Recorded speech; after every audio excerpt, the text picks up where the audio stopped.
from various reputed institutions. Once again, I welcome you all. Have a great day. Thank you.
Thank you very much for support.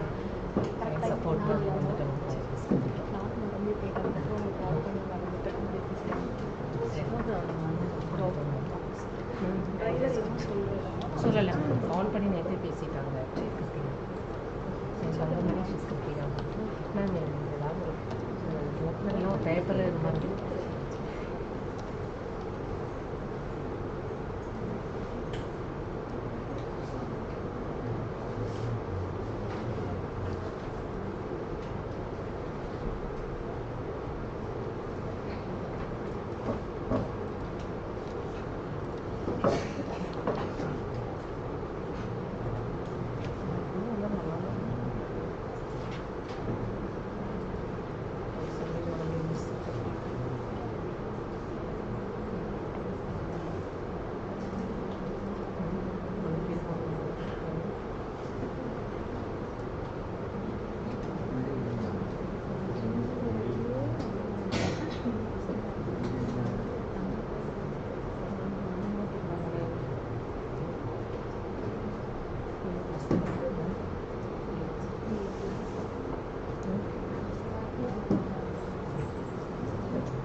Exposure to this ones already. But I'll let you know what is the triads.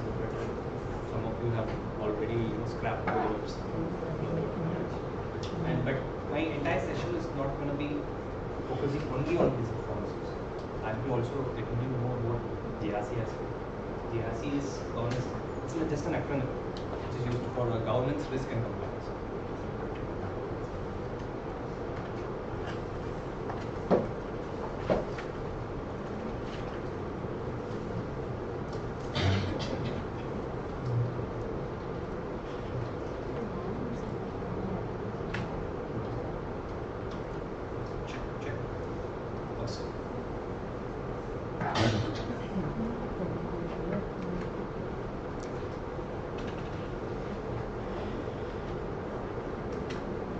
You're not in the way. It's fine.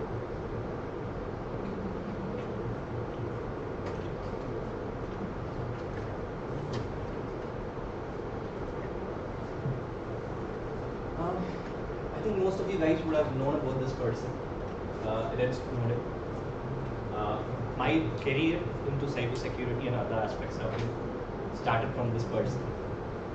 Around 2013, if you would have seen, this guy was known as whistleblower for NSA. And what happened is that he fled from US and he went into France and he was trying to, he was followed for espionage and other things. But not from the news though. I inspired from his movie called Snowden. From then on, my interest towards cybersecurity started out. So, but I also, wherever I go to the colleges or speak to persons of colleagues of students, I always say watch movies, watch newspapers. I mean, get to know the news in regards to cybersecurity. That's where my life into cybersecurity started. Yeah, as I said, the entire session is bifurcated into two things. One is digital forensics, and other aspect is GIS. Before going into digital forensics and processes, key steps, what we are doing and we will be doing in future aspects, I just wanted to discuss about the perspective of digital forensics, because nowadays everyone is there, or there are tools, there are courses, there are trainers who wants to train about what is a tool and how the tool functions and how the actual functionality of tool, what it can be used for achieve or something. But if you see from a perspective how the tool can be utilized in what way or where, at what kind of a scenario, there is nothing. I mean, it's only being exposed when you get a years of knowledge only, or you get a hands on dirt. That's you try to use your knowledge and you try to work on that aspect. Then only you will be always getting it right.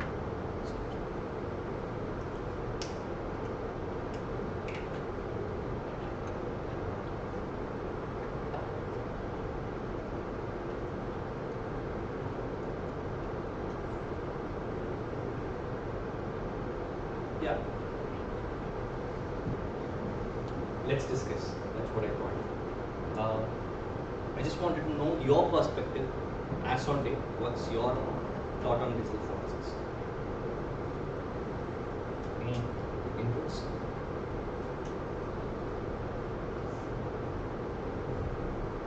But how many of you guys have exposure towards forensics? Digital forensics.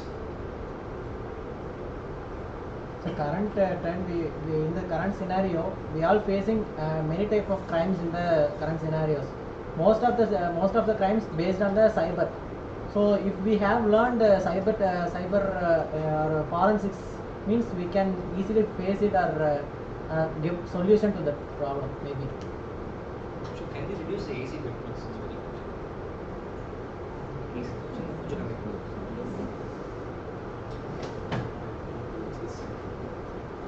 Yeah, as you said rightly, first security is cyber security, ethical hacking, and other things. Cyber forensics is a different thing. Any footprint. Footprints is a process technically, yeah, as you said. So there is no much difference between a cyber forensics and digital forensics. Yes, cyber forensics is just a subset of entire digital, right? So let's say I'll just go through the other perspectives of what I wanted to state to you guys in the further slides too. But see, it's not only about the crime, or it's not only about the malicious intents when a user tries to do some malicious activities or a threat, or a person who's threat to an organization or a state, or for an individual also, a hacker who wants to destroy that particular victim. That person's, it's not only that aspects, right? It's also used in research and development aspect. It's also used in, so one of the types where you use this R&D is malware research. I hope you would have already got this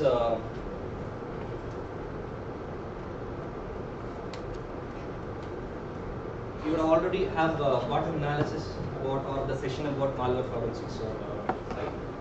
But it's not restricted towards that alone. Digital forensics about. When you want to find a vulnerability, everyone knows vulnerability, right? What is a vulnerability? Which can be exploited, obviously. So in all the organizations, or even the actual OEMs like Microsoft, Mac, iOS, and other aspects, what they do is they even have internal R&D department. They don't only look into malware analytics. the pre-phase of malware analytics is about learning about the vulnerabilities. Zero vulnerability is one of the aspects. See, some of the time it's exploited from the hacker's perspective or the malicious intender's perspective, but it's not always the malicious intender. Someday Microsoft comes and states this is a zero vulnerability in our system, right? So it's always there are various domains though. What I just did is I just bifurcated and listed down few aspects here, that what types of forensics comes into it. Because as you said, it's not only cyber forensics. There are, let's say today, in general, if you just take some system or a digital equipment which has a capability to store a data and you try to analyze it, then that's a forensics methodology. We just don't know the terms, but we actually do it. So we get curiosity. We go scroll over someone's social media. We do find some recons.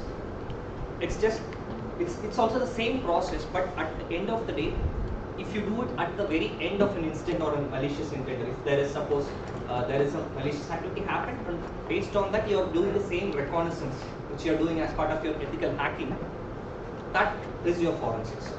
So I always, from my perspective, what I do is every time when I say to people, I go an individual's perspective and an organization's perspective. That's how today's world is out, right?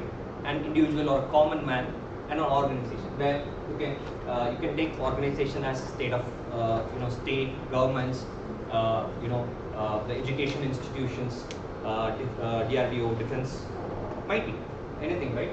So I put every of these things into organization, and an individual, a common person like us. If there is an individual victim, I say it as individual person. So in that aspect, if you bifurcate things out, you could see in an individual's perspective, mobile forensics comes. So this is not only restricted that, but I am just stating what are the types of forensics which can be largely applicable to an individual. Mobile forensics is largely applicable to an individual, right? And computer forensics is the same thing, and email forensics. I'm sorry, my Mac gets locked out every 2 minutes if I'm inactive, so please bear with that. Yeah. Email forensics. Email forensics is a common thing which is both applicable to an organization and an individual as well. But most of the time it comes to an individual, because all your phishing activities and other attacks happens over emails and other messages, MMS, VMS, whatever. So organization network forensics, that doesn't applicable to an individual, because you're not going to analyze on the network's communication which an individual person happens to do, right? It's always over the internet which is encrypted, and you're not going to try to exploit it. You're not going to pinpoint it to an individual until you are there in the same network of things, which is a bit difficult, right? And database forensics, that's again is always applicable to organization. And malware forensics, it's mostly to an organization because of the product or the service which they provide today. That's where it applicable in general, which is applicable for both. Cloud forensics. See, in general, as on date, an malicious or a threat actor also uses cloud so that he can evade these kind of things like forensics and other aspects. Because previously, in the layman old historical way, what we used to do is we just have a system. In movies we would have seen, we just have a system, we just bust a racket and we find some system, we do an analytics or a forensics on that particular system, right? But that's not the case today. So what he just uses a system to connect to this cloud instance which has all kind of footprints and traces. It's not that he has everything, he just have a connectivity towards an instance. Today its IP would be 172.0.0.1, but tomorrow it might be different, right? So it changes. So you to identify or pinpoint that it becomes more difficult.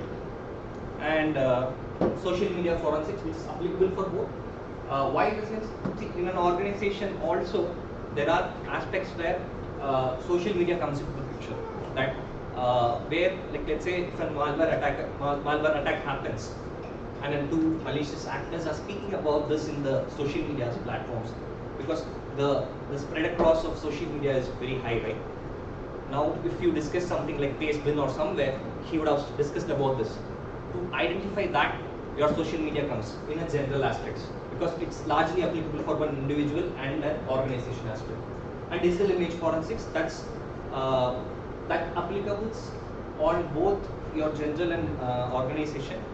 It's because I'll let you know on the this particular aspect in the upcoming slides, because I just don't want to spoil that. Coming to the next,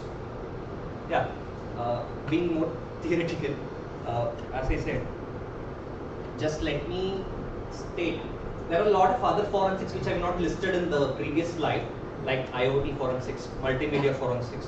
Even today, you have container forensics. You know, we use, as on date, we use containers to host the servers, to host the websites, application services, API, whatnot. We use containers to spin up. Largely, previously, we were using VMwares. Today, we use containers. And the future, again, Kubernetes is coming up. But, that's just a framework which speaks with container orchestration they use. Even if you do a forensics on that, that names as container forensics, right? That comes up. So, I hope you would have seen this, but still, I just want to show you. So, what I here used is just an Audacity application which we use daily, and at least a techie person would know what is an Audacity application to use for manipulating or analyzing the MP3 players. So, I just open it up. So, if you see here, it's just a normal audio waveform, if you could see. Are you seeing any messages here? It's just a clinching. If I just play that out, it would be like a machine speaking out or a broken radio, but it wouldn't have any voice in it. Okay? Even before going to this, I just wanted to show you guys one small thing.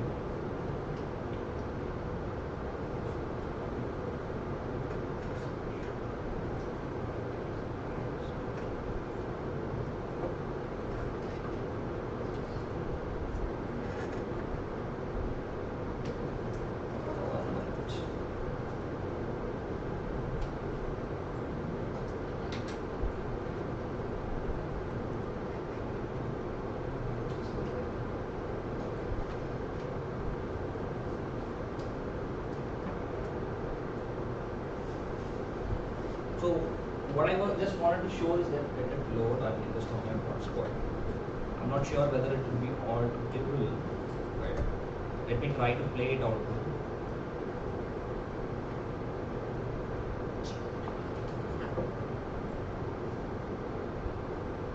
Is this a bird chirping sound? I'm on my hotspot, so it's a bit low. Not sure. Can you connect to the Wi-Fi? Can I connect to the Wi-Fi? That's it. It's fine. I just switch on the Wi-Fi. Yeah. So let you just guys can see this now.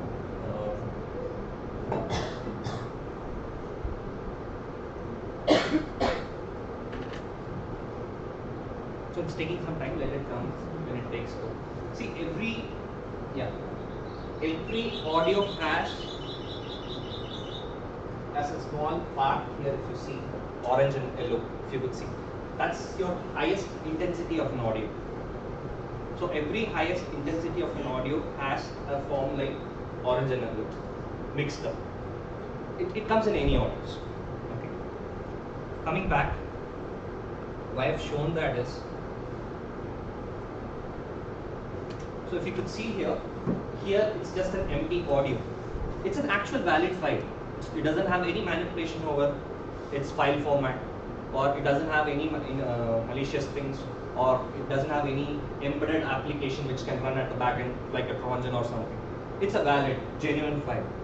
But if I just move through this spectrogram, which I've shown you earlier, to see the highest intensity of the sounds, you could have your secret message over there. It doesn't make any sense, right? When you look or just generally play that audio, it doesn't make any sense that it's a it's a malicious thing or something. You would have always think that as of a broken radio, the audio file might have corrupted or something. But the image or the secret can be hidden in that audio. Okay, it's just a tip. Again, coming back to the topics, word triage. See, triage was basically used to lure you guys, just kind of a marketing game. In short, what is triage means? It's a pre-process of an investigation. So now, this particular session also, I filtered it, bifurcated, as I said earlier, GRC and forensics. In that also, forensics also I have bifurcated into two. One is an individual's forensics, and that is a victim's perspective, you see, like a crime, going into a crime scene, getting the data, doing the forensics analysis perspective, and organizational forensics as well. Organizations forensics would come into the second part of the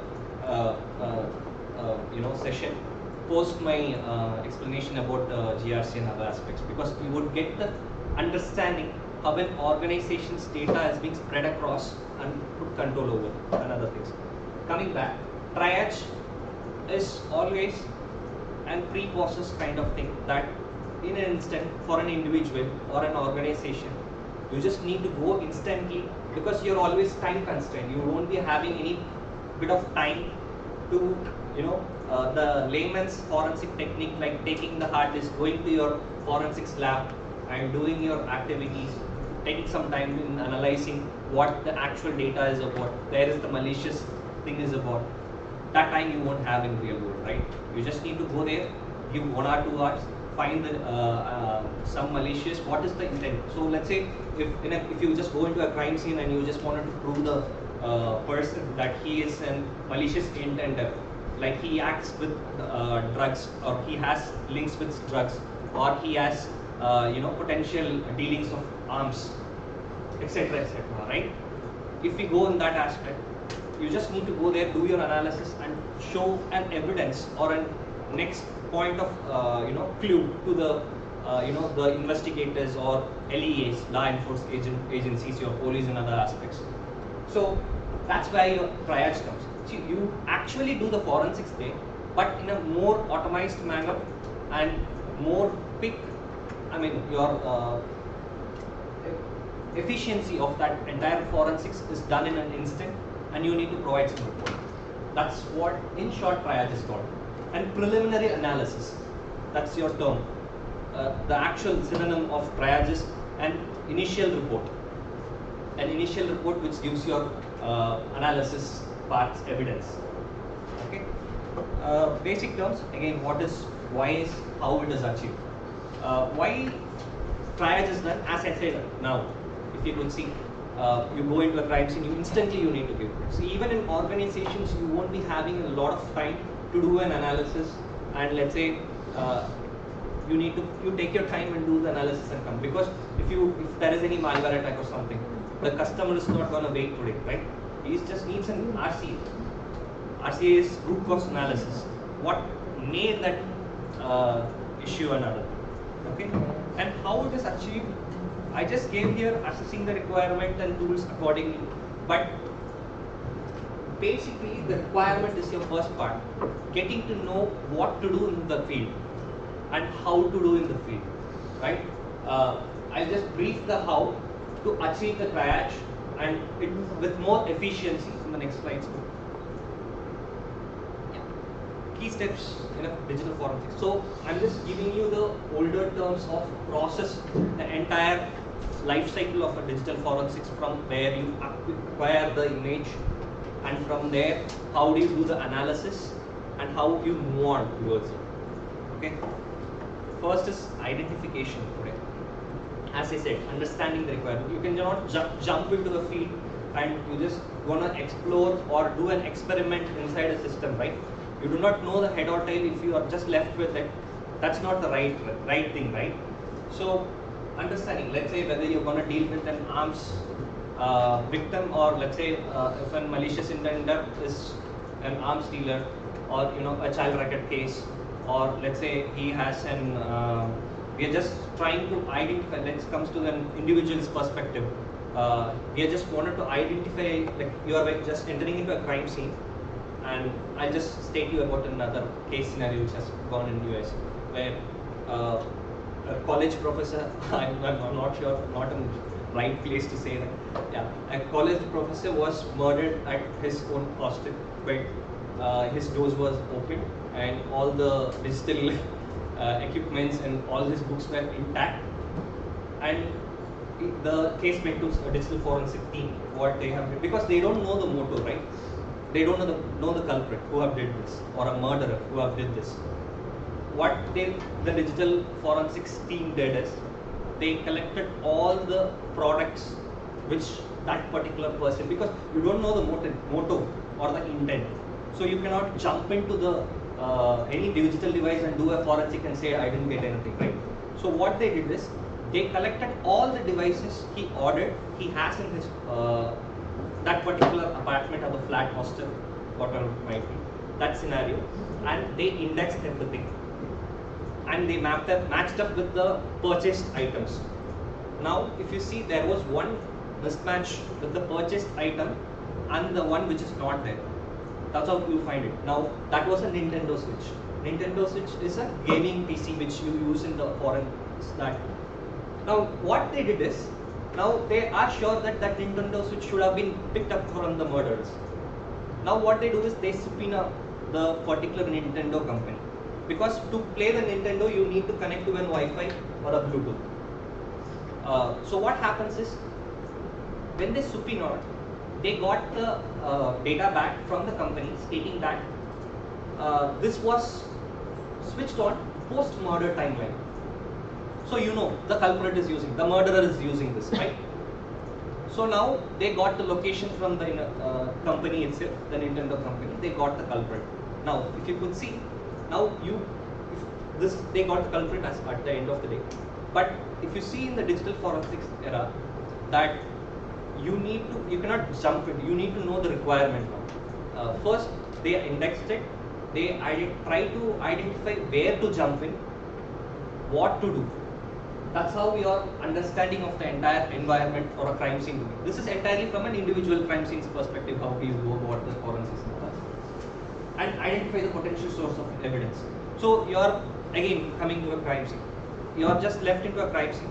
Let's say what and all can be an malicious or a digital evidence, which you think.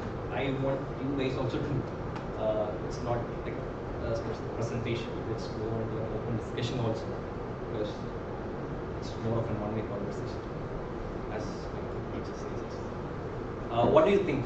What and all can be a digital evidence which can be collected from a crime scene, apart from PC, system, laptop? Logs. Sorry? Logs. Logs of what? You're on the right track, but logs of what? Storage medias. Storage medias, yeah. But do you think of any other storage medias? PC, laptop? Non-volatile, like pen drive. Great. Pen drive, SSDs, HDDs. Then? Power supply. Sorry? Power supply voltage. Power supply voltage cannot be a storage device. There I are. wonder which devices will. Yeah. Yeah, how many hours? Okay, that also you can take it out. CCTVs. Right now, CCTVs. He might have CCTVs. It might not be useful for him. It might be useful for us. That's one thing. And one of the major aspects also is, apart from storage devices. Memory cards. Sorry? Memory cards. Memory cards, storage devices. Wi-Fi. Wi-Fi routers. There is no usage of an, you can use mobile hotspot or something else also, but Wi-Fi routers also comes into play, that it's 90%, 95% of the people uses Wi-Fi and routers, right? That is also one of the major evidence which you wanted to pick it up from a crime scene. Never forget that. So it's not that when you directly go into an, I'll just go to the next stage also, collection. Yeah. It's not that directly you go into a crime scene and you collect the evidence, right? It's always that you go understand the requirement, as I said, identify it, then collect whatever possible. Because now what they say is non-volatile memories. they can be just picked up and brought into the labs, and then where you have all your equipment set up and done it. But when you go there, you have one of the other major aspects as well, non-volatile memories, your RAM. If you just switch off your system, then it's gone. When you pull out the hard disk, it's gone, right? Non-volatile memories also to be prioritized when you're collecting, basically. And one of the major other aspect of a collection, that is acquiring an image or acquiring the data, is all about not tampering the data. So let's say, simple. Let's go over a simple scenario. You wanted to run an application. Let's take RAM volatile memories as a scenario itself. You wanted to run an application, acquire an image of a RAM. Let's keep like that. There are applications in today's world like magnetic forensics tools, FDP images, even in the RAM. Now, what happens if the particular application needs to run? It needs to sit on the system first, right? Now you are tampering that data also. But when it comes to these kind of RAM, you cannot avoid it. But when you're collecting from HDDs and other aspects as well, this happens because when you read the data, you intend without knowing also, you tamper a certain amount of data. It's not that you're largely rewriting the data, because you are indexing the pages, paging and other aspects which you guys already know. Paging of that hard disk might change, which is more crucial, right? Because the data gets deleted. If it is already deleted, your paging doesn't help you, but you need to rewrite it and accept again. Your evidence goes off. Now we use a device called write blocks. It's just the read only blocks. What they do is that they doesn't let your signals to write on the hard disk. We can just directly read from the HDDs instead of writing. So it's just a one-way communication. So this can be achieved in current applications as well. In organizations, what they use is CrowdStrike, which is one of the terms which you guys would have already heard, AVs. So these AVs or a lot of other applications lets you to read only from the HDDs or the media or external storage devices. Doesn't let you to write as well. But even in this is just a more advanced version kind of thing. Not advanced, it's an old term, legacy thing, which can be used as a device, which has a high efficiency is what you can say. As I said, prioritize volatile memory if possible. And two ways of collecting it. Physically, you go to the crime scene, take the hard disk, like in movies, FBI comes into the picture and they just put the box, collect all the HDDs, SSDs, all the devices, Camera is also one of the aspects which stores the devices. They get all the thing and they just put it in the box, they go to the labs and they do the analysis. And it's not only that, that's the remote is something we use RDPs and other things. But we wanted to be sure or be vigilant that when you're doing that remotely, you also tamper the data, right? Obviously, you need to take an RDP on that particular system. Then only you can acquire the image, right? That's another aspect. And there is one more thing as well, cloud forensics. Again, in cloud forensics, what you do is that take an image of that instance directly. That doesn't going to tamper. Even in RDP, you can do that. That's, let's say, a cloud forensics instance is running. You take the entire image as a backup or something, and then you can take it over the drive or whatever the media sharing technology or the methodology which we follow, and do the analysis from there. And that's only from a collections perspective, right? Now, when you do the analysis,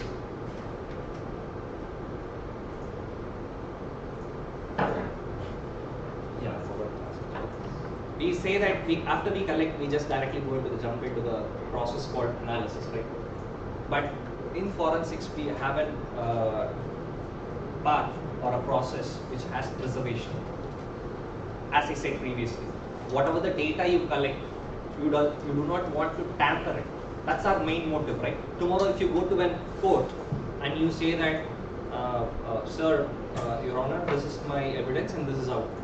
How do you show your integrity? Because you guys would have heard about the CIA trials when it comes to all hacking classes, right? Confidentiality, integrity, availability. That's how all your activities among cybersecurity or your whatever the terms in regards to security, information security, compliance, triads comes into the picture, right? Now tomorrow you go to the court, your supreme asks you that where is your integrity? You need to be preserving it properly, right? How do you do it? You hash it. That's one thing, that to show that whether there is any data change or not. But that's not the only thing. We also have a lot of other things.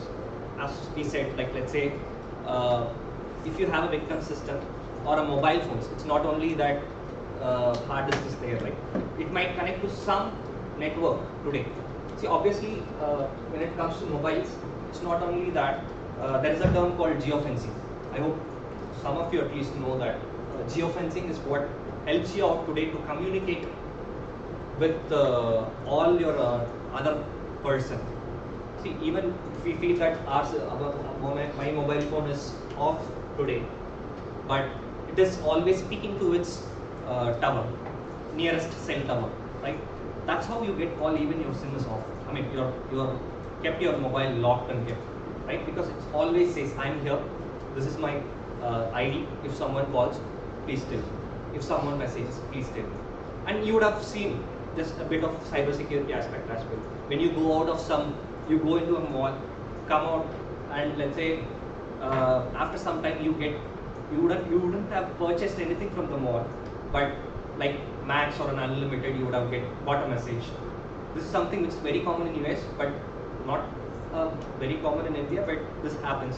That's because your geofencing data shows that you have entered the mall. That's how the advertising and marketing and the data selling as on date happens.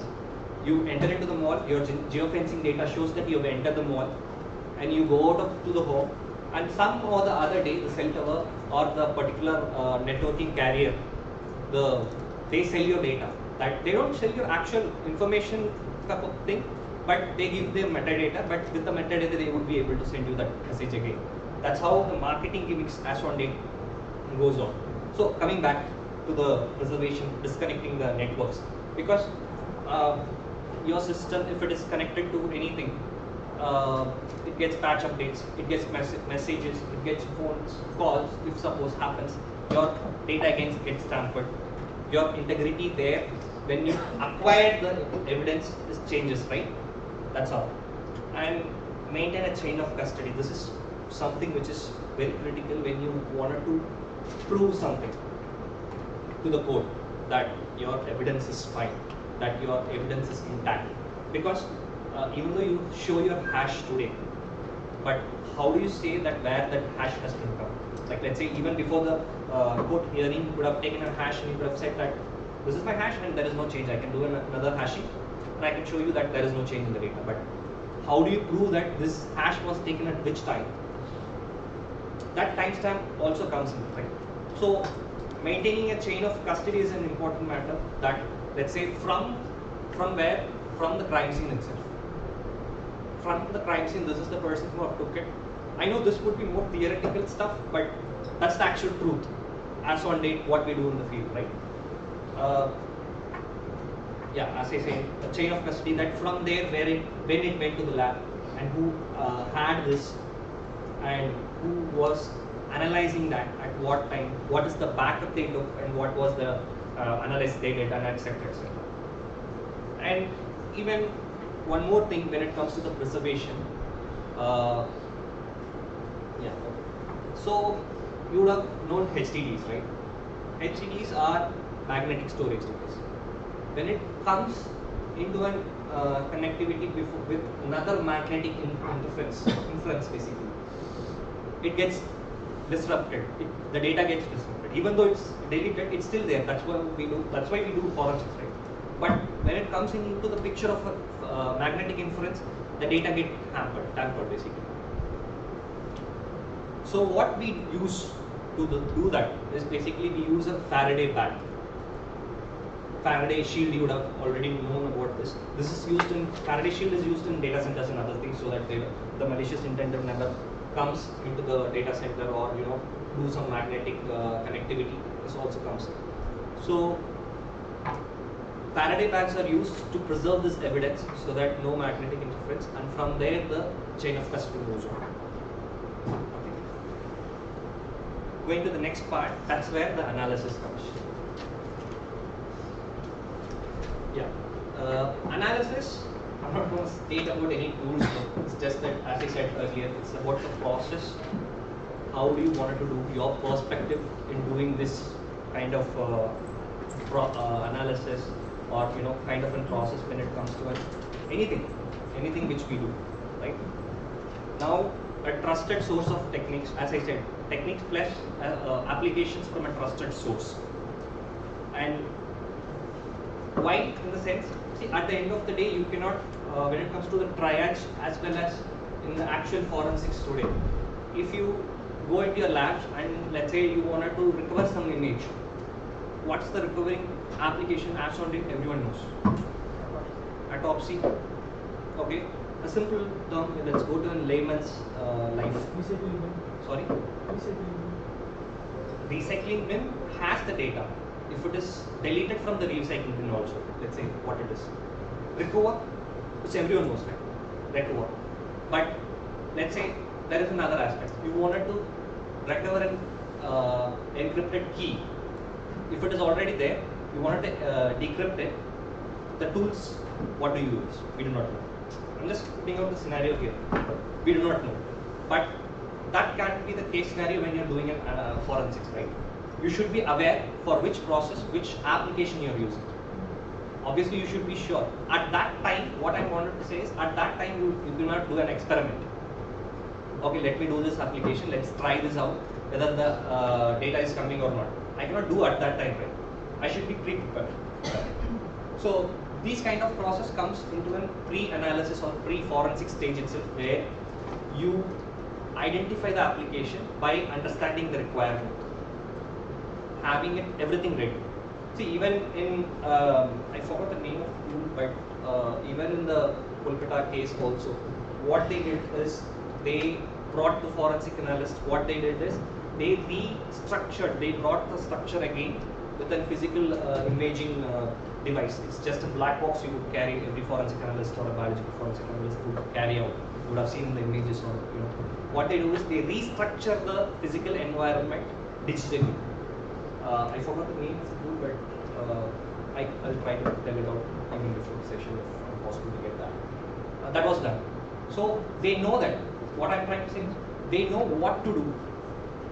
What's the process I'm going to do, what's the tool I'm going to do, what's my next step. This is because they know the requirement that the physical environment has been demolished. They need to get the actual physical environment or the structure which was maintaining at that particular point. Now they have the tool which has a 360-degree analyzing part, where it analyzes, it recreates the structure again. So yeah, all I want to say is, have pre-prepared, prep. For everything we need a preparation, right? Prep, tools, everything process by understanding the requirement. Okay, timeline creation always helps. This is one of the major things. See, this helps out in every investigation though. Like let's say today you wanted to do an analysis, forensics analysis. I'll let you know how the timeline creation helps with an example also. But when you wanted to prove something, how the entire timeline goes off is how you wanted to find it out, right? Let's say now an application has used the process X, let's keep it as process X, or let's say it has been executed in the system today, and it have attacked after 10 days. But to identify that, you need to know which process have executed at what time. So now in this intermediate time, there was just a monitoring happening, right? Even before attacking and even before doing any malicious activity, he just came into the system. How he came? He has a path to understand. To have all these things, you obviously need to have a timelines proper, so that it helps even in your presentation stage, that how they entirely state that the investigation is intact and this is how the person came in and this was the time period, which helps in your preservation step as well, that this is the time and this is how it came. And this is just an image which, again, a registry analysis, you just go and do it. Yeah. Then comes the next part, documentation. I know this is the part that everyone hates. typing out, documenting. But that's one of the other scenario which helps forensics a lot. See, there are few things. Grammar is the secondary part. The first part is you shouldn't be judgmental. You're not the judge. You're not the decision taker. You're just an analyzer. You're just an investigator, right? You just need to state the fact. So let's say, let's take the crime scene again. Like there was a racket which got busted today, and let's say you're analyzing it. You shouldn't be putting it out like, okay, these were the images, these were the arms, these are the evidences which are being collected, and this shows that this guy is an arms dealer and this guy is an criminal intended or malicious intended. You cannot write that statement because you are not the person who decides that whether it is he have done that or not. We have found this. This is what we have found. This is how we have found it, and these are all the items we have found, and these are how we have evidenced it. That's how the documentation is to be there. And when you're, as I said, when you're documenting also your preservation, hash values, and who have done that, and what and all have done. I know this would be a vague things to look into, but these are all the actual scenarios as on date when it comes. Nowadays, few have been automated, like, you know, if you wanted to look from a futuristic perspective, there are tools which just we just click on the evidence and it shows in the report when it has been taken up, what was the hash value and what is the analysis about. We just type it out and it happens. And last part is presentation, which I've said. See, presentation are both types. There are two types basically. One is this phase is just used for an internal review, and the other aspect is you present it in the court. You present in front of the Supreme or the judge that you state out what was the actual issue happening and how did you analyze and ended up with these evidence. That you state it out. And the other aspect is your documentation helps. Until few are that fine with the documentation step itself. They just read the documents and they say that okay, fine with the evidence. But even to, you know, let's say today you're taking 1 hour of time to analyze your evidence. Tomorrow it should be half an hour, right? Because that's how you develop yourself, upskill yourself, right? So that's where your investigations, internal and review also comes into the picture. Presenting it to your internal team, telling them that how the process went off and other things. That's just presenting it internally and getting it reviewed. So there are another step in the presentation part. They are just giving to another you know, forensic investigator and getting another opinion, stating that whether anything from your perspective, what do you see? Well, getting an internal review, right? That what do you see? What was the change? What do you feel that whether any mistakes you see? Because obviously you want to state it out in a court hearing. You cannot go there and change anything, right? That's how it happens. That's just a quick thing about the entire process of it. That how do we identify first, collect next, and preserve it, and do the analysis. Then comes your documentation after analyzing. Then comes your presentation.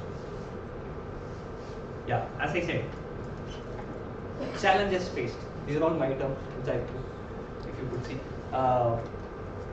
Large volume of data. These are all not something which I took from a website or something, because I just put it in my own terms, from my perspective again, what I feel that these are all the challenges or something. But it's not respectively or constrained to these kind of challenges alone. Because until you, every day the challenges goes on, right? Today it's not only the listed 5 items which I have here, it's not only that. When you act on a case, the challenges differs from each investigation and other thing. And again, these are all perspective to an individual forensics, that is we are trying to analyze an individual group or an individual person, which if you remember to my previous, the first slide, individual or an organization. From that perspective, these are all individuals' perspective. Okay. Large volume of data, yes, as I said, it's not just an MB, right, or in 1980s or 1990s, where 4 MB of floppy disk is inserted, you just get 5 minutes to analyze the foreign event. Not like that. We have tera, peta, and it goes on, right? So to analyze that entire set or that huge of data, it's very tough, right? You're just given one case where they just busting a racket, giving 10 hard disks to you. How long you will take to analyze it? It has, let's say, 1 terabyte is there, and to do the analysis in 1 terabyte, it takes time for you. So the time constraint, when it comes to an investigation, the time constraint, as I always says, the time constraint is always needed. So if you think from that perspective, large volume, considering the cloud environment and other things. Then the encryption and access. This is a critical thing though. As I was saying previously, from the first step, you just go acquire and everything, you just go take RAM, image, because it's those are all from a perspective of the system was not locked. Let's say it's locked today, or you wanted to break it up, right? There are aspects, still the researches are going on, that freezing your RAM, bringing so that your time to lose the data in RAM also gets reduced. Those aspects are still going on, but in forensics, this is some RAM's perspective is still a big thing, unless until you get that at that time. Data encryption, coming back, there are applications which use encryptions. Let's say your system, that again this data encryption and access part is your subset of your anti-forensics challenge. That again, in the next slide I'll explain you what types of anti-forensics and other things. Next, coming to the legal jurisdictions. If you remember in the previous example where I said that the police have subpoenaed the Nintendo company and they got it, because you have a legal thing, right? Now coming back, even then you cannot let into a crime scene. You're a forensic, let's say you're a forensic investigator. You are just left into the scene and say that, okay, take the image, you maintain the image. It's not like that, right? Like you should have proper, the warrant, search warrant to do that. Then only you are authorized investigator, right? Or there are other aspects, like let's say you are the victim of an hacking.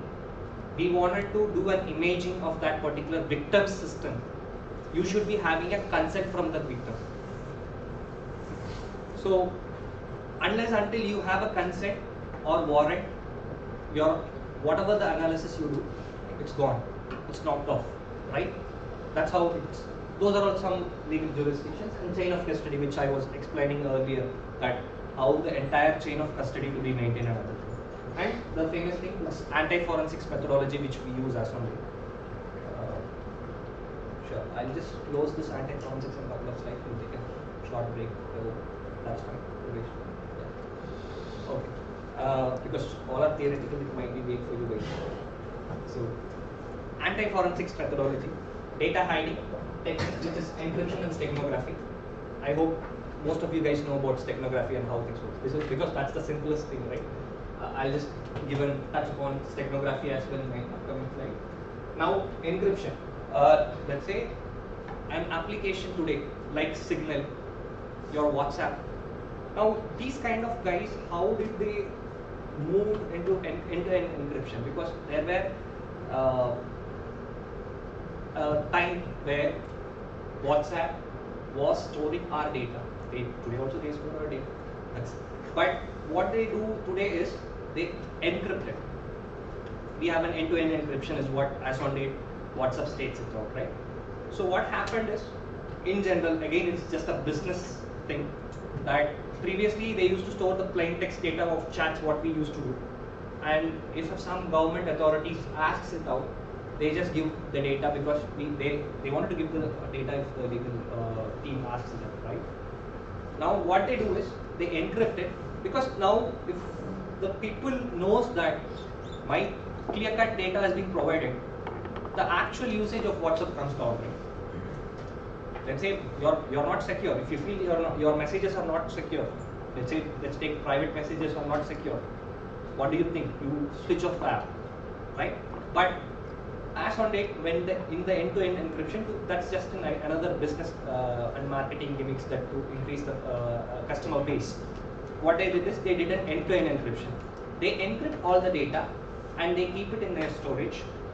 Now, if an LEA agent or someone asks, they say that this is our data, it's encrypted. We also cannot read. If you wanted to read, get the key by yourself. That's how the organizations play around with the compliance and other aspects. That compliance in this compliance thing, I will let you know. Coming back to the encryption. Now, these kind of scenarios, you are all getting is encrypted data. The only way is do an analysis or dictionary attack, or try to break down the encryption by finding your own key, or get it from the actual malicious intender or from the victim. That how do you get that? Again, in WhatsApp, again, if you have the DBs, you have also keys in your phone. Your phone is another key, right? Decrypts all your messages and shows. That's again files and manipulations. That's how it comes out. And malware and file manipulation. See, most of the time, let's say the easiest way to evade from these kind of things is that run a malware and run off. Most of the intent. Just run so that your encryption happens.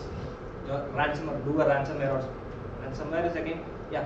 So ransomware, run a ransomware application.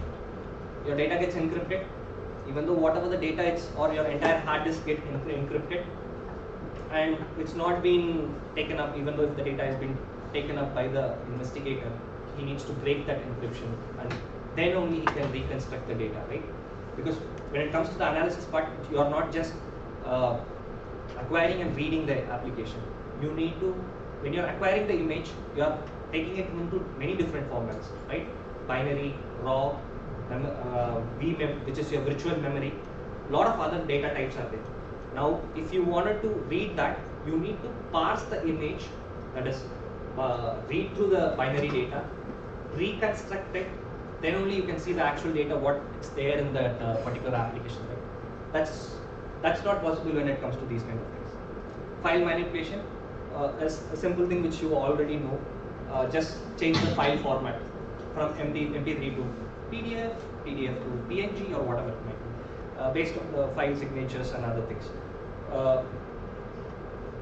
But this works when you haven't used data into the picture. That, let's say, you would have think that that particular application or that particular image or a file haven't recovered properly, but unless until you see it in an hex editor, or let's say your editors which looks into the binary level and understand the file signature, that is actually a PDF.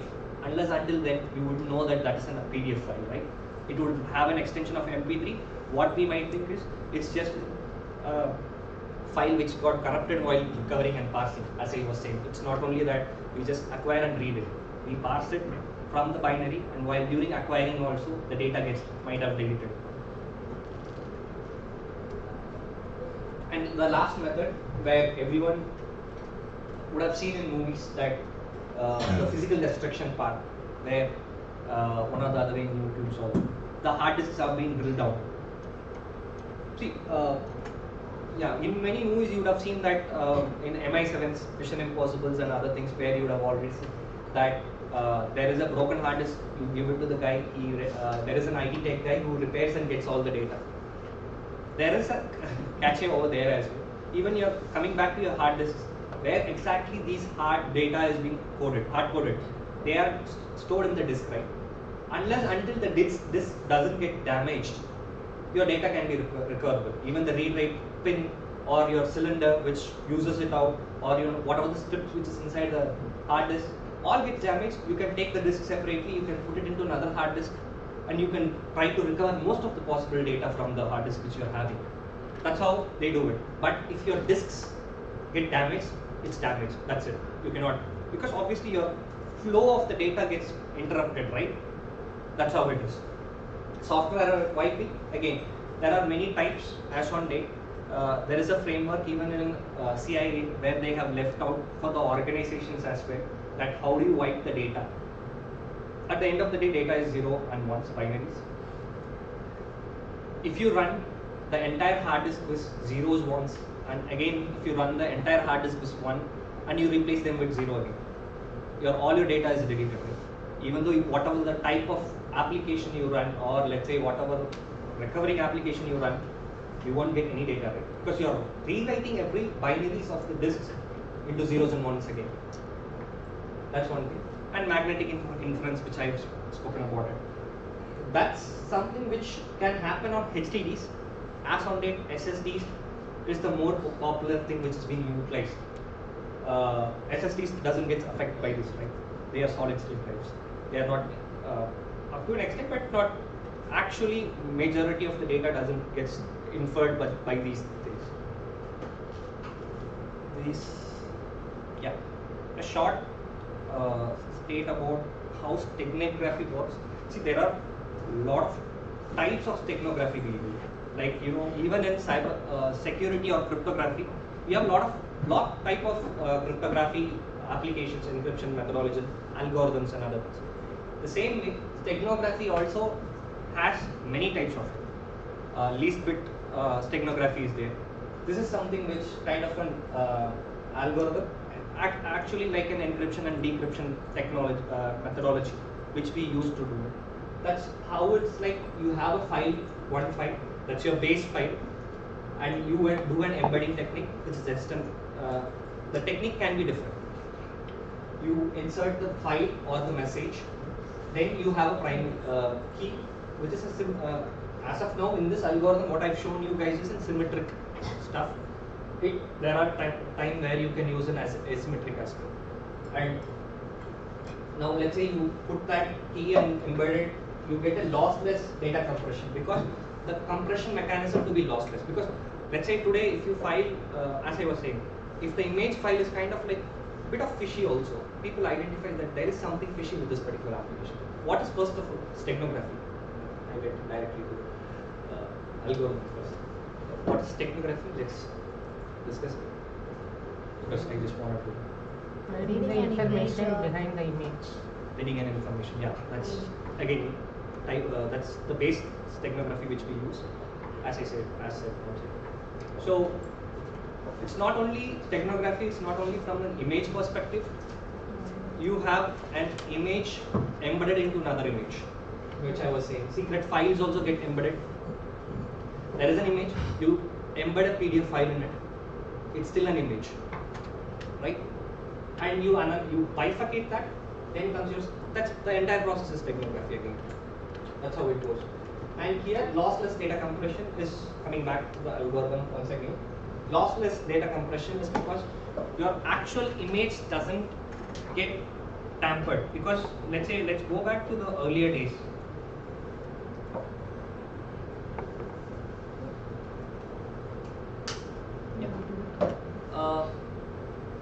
Previously we had black and white images where each pixel will be having 8 bits, right? Each pixel of a black and white image has 8 bits. Now the color image has 3 bytes of, each pixel has 3 bytes of data, because RGB comes, right? Every color has that. Now your color data has 3 bytes. Now your black and white has only 1 byte. Now doing a lossless compression is very easy in black and white, because let's say even if you change the pixels value, you won't see much of a change in that, because it's just the black and white. Whites might be still there, but when you do a small change in the bit in colored image, then there would be a significant white dots or red dots here and there, right? That's how it goes on. So your compression with the embedding technique should be proper, that your pixel values are not being moved a larger thing. Because there are compression techniques which uses to for example, least bit steganography, which I say. In each pixel we have RGB. RGB is 8-bit, 8-bit, 8-bit. Now if you just change the very last least significant bit of that RGBs, when it comes to the entire picture, that won't be much of a change, right? Just think, just put a hypothesis scenario that let's say your data has 1101, Now the possibility of that pixel has the 1 and 0s is very high, right? So the entire replacement gets and the pixel loss basically, it gets very less.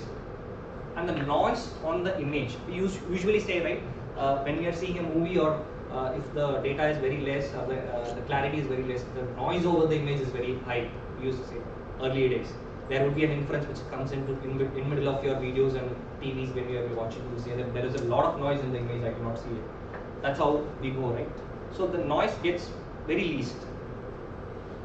So again, coming back to the algorithm, stego image, you get the final stego image and you pass it on to the internet. However, there is one catch in here. The size of the file would be higher, because obviously you have two files which you got embedded. That would show up at most of the time. You just again reverse this particular three-phase process, that you provide the stego image to the extracting technique, which is this is embedding, which is entirely the opposite decrypting technique. Again, you give the same key, you get your secret file. See, it's steganography again differs. It's a larger domain, which I said. Not only two images, there are audio steganographies, video steganographies as well. It goes on. Now, yeah, it's just simple thing again. Particular image like this, you just embed the secret, and the noise. If you see here, the white patch and the gray patches are very higher, right? So if you the stego image or the cover image which you are choosing, the victims always chooses very less. I mean, the gray patches and the RGBs are very less, so that your entire noise will be less. And yeah, I think this is my last slide, or that was my last slide on forensics and other things. Yeah, a quick tip on deepfake AI. Which image is fake? Which one? Right. That was right. Look, this is an AI generated image, and that is a real image. Fine. Let's try this out. Is this a generated image or a Star Wars image? Generated. How do you see? Because I should, right? See, unless until you have a comparison image, you cannot do it. In the current world of technique, unless until you compare it with the previous data or actual images, you cannot bifurcate or show the state that as an generated, AI generated or anything. Even if you go behind, what we've seen here is that he has oily faces and other things, which shows up, his hand is different and other thing. Now, even today, the fake deepfake AIs and deepfake videos are popularizing in uses, but still, actually on ground, the technology which they use to generate deepfake videos doesn't have a human mnemonics. That it still has difficulties in reproducing the human, signs or the expressions which humans are taking. Even today, you can just go into Sora, which is OpenAI's deepfake. If you just go and play the videos and see, still you will be able to identify that as a deepfake or a generated AI video, because they are still learning still. But in future it might come. But still they have that issue of mnemonics, that they are still struggling to reproduce the same, and they are not just like that being created, right? They utilize a large amount of storage and devices. This was just a quick tip to get back to you guys. And yeah, this is just a brief study, just how forensics comes into the picture.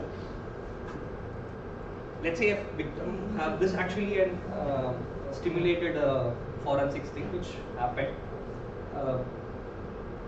Let's say the victim comes to the forensic analysis and states that I've been contacted by a hacker, and let's say he says that he has all my WhatsApp data, and he has he is threatening me today.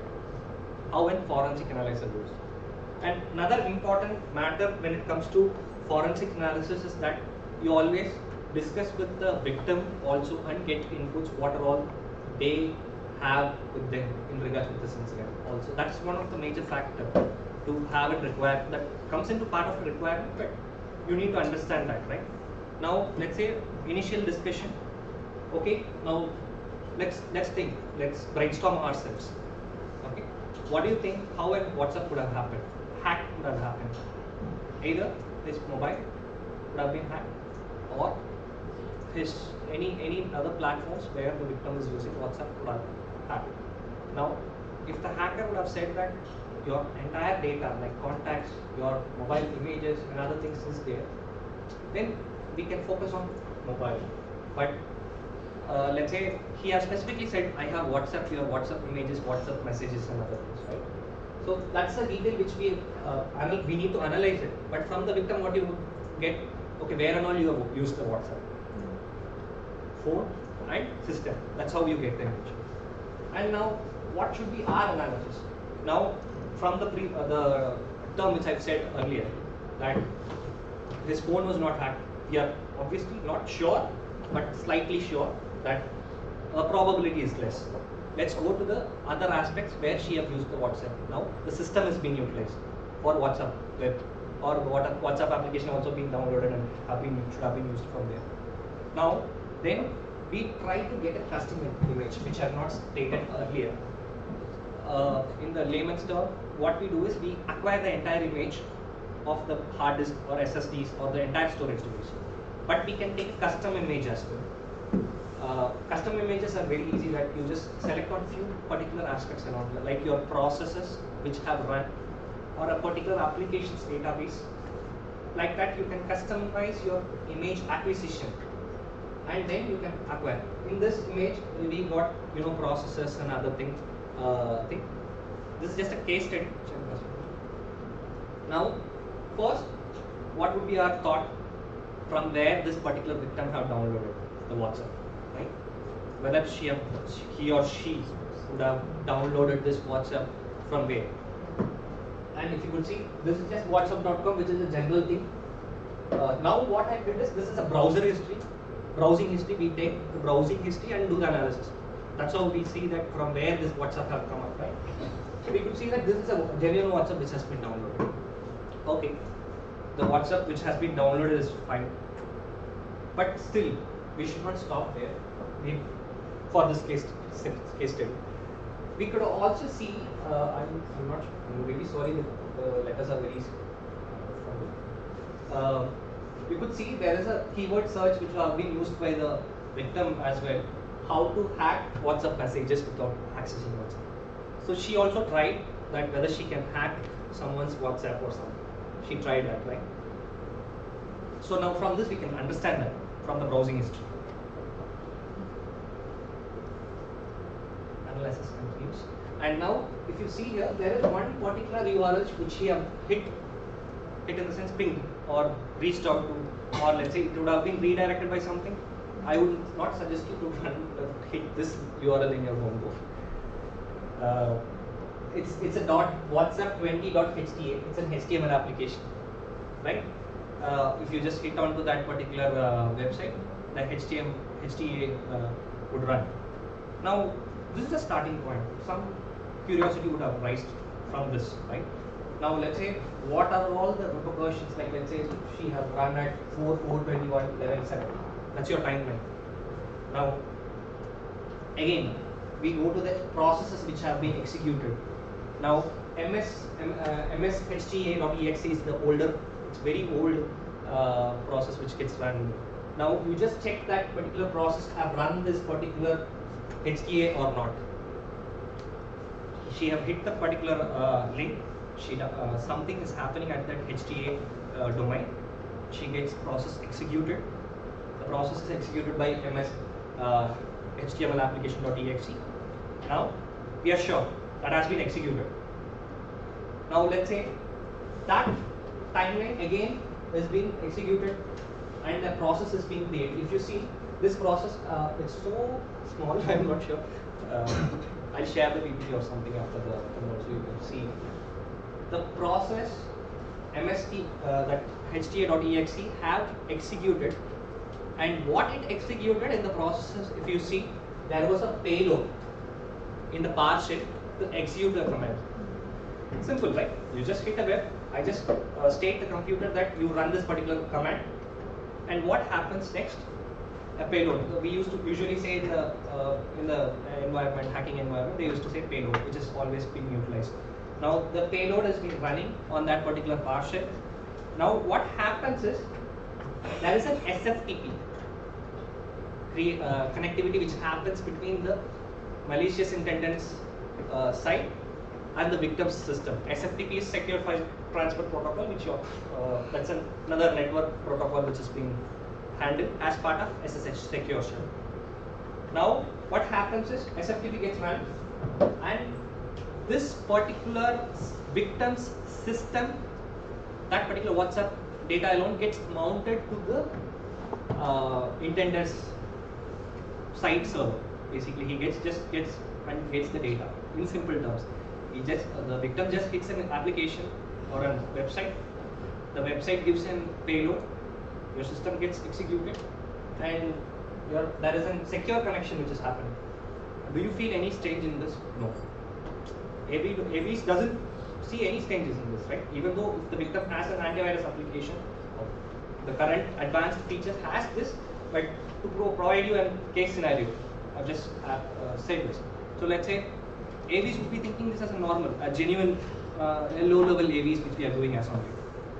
But there has been a secure connection which has happened and the data has been picked up. But if you see, we have an entire timeline which is formed, and I've presented as analysis. Now, do you feel? I mean, now we can prove that this particular URL, the victim or the malicious guy who is running this particular domain, has done this process of hacking, right? Now, other aspects like finding the culprit and other things comes into the other parts.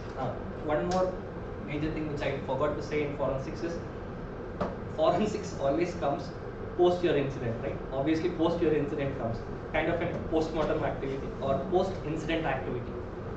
But your analysis part, as I said earlier, your analysis part is always an activity which you do in your ethical hacking also.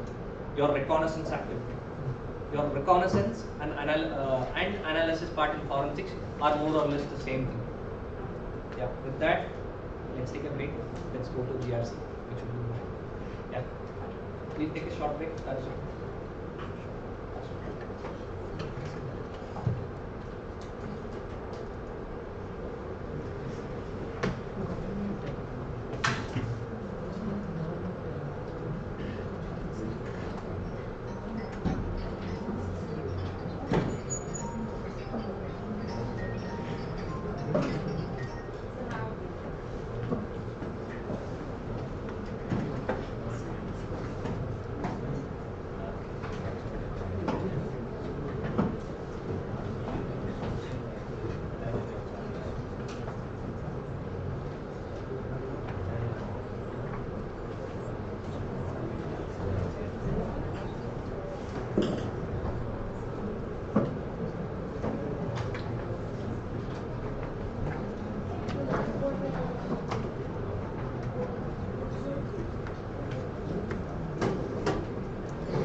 மேலே வச்சிருக்கீங்க right side டோருக்கு முன்னாடி நேற்று இங்கே இந்த side வச்சு இப்படி அந்த side இருக்குங்க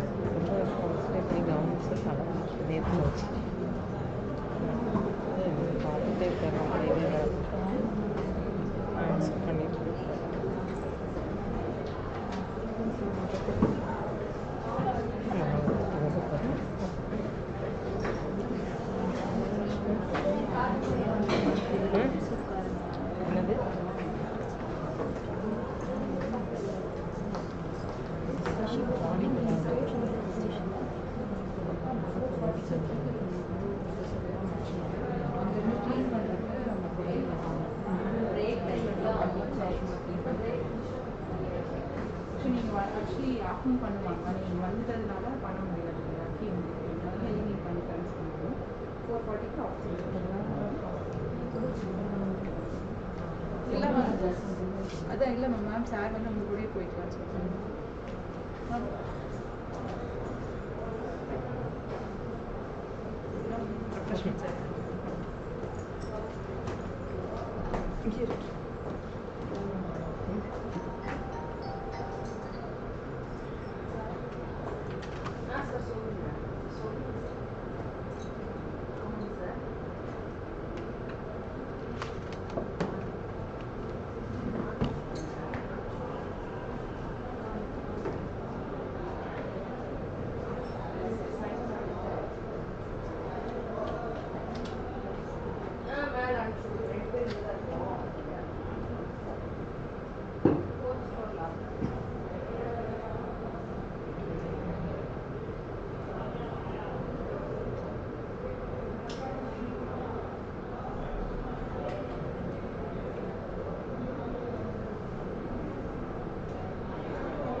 எங்கே அனுப்பியிருக்கீங்க?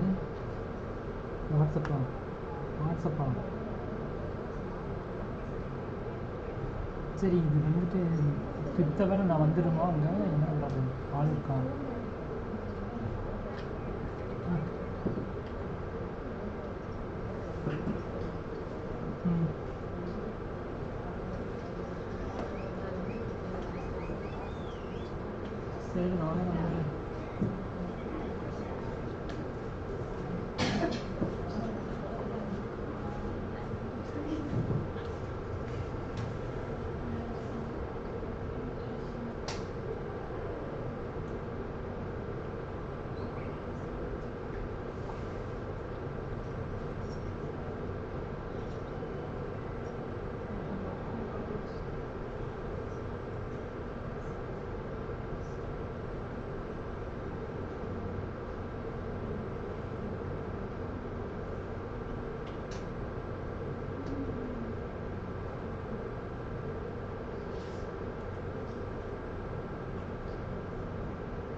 Take a okay, the next half of the session actually is all about governance, risk and compliance, which I was speaking about earlier. You see, that's one of my major domain and actual as on date what I do. So even before letting you guys know about what is GRC, governance, risk and compliance, see there are three terms basically. Governance, how do you govern an organization? Risk from an IT perspective, it goes on, not only the CAA clients, and compliance. I'll let you know how things goes on to the next slide. So even before I go into the session, I just wanted to get your mindset as well and set up a base basically. So let's say you're given an organization, because we are learning on cybersecurity techniques, right? So let's say you're given an organization, you wanted to implement some security controls.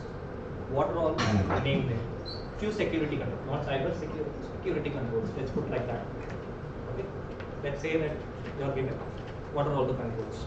Let's brainstorm. Can you name them? Access privileges. Access privileges. Well, good, nice. Authentication. Authentication control. Yeah. Next. So considering the current, those are all some general terms and controls which is required for every organization. Next, you are given an organization. Just think from that perspective. So you are a security engineer in an organization and you wanted to implement controls, right? OTP, okay. That's also a security control. Then, sorry. I think access privileges. It comes under access privileges. Then,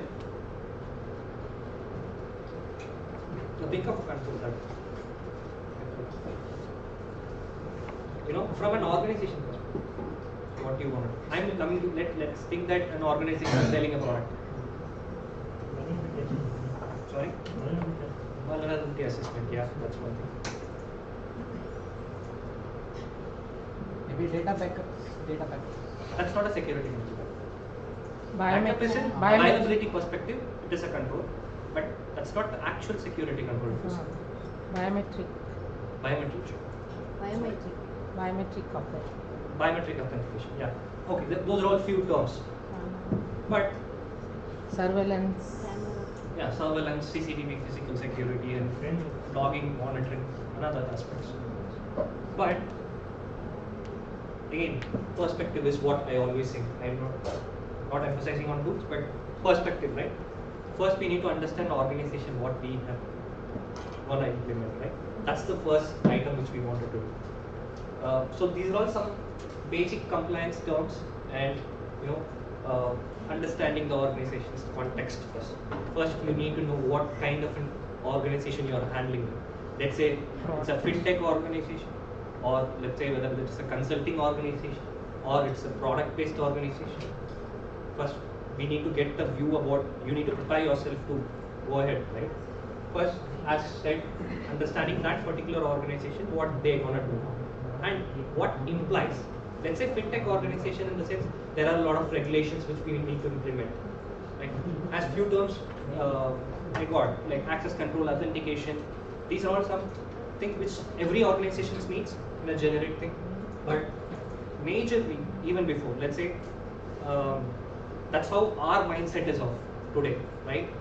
So let's say I'm having an organization today, and I'm just having a consulting firm, or let's say I'm having a chai store, I'm having a website. What is the control we're going to put over there? Even if my website goes down, I don't have my business disruption, right? I don't need it. Even someone, it goes by mouth, right? The controls which you wanted to put. Understand about the customer requirement and understand the organization's objective. Let's say, let's come back to the chai wala store. I'm having a chai store. My business, I just need to sell my tea, right? Even my website is up or down, I don't care. My business is running, I'm earning. At the end of the day, organization needs to earn. That's the major motto, right? They wanted to know. So, your organizations always focus on the prior earning. That's how the organization goes. They never go into, the secondary concerns. Like let's say ROI, the terms which you always hear from every organization. Return of income or investment. Return of investment, that's the right term. So let's say organization is investing 2 lakhs today in a security control. Let's put it up authentication. He needs to get 4 more or 4x of that 2 lakhs, right? He needs an ROI. So that's how the organization's objective also comes into the picture. That, let's say, all the organizations typically what they try to do is they wanted to secure their product first, not the organization. In turn, they wanted to deliver a product which is available all the time, secure all the time, so that they can earn and lure customers and they can find profits. See, that's the actual truth which as one day we feel, right? We live that what happens. And let's say there are customer requirements. The customer says that in a large organization, customer says that I want a specific ODC, which is RGAP. ODC in the sense development center. Let's keep a cabin like this, separate from everyone else. Only people who are working for me should work separately and should have this much system. This is the system specification they need to have, and that's how we need to do it. Customer's requirement also comes into the picture. So these are all one of the major 3 terms that we always should have in turn to do in compliance or some same cyber security controls which you want to implement tomorrow in an organization. Okay, coming back. So let's say 1 minute. I'm really sorry about this.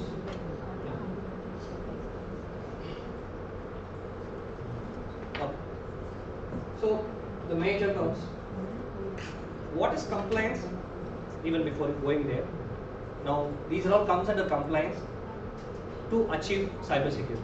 Cyber security or security controls, you are being a security engineer, you would be directly implementing some security controls in the organization, right? You want to take this standards. Yes, as you said, standards. That's something which comes under compliance, which we look into the standards side. But in overview, what is a compliance? That it identifies, you can identify the regulated standards which are applicable to you, to the particular organization which you are working on. So let's say today, I can't go to a fintech industry and implement a regulation which is needed for an OTT, right? OTT, entertainment platforms regulation. I cannot implement on a fintech industry, right? So that's vary from domains to domain. The domain which they are handling based on the customers and based on the one of the other thing is based on the organization objective. This is something, objective is something which is formed on level of the organization and the level which, like the CXOs, they are the organization, right? CXOs, the top level of that. That includes employees as well, but the decision makers are the top level people who needs to do. Their objective is what the employee's objective, right? That's how. So why I wanted to state about GRC only and wanted to explain you guys is because this only, that even before implementing a security control, you need to understand the concept or the mindset of that board, right? That how do we need. So compliance devises that plan, security implements it. They evaluate, even compliance team evaluates and goes on. So security and compliance is always proportional to organization. Let's say, as I said earlier, level of organization. Today, let's take a startup, for example. For startup, I'll say a few other controls which comes in the next slide. Let's say startup is not going to invest around, let's say, 20 lakhs of security control. They say that it's an open source for that control, right? But if you look from a well-known organization or well-established organization, what they do, they implement, even if it is 50 lakhs of a control or an application which you wanted to install and provide that service, they would be going for it, right? That's how the level of organization goes. Because now resource, again, you need to have few set of people. In well-established organization, they have separate teams, even for individual tools. But in startup, everything is in start to end, right? What would be the impact? As I said, let's say your business is running. Most of the organization, 90% I would say, 99% also I guess. So their motive, as I said, their service shouldn't be impacted, so that the customers are not frustrated with them and they don't move on, right? Because their profit or earning goes down. So what would be the impact? Always the higher level of the board goes for this. Board goes for the impact. Let's say you're just defacing a website, and a hacker defaces a website. As Chaiwala example, hacker defaces a website, but my business still runs it. I don't lose my customer. That doesn't impact me a lot, right? Let's say an encrypted data is getting exposed. That doesn't impact me, or that doesn't concern me. Concerns a bit, but not my services gets disrupted or something like that, right? The data is encrypted. There is no impact on an individual whose credentials or information got exposed from that DBs also, right? So always it goes to impact. Impact in the sense, what is the repercussion of an incident, what happens and goes on. Again, what, why, how you can achieve it. Again, GRC is just a framework which you devise in every organization that to meticulously face and achieve the security and secure the environment. That's the motto of even GRC as well as security team, right? At the end of the day, they just want their environment to be very secure. They don't want any malicious intender or hacker to get the data and go off, right? So just an GRC would be an internal framework for each and every organization. They have their own frameworks based upon a lot of regulations and guidelines and other aspects. Okay. Why? As I was saying, it is needed for not only implementing, to ensure that they are implemented in a right way and they are being followed up properly or not. Let's say, as on date, there are a lot of organizations where you, we used to say, right, humans are the weakest links in cybersecurity. They are tend to make issues. Let's say if there is an server admin who have set the password as admin, then it's gone, right? That's where your compliance comes into the picture in reviewing them, that whether the controls are being implemented properly or not. And how? That's again implementing the right regulation and following up with them and when it comes to compliance, what we do is that we collaborate with all the teams in the organization to understand that a product team, legal team, security team, whatever it might be. But those teams you need to collaborate obviously to implement something, right, for that product or service, whatever they are providing. This is just a preface which to the next slide. What is the standard? I know it would be kind of a history class, but these are all something which is important for security as well. Not only that you try to get to know a tool, implement a tool.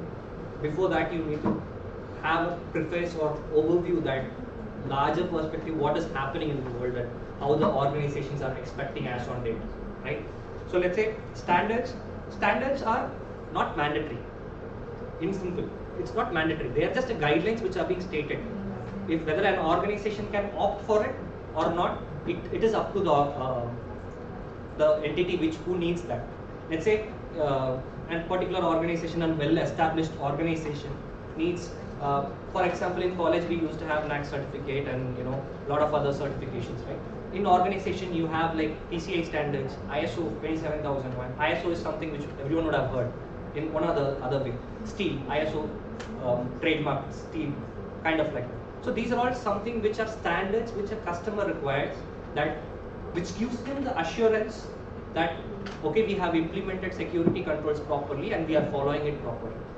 That's why the customer always wants these kind of certifications. So certifications, again, standards, they give the guideline, and once if you are passing these standards that you are following it properly, then you are certified for that. Now, let's say frameworks, as I said, there are internal best practices which you follow. Like let's say this is a standard which I wanted to opt, and these are all the controls which I wanted to create in my organization. And this is how it's going to be. Internally, what are all the best practices I have as on date, and how I'm going to create it. These are all my rules. Let's say I'm going to have my passwords length is 12, and all my applications and my internal tools going to follow my 12 password. Below that, it's not accepted. That's something, a best practice or internal framework which you are developing yourself to follow the security standard, right? Now, statutory law. Let's keep law for now. If you see in the previous example, I would have stated that there was one example in forensics which I stated where the Nintendo Switch was there and the guys have subpoenaed the Nintendo's company and they got it. There is no requirement for the Nintendo company to respond, right? It's my organization, whether I could give the data or not, it's his concern, right? I don't want to help as well. Because I own the organization. I can take a call, right? Whether I need to give the data for that investigation or not. But he was subpoenaed, means he have been formalizedly requested from the court that you need to follow this. That's where the law, that's the guideline which is provided from the federal governments or the Indian governments that comes into the picture. They say that to do this, follow these kind of standards. Let's say for fintech industries, you need to follow the certain number of laws, and for an organization consulting, and even for an individual as such, also it is applicable. IT Act 2000 and Saksham bill they used to say for forensics. There is a bill which was passed for the Indian Evidence Act, which was in early 19s. Now there was a Saksham bill which was released by the Indian government 2023. So every forensics analysis should have a digital Saksham bills copy where they just state that what is the backup hash and who have did this analysis and other things. That's how this gets thing. So those are all some terms. For California Privacy Consumer Act, it's just an act which can be followed. Again, that can be opted or not. That comes to the organization who are there. Regulations, yeah.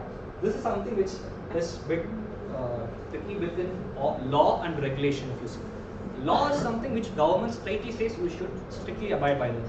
Regulations are something which always by an appointed entity. Let's say government doesn't state that what should my fintech industry do.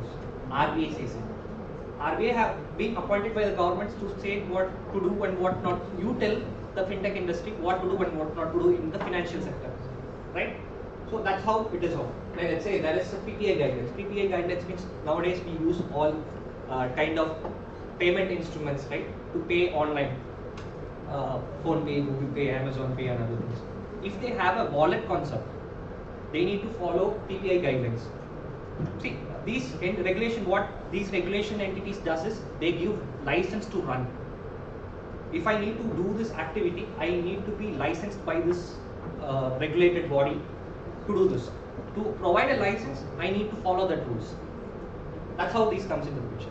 PPI is prepaid instrument guidelines, which is a master direction from RBI. That's how it goes. A quick question: GDPR is a regulation law framework, which is we know this, right? We have heard this term. We heard this term everywhere. Is it a law, regulation, or a framework? Sorry.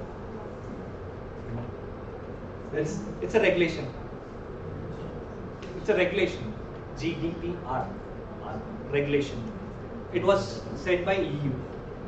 It's an appointed body. EU is an appointed body for the entire European Union, right? So that's how it is. GDPR is for your general protection, but that doesn't apply to India. If you remember, it doesn't apply. Because we are not a EU region. States on this.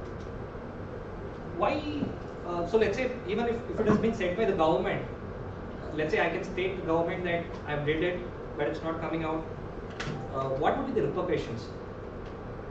What we know is that we've been put into cell, but in an organization, whom they will put in a cell? Whether the employee or the top board whom we state that as an organization. Any idea? The question is? No. What I was saying is, see, while an organization needs to follow this, we have understood. So let's say if they violated that, what would be the repercussion of that? Let's say we know that someone will be put in jail, right? Who would be that person or the X person? CEO? Founder or the owner? Founders, not always the founders. Owners Of that particular thing, but let's say if it is a security related lapse, then that CISO would be most probably, and post the investigation, if CISO is the major part of that particular head, they will be put into the. Let's say this is. Admin. Yeah. So let's say the sole person, like the heads of that particular fields. Let's say if the involvement is from the higher ends, the founders also, they are also being put into it. And not only that, we would have heard the fines as well, right? Let's say one of the famous things which we have heard in the recent times, RBI and Paytm. So what they have happened to do is that they have not. It's not Paytm who have been said to stop its services. It was Paytm Banks. That's just another organization, subsidiary organization, right? It's not Paytm. Paytm Banks have been said to stop its services because there was the compliance, non-compliance basically. They didn't follow the rules properly. They've been said that your rules are not proper. They've internally said, this has been repeatedly said. So the regulated body have the authorities to say that you are not, like, your license is not said anymore. You're going to block all your services. That's how these have been stopped. Plus fine amounts, that how and how much to be there. Few news aspects, clips. Avast was fined nearly 50 million for GDPR violations. This was specifically in EU region, which happened that Avast antivirus, that let's say the AV antivirus stores the data, because it's probably an antivirus, but it shouldn't do that like this. They store the customer data in a clear text format, which is not opted, right? Why? In the sense, if it gets breached, the person who gets impacted is us. We get impacted as a consumer or an individual person who is using Avast. So again, if you are violated, and Avast is just again going to the court again stating that no, we are complied to this and other aspects. And one other thing which you have always seen is, another clip is that Facebook, Google. You would have always seen in the news that Google Sundar Pichai is going in front of the Congress and stating that no sir, this is not happening as like that, he's just going to in front of the Justice Department. And also you would have seen Zuckerberg, who is always, they've been called to state the actual open investigations that what you are doing. One of that particular scenario is that Facebook was fined 1.2 billion euros. It's not INR, it's euros. Just think about the repercussions of fines, how much they get it, even though they do it, right? So what happened is that they transferred EU data, European Union's person's data into US. Into the headquarters. That it's not a security act, it's not a violation of security, but processing, where this comes is privacy, is where this gets affected. Even it's not only the cyber security techniques which you implement and secure an individual's persons, the privacy of that particular person or the victim also gets into the matter, right? That's how this case comes into picture. And yeah, so coming back to security, I just let's say I have till 12, right? Okay, I just quickly sift through the slides. The bifurcation which I am showing you here is organization, people, physical, and technology. This is based on an ISO standard 2022. Basically, all your information security standards are where you want to implement the security control, right? Organization is the top level management, basically, where they wanted to decide, they wanted to invest, they wanted to have the mindset that they wanted to implement the cyber security control, right? So organization is one aspect, people is another aspect. People, as we said, biggest link, and physical and technological. Technological covers your logical aspects, authentication, access mechanism, least privileges, and other aspects. These are all 4 major domains when it comes that you wanted to implement a cyber security control or information security. You wanted to keep your information secure. These are all 4 domains which you want to do. Let's do a short brainstorm again. Just wanted to get these details because you already know these controls which are there in organizations. These are not something which we do not know. We know that there are controls. These controls are there placed in organizations. Let's say people signing an NDA with the organization. This is something which we do every time, right? Every time when we get a job, get an actual service also if you're doing, even both the company and the customer also. Let's say I'm working for my customer. Few of the customers gets an explicit NDA that my data should not be exposed by this particular person, right? Because let's say this is NDA is always from a perspective that you are not violating any security control. Let's say today I am implemented a high-tech state-of-the-art security control, but let's say my employee wants to steal data, he can get it out there. He can get it out because he has to. Let's say he has a privilege to send the data out. He can send it. He's an insider threat. He's an insider. Like example, whistleblower. My Edward Snowden. If you think about him, he was a basic person who was about to whistleblow it out, right? He wanted to state that the US was monitoring the US people illegally. So that was the scenario. He wants to expose what are all the tools are being used to prevent that from these kind of things. We have an NDA so that legally the organization can sue that particular person who have did this activity. So at least they have the the fear that they shouldn't do it, that they have signed it. And background checks, it's in this is again comes into the larger picture that types of organization or the level of organization which we do. Like let's say today I have a 10-member of organization whom I have trusted people. I don't want to do a background check because all my friends have co-founded it and did it. But when it comes to a well-established organization, background checks are needed.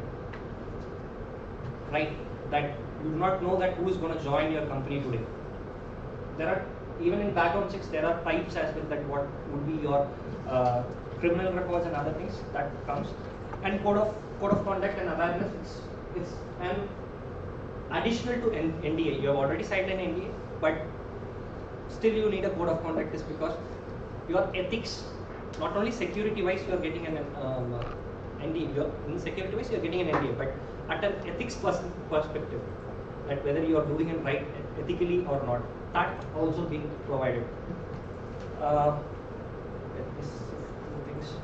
Physical control, restrict the area. Like let's say today I can get a bazooka gun inside the college, right? I'm not being checked out my backpack items, whatever I brought here, and I've not brought two, but I can bring, because see at the very end of the entrance of the gate, you have been checked that whether you are authorized to enter on the premises or not. But what you are carrying, it's not being checked. But if you go to an Dell or other companies inside the premises, obviously they will check your backpack items, right? What you are bringing in. That's how you secure your area.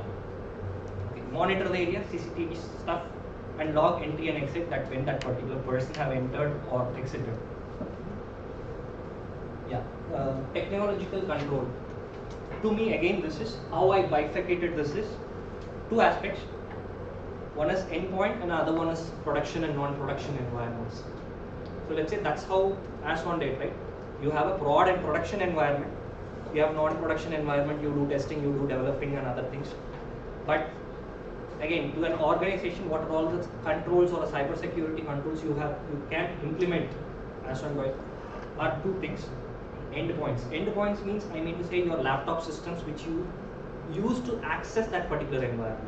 Let's say if your laptop is getting compromised, you can obviously get through that to the production, right? Let's say I'm a guy who has access to the production. I'm having an application which is running all critical data. Now, let's say my system is infected. I don't need to even go to the production environment, right? I can just monitor the attacker can just monitor my system and get the data. Because I can, one or the other way, if there is a possibility to download the production data, I would have downloaded it and tested it somewhere, right? So two types coming. What are all the controls? Any idea what are all the controls we can put in an endpoint? Laptop, system. Sorry? In a laptop, okay. IDS, IDP, so it's in a way, yeah, okay. In an organization, let's say you are having an organization. Organization level, you have an IDS, but at an endpoint level, what are all controls you have put? One is access privilege, which you have that thing, and authentication also comes into the picture. What else? Firewalls. Firewalls, okay. Nice. Anything? Any ideas? See, this is how we learn techniques, right? How to secure the information. So let's Antivirus. Sorry? Antivirus. Next. That's something which is good. Obviously, you need to have something which I browse and get into the system. If it is malicious, whether to identify that or not, antivirus is one thing. VPN is not a security control, but you're not, see, your VPN is a secure way to connect to an environment, but that's not going to protect your endpoint, your laptop, right? Think from that. You're connecting in a secure way to your production environment. Like, let's say your system is compromised. Even though you connect to a VPN and you connect to your production network, still it gets compromised. Like, you're affected with some virus. You're connecting in a secure way to the production. Your virus can pass through that, right? Person can't access it from external network. You can't pay. See, that's what I'm again stating. Let's focus on endpoint. Now, if you wanted to focus on endpoint, what are the controls you want to put? That's something which is good. What you said. That's the right. Coming. Okay. Restrict access, antivirus, DLP, data loss prevention, and disk encryption. So, antivirus, we all know. If some malicious intended or something you browse and you get into the system, and AV helps you out, not every time. DLP, data loss prevention. Let's say the insider threat which I earlier which I was stating. Let's say today the vast amount of technology we have helps you out in evading all the security controls, right? Let's say I am monitoring my email, I am monitoring my system, but let's say if I am not monitoring my way what I browse, that's a gap, right? Let's say I'll just go to a site called fileshare.io. I'll upload the system, I upload a file and share that file to anyone. I can do that, right? That's possible.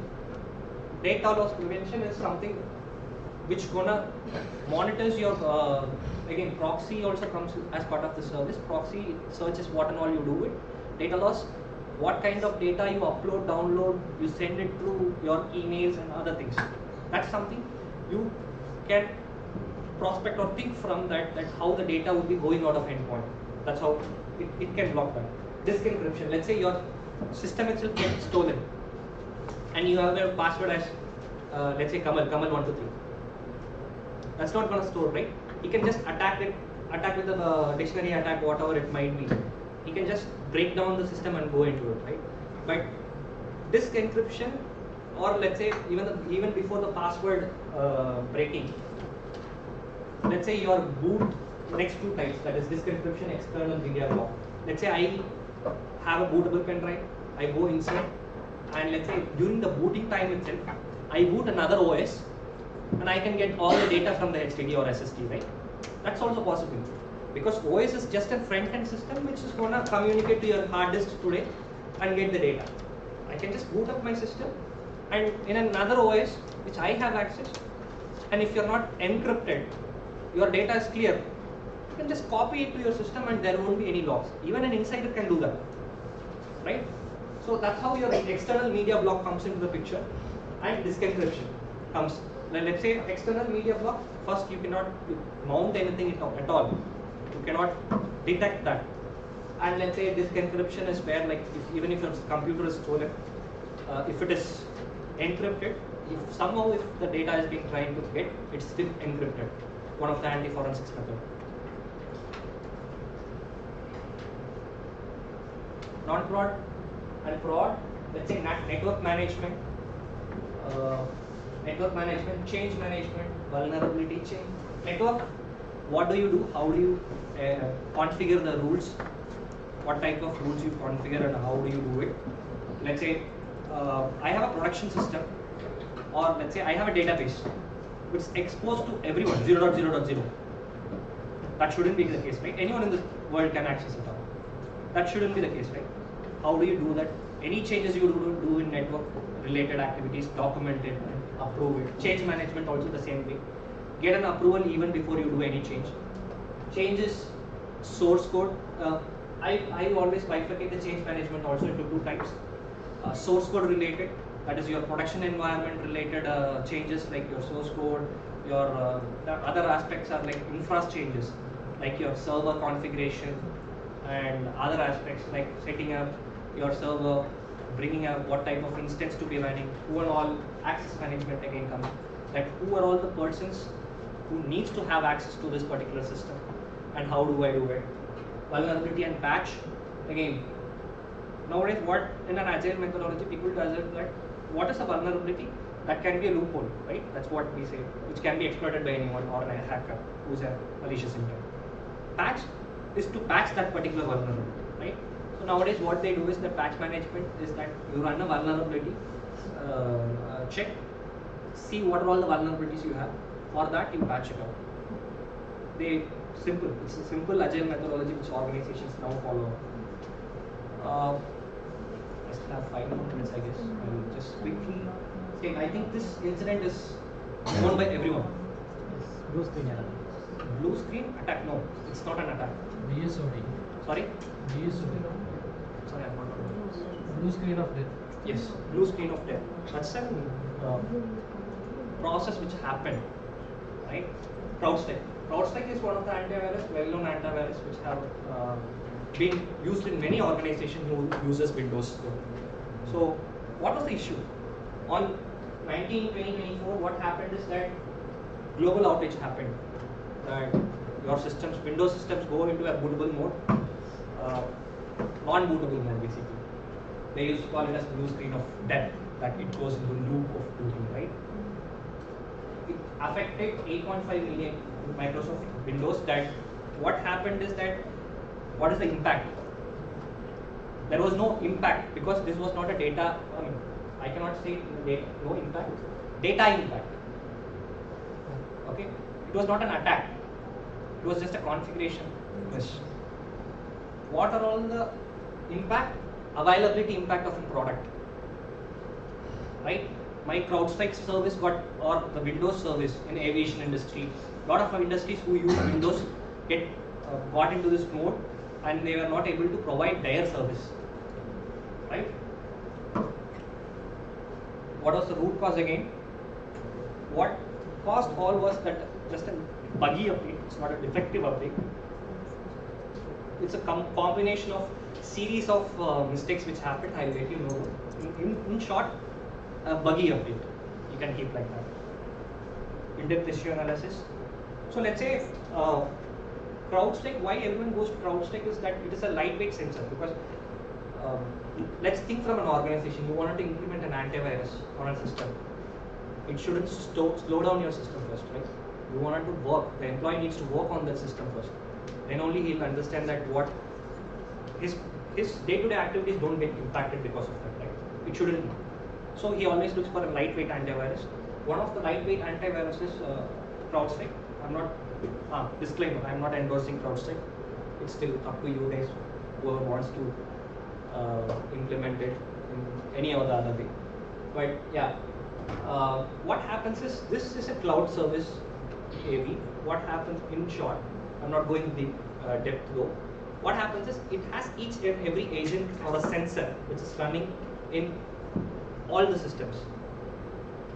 Always there is a communication between the sensor and the cloud environment. So what happens is all your IOCs, IOAs, indicator of compromise, indicator of attackers, all these signatures and data would be sent to these sensors.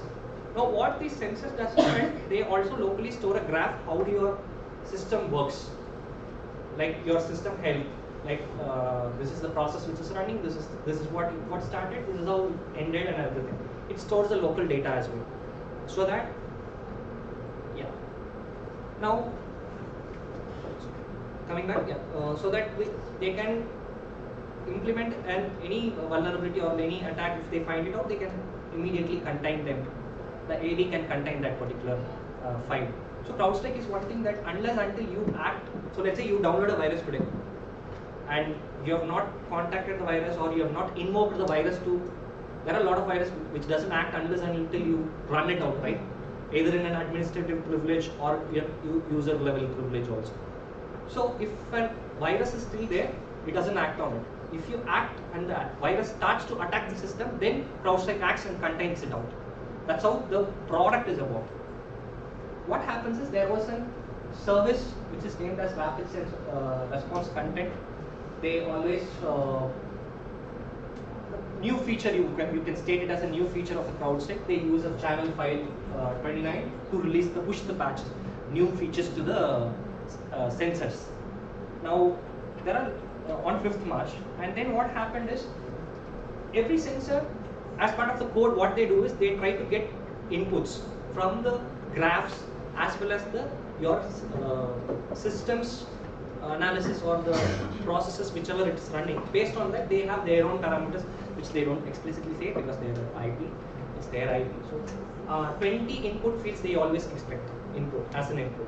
What happens is the input which was provided by the channel file 29, that is during this update file rapid response, was 21 parameters. It's not an vulnerability. It's not an loophole or a zero-day attack where someone can leverage and do it. It's a manual miss which can exit, because obviously if it is a vulnerability or a malicious code, it would have been caught in the source code testing and a lot of other processes which that particular entity have run, right? So they just have in the code, they have redirected the sensors to look for only 20 inputs, but what it received was 21. What happened is, we know buffer overflow attack, but what went on is out of bounds memory read, which led to system crash. So basically, if you see in general, your Windows words gets hanged, but that doesn't cause the system to go into a boot mode, right? Boot loop. How does this alone cause it? Because the application, if any application, take any application, it's going to a hang mode, it's not working as expected, it doesn't go into boot loop, right? That particular application gets hanged, you just kill that application. But what happened here is, why that boot loop happened is, CrowdStrike is a kernel level driver. CrowdStrike Falcon sensor, that's the actual product. What happened is, Windows have obviously, if we go back to our basics, you have a device, your camera or whatever the device, computer device you have, hardware devices. It speaks to your kernel drivers in exchange speaks to your applications, right? Now, what happens is, normally all your application sits on your application layer. Here we have a driver at a kernel level, because most of the antivirus, what they do is that they wanted to contain the virus, right? Even though if you don't give a kernel level permission, they won't be able to contain it, because they can just always exceed the application and goes on. So this is how that Windows gave the permission that antivirus can sit on the kernel level drive, and now here when it went out of bound, it went into a boot loop because it was not able to handle that much. Again, corrective action is something which what they did is that it went into a boot mode, boot loop basically. What they did is that rebooted into a safe mode. Rebooted that into a safe mode, and they just deleted the file which was causing the problem, because that particular service had one particular file which was running this out. Booted into a safe mode, because where you can check that particular application and delete it out. That's how they did it. And lessons learned. Why? Because these not only the controls, your process or the standard guidelines, frameworks, also implies that you need to follow these kind of things, right? Change management, which we learned earlier. Source code, change management, you need to have source code testing properly, you should be having. Even that implies to your security as well, right? That's how governance, security comes into picture. And customers' plans, see, there are a lot of mishaps. CrowdStrike had an issue. They had an buggy code. Now Windows let them to run in a kernel level. Now, how it got impacted into a customer? Because customer, without even testing, they would have implemented it. Patch. I'm getting a patch. I need to test it. Then only I can implement in my production, right? I cannot just like that implement. But there is a catch in outside that you cannot directly test it and push a patch. It's always having a connectivity to the internet, so they always leave it out. They have an n-1 patch update, and is your actual patch which is coming. n-1 is the previous patch of the actual patch. So there are a lot of other things comes into the picture. And demystifying industry forensics, which I said earlier. We were speaking morely from a crime scene individual perspective. Just think about industry forensics. It's very not say very easy, but the place where you get the data is very easy. So now I've explained about where and all, how and all the data can be residing, right? The controls which has these kind of things, logging mechanisms, disk encryption, your DLP has the logs, a lot of other aspects, right? Like let's say if a change management is there, if it is a documented one, or let's say your source code which is maintained and tested, that where it went wrong, to identify that in forensics of an industrial way, it's very easy because you have your controls already put into place that it shouldn't happen. If it happens, you can go back and look into it too, where exactly this happened. So that's just something. And yeah, this is something which earlier I was speaking about. Watermarking the AI generated videos. Because of compliance, I won't vouch for it too, but due to the laws in the US and other things, AI generating companies who uses this AI generating videos, if they generate a video, they should provide a watermark. Watermark means not like our regular files that you have a watermark at the back, like confidential, not to proprietary, not like that. Let's say because obviously your customer won't use it, right? If you use a watermark below, which shows that you are being paid. So what happens is, that's an inbuilt algorithm. What happens is, at background of that each and every video and image, there will be a watermark from the company stating that if it is from OpenAI or Saro, that gets watermarked at behind the video, which is not visible to the human eye. Again, an algorithm which doesn't get compressed. Let's say you individually, or let's say you upload a file into a social media or an application. What happens is it compresses the metadata and other thing, which is in fact a significant thing, or an anti-forensic method which compresses all the metadata, which gets destroyed basically. But in AI generated video, what happens is this watermark still stays there, even though if your compression mechanism acts on it. Just you can refer a paper where detecting deepfake videos using digital watermarking. Compliance effect, again, data owners have their rights on their data. GDPR, but as I said, it's not able to India, but we have the Digital Personal Protection Act 2023.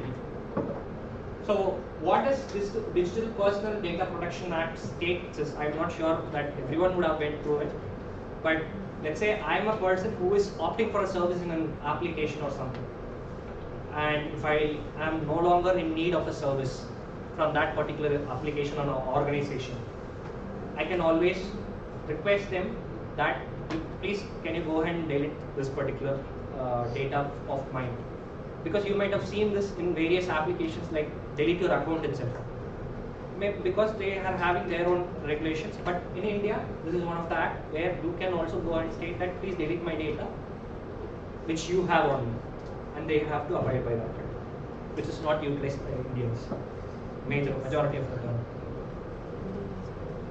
Yep, a quick recap what we went. Forensic triage process we have went. Challenges in anti-forensics, what is GRC, security controls around the information, case studies.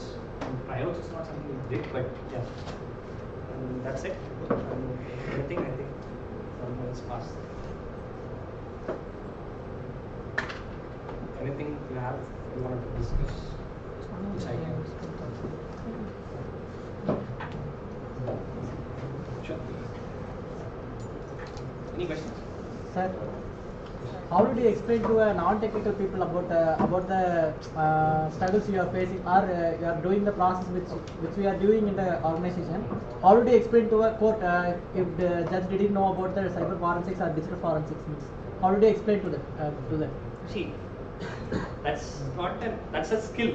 I would say that's not something which is a cyber security technique, or that comes with your experience. I would say it's not only in court, even in organizations. If you wanted to make a leader of the board member, you wanted to convince them, or your CXOC, you wanted to convince them, you have to. That's your job, right? When it comes to compliance, you have to make them understand that what would be the impact. A case study, again, you need to say the root cause, what is the issue, what would be the impact, what would the impact would cause again. It would make us lose the customer, or it would give a false face to the product which we have. That's all. Emerging technologies using AML since digital forensics. Do you have some examples, or what are the technologies we are using? Yeah, as I said, AI tools is just another marketing gimmick, I would say, because it's just another service which is just going to leverage, I would say. So it reduces the process. Previously we were using algorithms, now we are using AIs. That's the simple difference of it. The tools, I could name as few as Oxygen, which uses a magnetic forensics technology. Even you can ask the same question to ChatGPT and you can get for the tools. So we are currently using some techniques and tools are currently we are using, but the tools and data techniques are how did we know that data tools or technique was updated or outdated? How we can be updated in digital forensics? See, it's not in digital forensics. In general, as I said, it's up to you that you wanted to get updated. What now, I'm asking is checking the tools, right? How it is updated or not. See, multiple. If the product is 4.1, you just go to the website. Simple. Just go to the website and download the updated version, or see the product release which they are giving, and whether it is an updated product or not. From there, it's just again source always, the actual source, not even me. If I say that I'm giving you an application and stating that this is an updated product, you shouldn't believe that when it comes to cybersecurity, right? It's always the source, the OEM or that particular application owners or the authorized persons. You can state that is them only. Always go for the product releases. Always check that whether they are updated or not.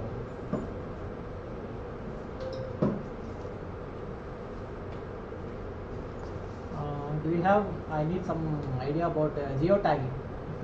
Geofencing. Geotagging. Yes. Okay. I didn't know about that. Recently, I heard that geotagging was part of digital forensics. I didn't know about that. Okay. Do you know about that? No, I don't have hands-on that experience. It's basically again as like geofencing, that you tag a person that where. See, even in general, I'll tell you, in an image, the image which you take in your mobile phone itself, if you go and do a metadata analysis, you would have your geotagging in it, latitude and longitude. Yeah. That's how it is. So every OEM has a format to take a picture that when this was taken, you can see the image and geotag it. That's what I was saying previously. Even if your phone is off, it can capture all kind of data.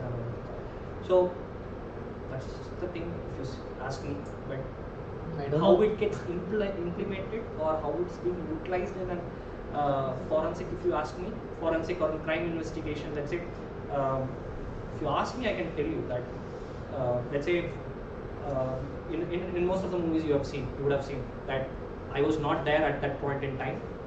The victim would state it out. When you are going and presenting the scene, you are presenting an image. How do you show it as this geotagging only?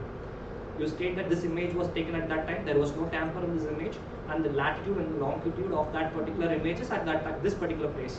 That's how you can show it out. But apart from this, there are, to me at least, I don't know the use cases. Thank you.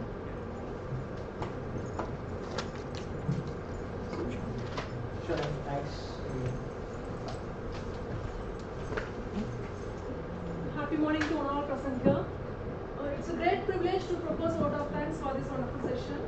First, I would like to extend my sincere thanks to our guest, Mr. Kamal Raj, Risk and Compliance Analyst, Pilmo Kandapu, for his valuable presentation about digital forensic check. Thank you, sir. Next, I would like to extend my sincere thanks to our respected Secretary Ma'am, Dr. Vanitha, and Principal, Dr. Ratnamala Ma'am, for their support, guidance always. And I would like to extend my sincere thanks to our Vice Principal, Dr. Vidya Ma'am, Deans, and HODs of various departments, faculty members for their valuable support. Thank you. And finally, I would like to extend my sincere thanks to all the participants for their involvement and patience throughout the session. Thank you.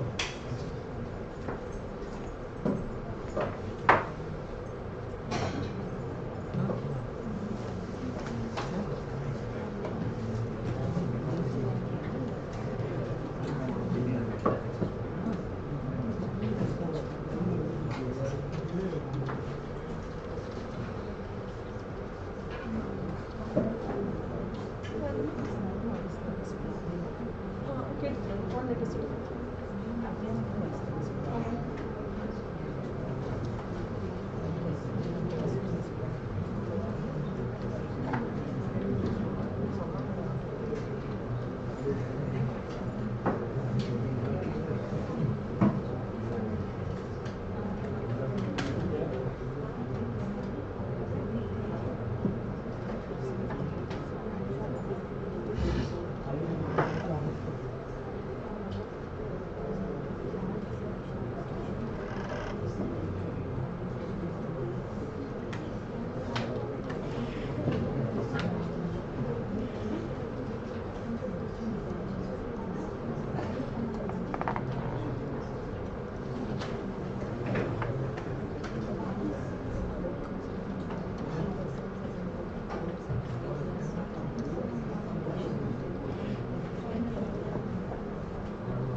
ஒரு word document குரூப்பில் share பண்ணிட்டோம்.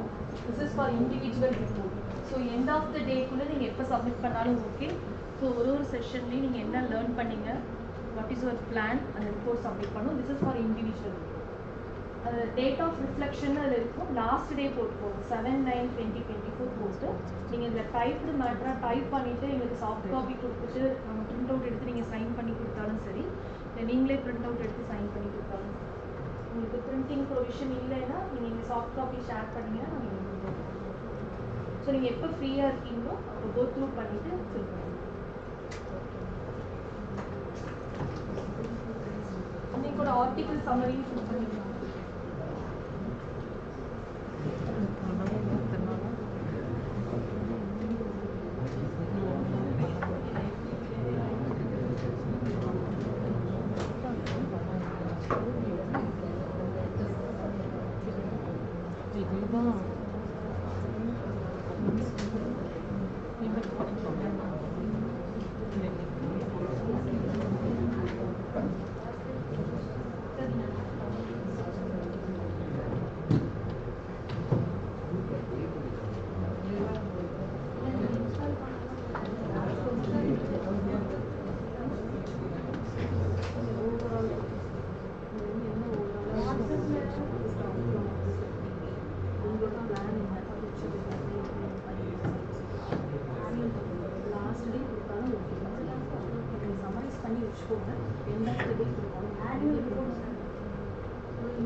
தானே நம்ம ரெண்டு discuss பண்ணி individual எழுதி தான் எழுதி அனுப்பிட்டு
Security.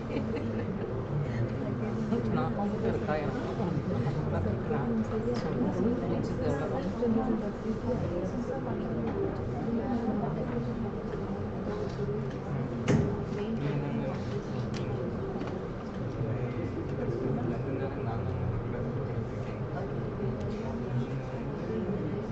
எல்லாரும் டீம் தான் ஃபில் பண்ணணும் ஆர்டிக்கல் அனுப்பிச்சிருக்காங்க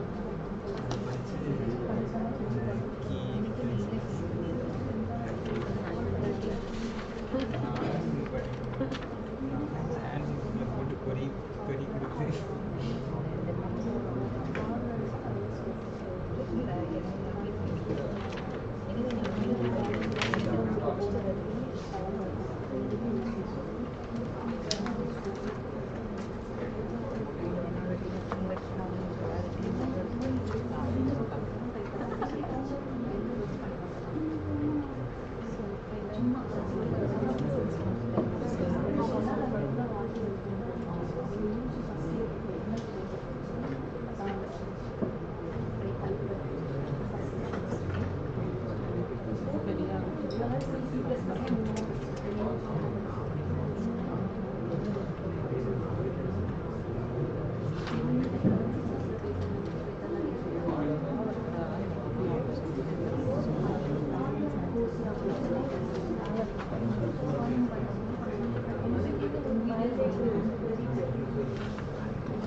இதே கேட்டுட்டு வந்தாங்க.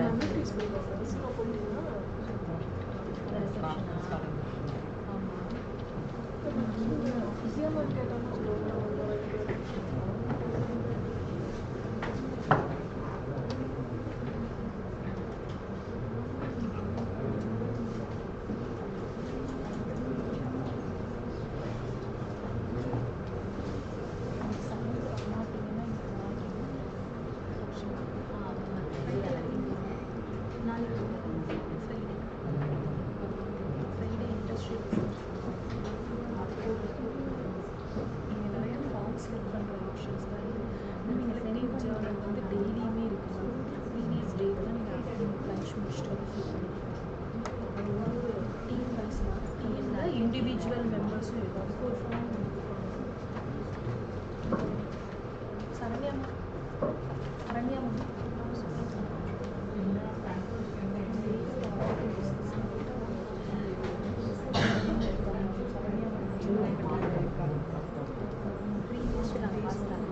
ப்ரீவியஸ் 2 டேஸோட ஃபார்ம்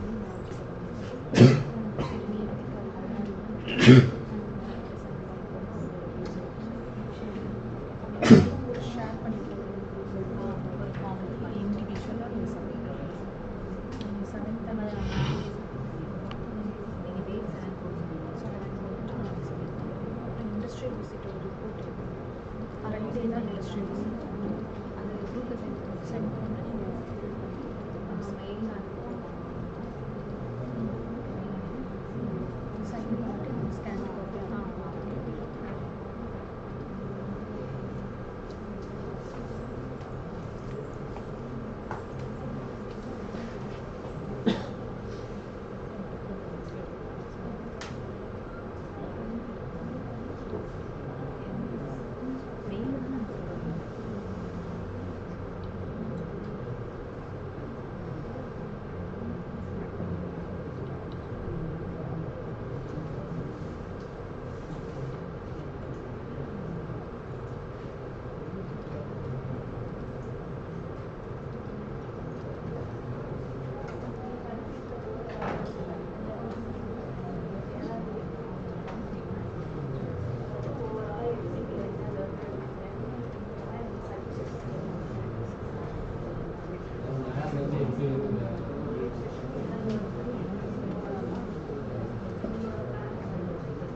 காப்பி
handwriting பாருங்க எழுதிட்டீங்களா அதான் சரி handwriting பாருங்க சரி டேக் கேர்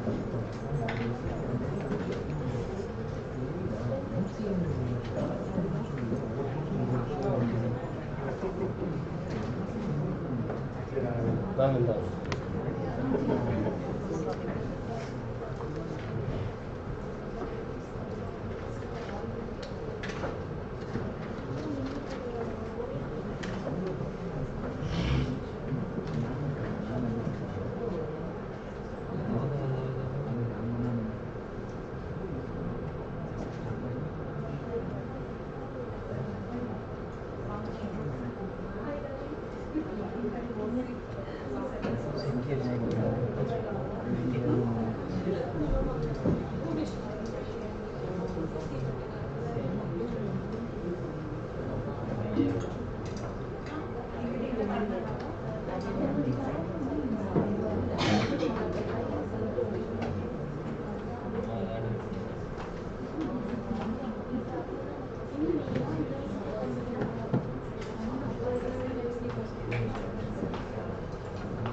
வீட்டில் வந்துட்டீங்களா? எங்கே போனீங்க? எங்கே போனீங்க?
பெங்களூர்.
வச்ச சரி மேம் கொஞ்சம் சேஞ்சஸ் ஃபோக்கஸ் ஆகிடுச்சு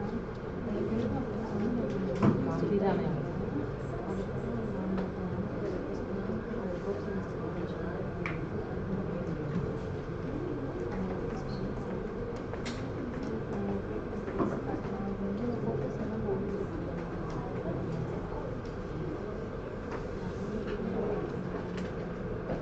எனக்கு வந்து வர டைம் ஆகிடுச்சு அவங்க வந்து கொஞ்சம் ஆப்ரேஷன்ஸ்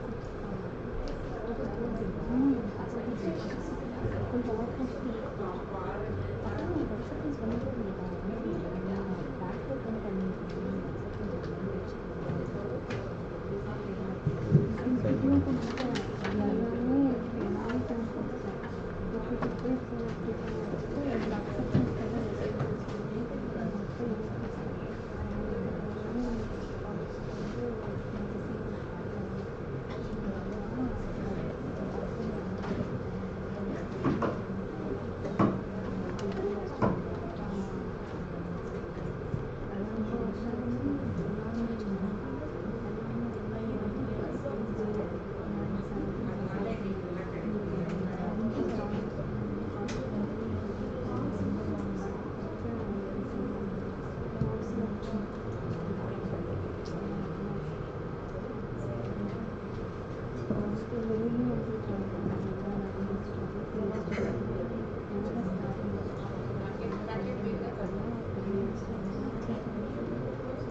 பழைய ஃபார்மெல்லாம் எல்லாமே கொடுத்துட்டீங்கல்ல உங்கள் டீம் பேர் என்ன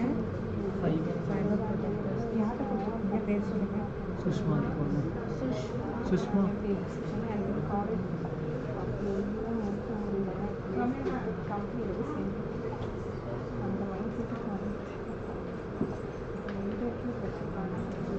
பக்கத்தில் ஏதாச்சும் இருந்துச்சுன்னா ஓடி போய் வந்து போய் பார்த்து கோவிலுக்கு காலையில் அங்கே 10 மணிக்கு வந்து அங்கே கொடுத்துட்டு வாங்க திருப்பி இங்கே வந்து விஜயகாந்தில் காமிச்சு அப்லோட் பண்ணி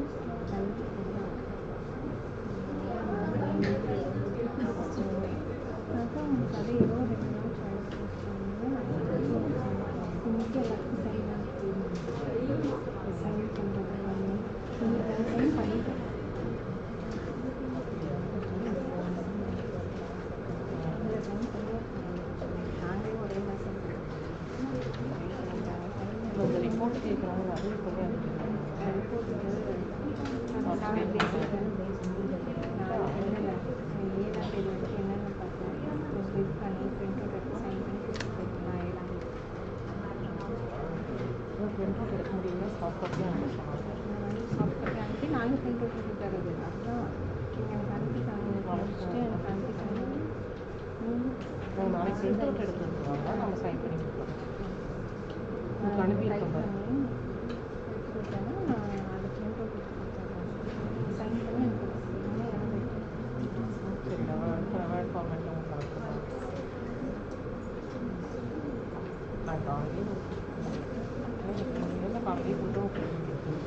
அது இல்லைன்னா உங்கள் சைடில் தானே மேம் சைடில் டிஜிட்டல் ஆக்கணும் அதெல்லாம் நான் சைடில் கொடுக்குறேன் ஃப்ரீயாக செய்யலான்னு சொல்லிடுவேன் சிலபஸ் ஷீட்டாக நம்ம டீமில் இருக்கணுங்களா அது அங்கே இருக்கும் கைட்டு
Kritika. Fourth one.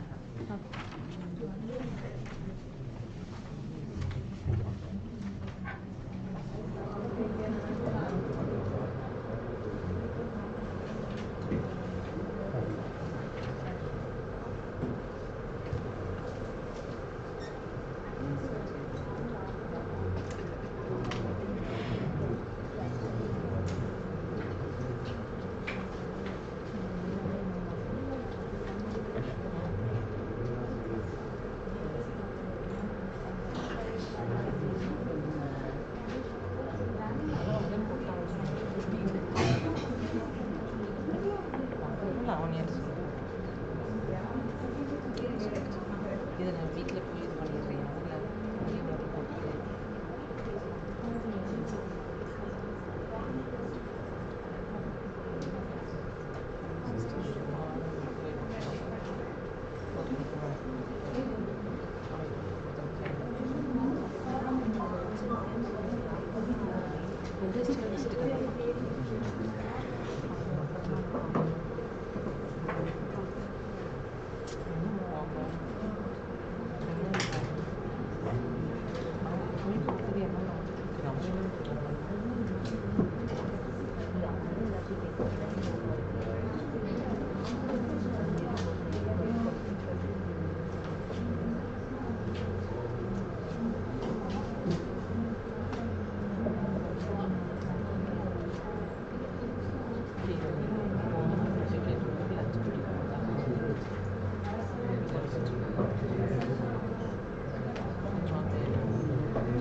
From KGCAS, KGCAS. Hash 32.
யாராவது வராங்களா சார் இதில்? யாரும் வரல கேமரா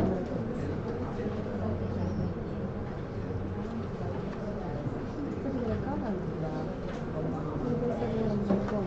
ரெக்கார்ட் அனுப்புவாங்க.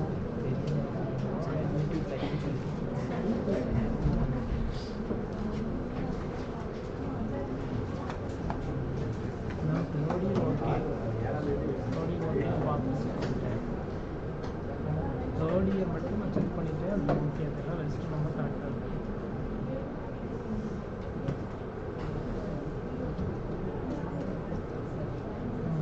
சங்கரம்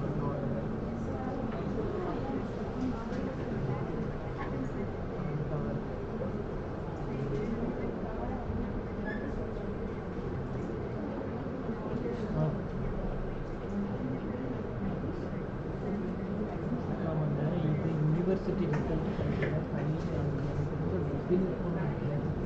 யூனிவர்சிட்டி ரிசல்ட் ஃபைலில் நேட்டில் இருக்குன்னு நினைக்கிறேன். ஆமாம், வரேன் அந்த யூனிவர்சிட்டி ரிசல்ட் ஃபைல் இருக்குன்னு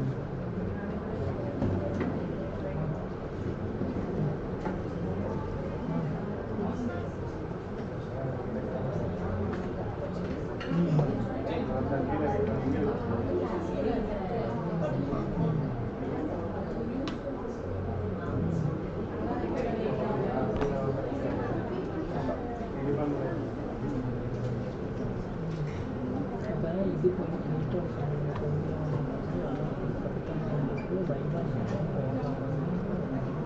சேஃப்டி கேப்லாம் போட்டாங்க.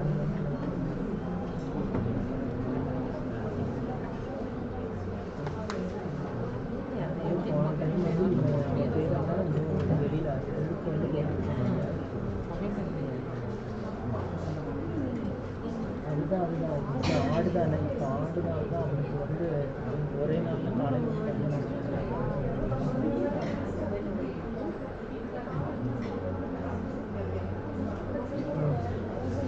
காஃபி ஆகலாம் நிறைய அனுப்புனது இல்லையா? வந்து கையில் சரி, நம்ம வாட்ஸ்அப்பில் காமிச்சு வித்யா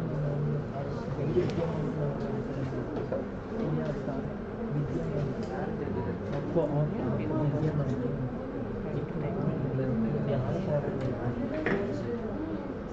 அப்போ அவன் சப்போஸ் வந்தாங்கன்னா ஒரு ப்ராஜெக்ட் ரெக்கார்டு இல்லை அது எந்த ப்ராஜெக்ட் அதெல்லாம் சொல்லணும் அப்படின்னு ஒன்றும் பண்ணாமல் இருந்தால் நம்ம சும்மா பேர் போட்டு என்ன பண்ணுறது இந்த டைம்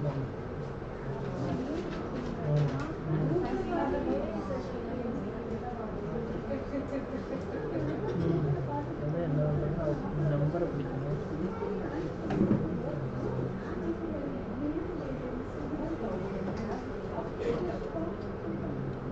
அதுக்கு நமக்கு நமக்கு நம்பரை கண்டுபிடிச்சி வந்துட்டாங்கன்னா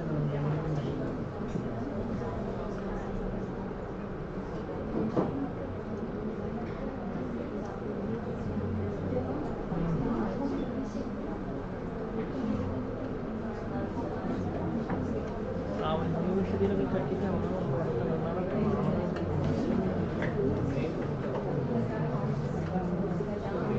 யூனிவர்சிட்டியில் போய்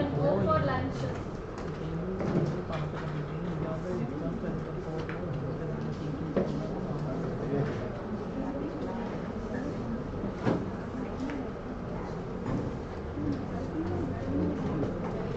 அது என்னதான் நம்ம கேட்டுக்கணும் தெரியுமா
சவுண்ட் போட்டு வச்சு பண்ணி கொடுக்கலாமாங்க மைக்கு டிபார்ட்மெண்ட்டை தான் வந்துடுறாங்க பாஸ் ஆகாது பாஸ் ஆகாது ஜஸ்ட் அமௌண்ட் பிளேயிங்கில் பாஸ் ஆகுது பட் ஆனால் அது ரெக்கார்டிங் போயிட்டே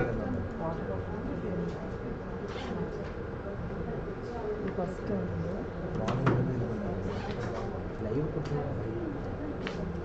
ஸ்டாப் ஆனால் ஸ்ட்ரிங் ஸ்டாப் ஆகிருந்தாங்க அவங்களே நான் ஒரே லிங்க் தான் கொடுக்க சொன்னோம் அவங்க என்ன பண்ணிட்டாங்கன்னா ஒவ்வொரு லிங்க் கொடுத்துருக்காங்க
அப்படின்னு நினச்சிக்கோங்க.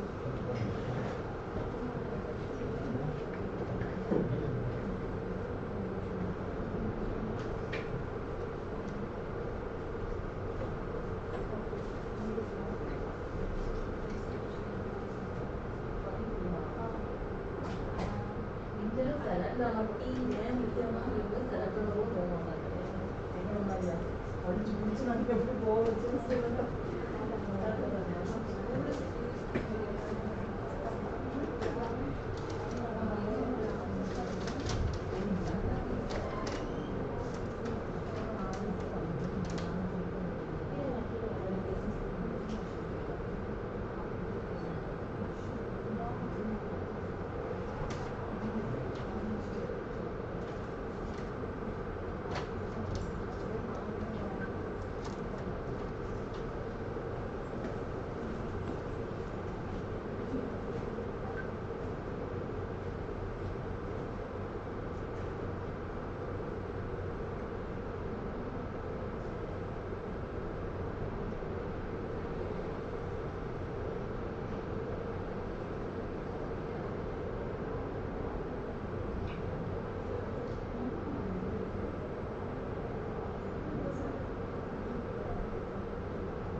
இந்த டேட் வந்து 4. Date வந்து 4.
இல்லை மேம் போட முடியும்.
Participated in various practice development programs, workshops and seminars conducted by National Cyber Defense Research, IIT Bombay, Infosys, NITTR, Chennai.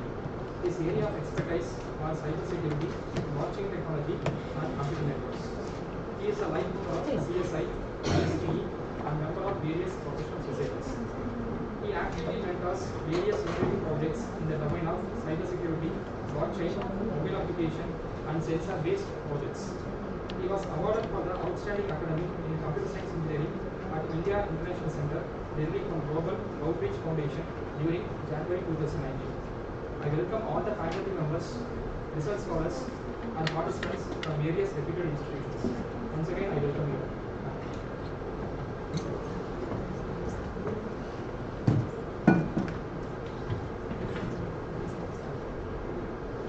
Am I audible? Or I just wanted to use the gadget? So, first of all, I would like to thank the organizing committee and management, principal and the team behind this ATAL FDP. So, I'm part of the third day session and hope it was handling a session post lunch is a terrific one. So anyhow, we will take it quite interactive, right? So to begin, I just taken the part as threat landscape. So before going into deep into threat, so I just wanted to gather certain information from you people. Like I have the faculty members across inter-department or from outside departments, and I do have, I could find some people who are into research as well, if I'm right, or PG, yes, exclusive. So I just wanted to gather certain information like, you all were into cyber domain or multidiscipline just to know about the cyber security. Anyone doing exclusive in cyber research? Exclusive in this domain, or everyone is new to this domain? You are new to this domain. Just wanted to know something about it. Yeah? You know basic. Yeah, little bit, but somehow it is like I just wanted to grab the attention because when we speak about cyber security, some people might not be aware or might not relevant to that department. Sometimes it might be a vague to the people outside the fence. Okay, so I just wanted to give a glimpse of. So we all were digital. We are major with digital frontiers, right? We are even slowly now we are in the stage where digital twin is happening. Digital twin is like all the manufacturing, all the manufacturing sectors are moving into digital, right? Are we concerned of security? That is what. So that is what. So how well we are ready to secure our digital frontiers? Earlier, only the computer science people will be using computers, and there were sectors which works as a machine in industry 1.0. Now industry 4.0 says we are in industry 4.0 and we are moving to 5.0. The 5.0 has more kind of automation along with intelligence for a machinery, for manufacturing industry. That is where whatever, even if you can see a small scale industry that might come into an intelligence based application, automated application in the future era, that is happening very shortly. When industry 5.0 exists, that would be the landscape. And here the thing is how well we are prepared for it. That is what actually we are prepared for it. And many of people still might get many calls day to day. We are getting many calls like for it all can be categorized into certain kind of threats. Yes, we can classify that as a threat. So what can be a threat actually? Well, in cyber security, in a broader, you can classify certain category as a terms. So we speak like vulnerability, we speak vulnerability, we speak threat, we speak attack. These three as a these three we are getting connected. One is vulnerability, the next is threat, the third one is attack. This is the sequence as well. In the first case, a system, any system can be into an attack or can be a target. Can be a target only when the system is vulnerable. Entire vulnerable can be, you can classify that as a weakness. A weakness. Any thief want to do certain things in a house, he just roam around the home for past a week or 2 days or 3 days time, where he find the loophole. What is the right time to attack, or what is the right time to enter into the home, right? So similarly, any kind of attack, we cannot classify the attack can be of only one kind of like presently the attack happening across mobile application, web application. இதிலிருந்து நீங்க எவ்வளவு broader நீங்க you have thought about an attack. நீங்க attack ன்னு கேள்விப்பட்டிருப்பீங்க. to what extent you have heard about in a day to day? You might heard about different kind of attacks. So to what extent you have heard about?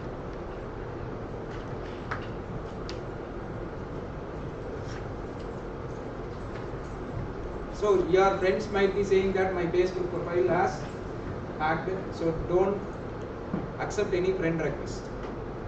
That is a common threat that can be categorized as social engineering attack. Right? And to the next level. I got a fake email. That email says, I got a fake email. That email says, login with the following credentials, or my SBI says, login with, share your login credential. That is the second kind. That is the second kind, which you can say it in the mail format. To the next level, a brute force kind of attack, where finding a username and password of any remote machine, getting a bypass login to the machine. That is another way. Brute force kind of attack. Next level, enterprise. Enterprise servers are being compromised. Enterprise servers has been compromised. The financial data or fintech data has been stolen. To the next level, the hard code of any banking application is stolen. Till the next level. It is not limited to that level. The landscape is still wider. Still wider. It goes even to control system. Control system, industry control system, we call it as ICS, where whatever your Nescafe, what we drink, a coffee powder, so all this, the manufacturing industry, all were being programmed with the PLC. The packaging is done by the conveyor is programmed in a way. Every 5 minutes, a packaging has to be done. A conveyor is being programmed in such a way to carry out the packaging for every 5 minutes.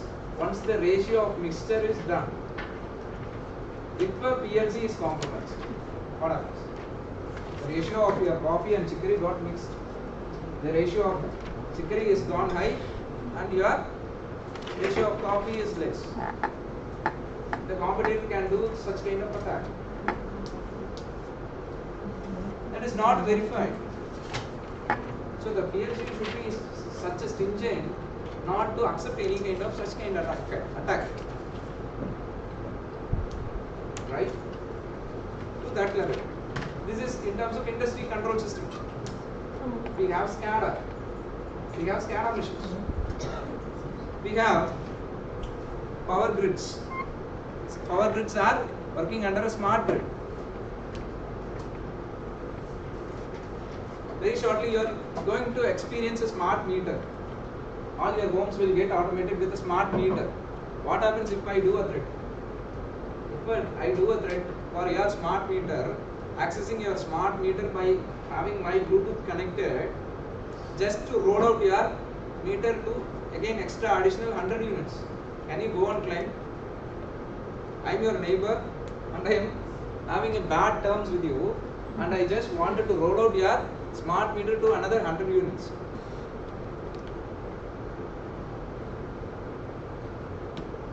This is to that extreme in smart grids as well. It not only happens with smart meters, smart grids also. And to the next level, if you take automotive industries were merely getting connected with EVs.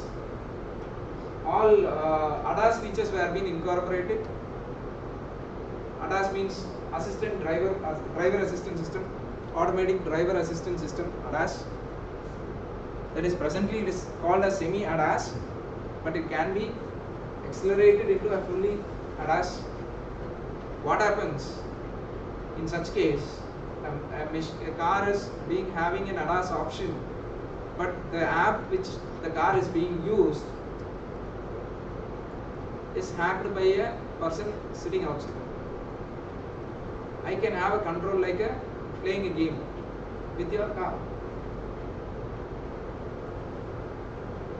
I do have certain gadgets to play with that, because the moment we have hack RF1, likewise wireless systems are there to capture the signal and repenetrate.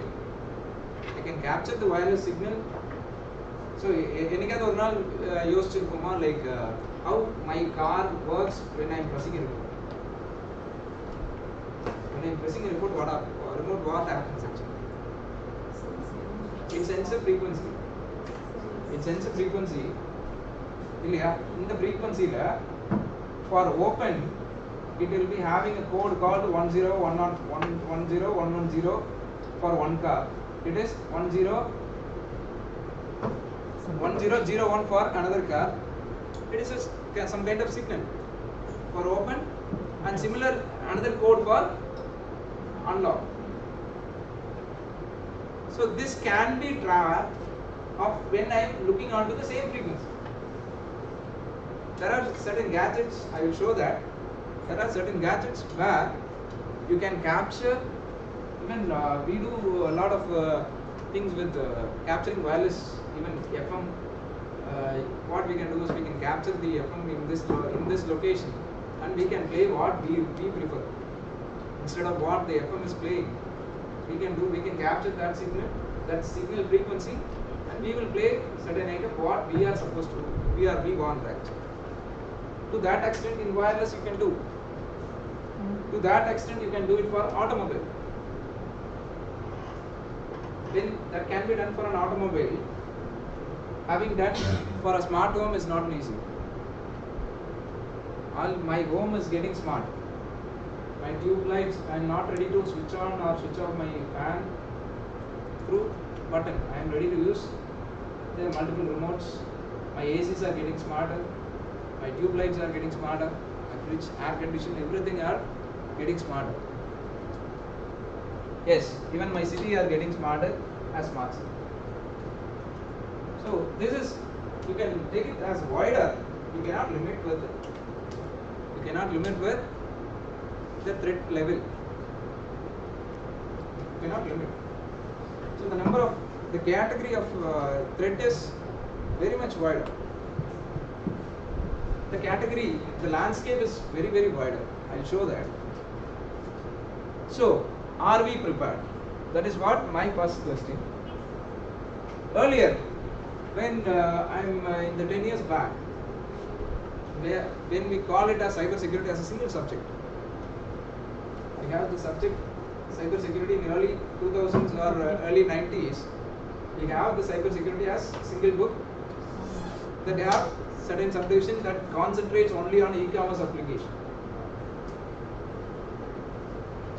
A signal or a basket is being trapped by a hacker. Say for example, they will show the example as a Walmart application is having a stock that is being, or the cart which is being assigned in Walmart is got hacked. 4 products which is being added, the value of the product is being modified by a hacker. This is what given as an example in 90s. Now the threat is not happening in that level. The hackers were not in that level. We are in the peak of leveraging. LLM models. How we can leverage an LLM model for giving you a analysis of handling the malware. A lot of research is happening. A lot of research are happening in that way. So, at the outset, we do broadly classify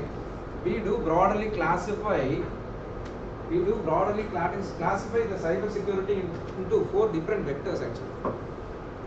4 different vectors, or you can take it as deeper, you can segregate again.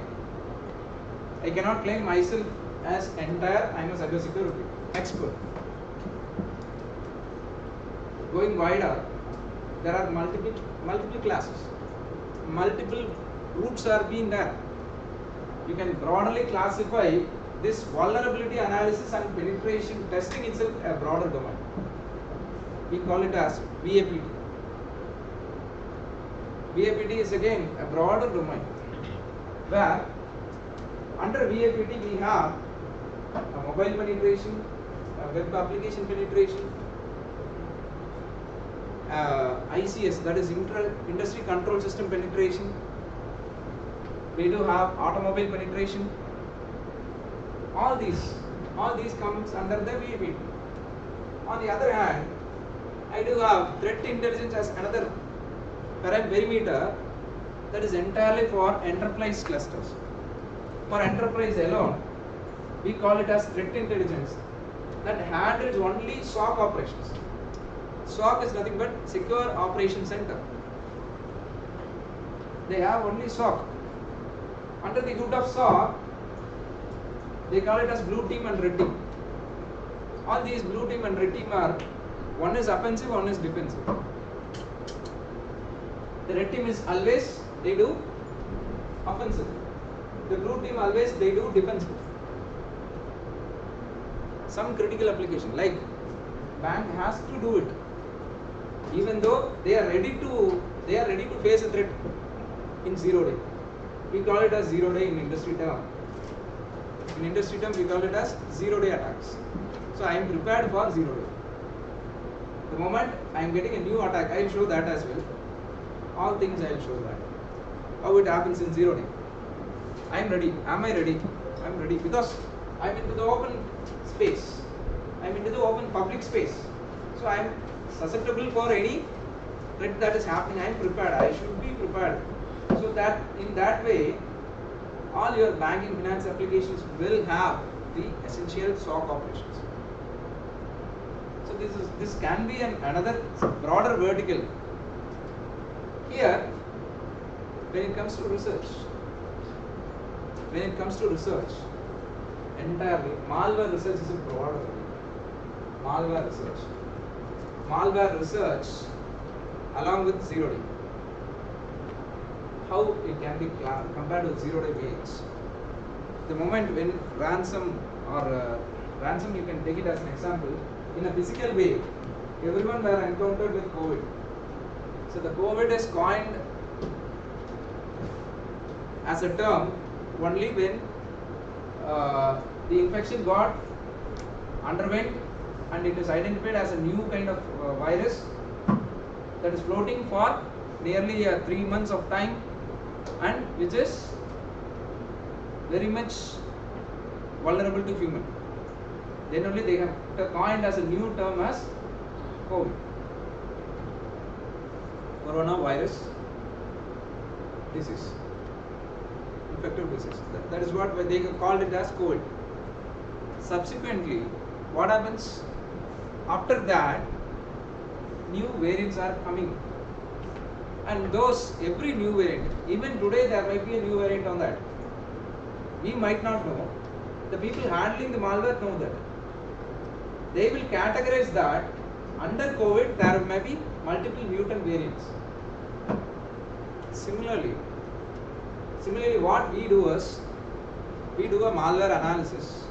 This malware analysis is nothing but taking a new kind of virus, be it a virus or be it a worm or be it a Trojan, that is happening for 0 day. 0 day is nothing but that is happening today. So having the signature, finding the vulnerability level, severity level, having known the severity level and the vulnerability level, whether it is very crucial for any application, I can able to categorize under this segment. So a ransom is a kind of virus. It is categorized as a virus. After ransom, post ransom, there are plenty of attacks. So why ransom are very crucial? There are lot of players behind ransomware. The moment if an enterprise got into a ransom, Have you heard about many companies have gone bankrupt? Many small scale and mid scale industry gone bankrupt because of this ransom. Many companies.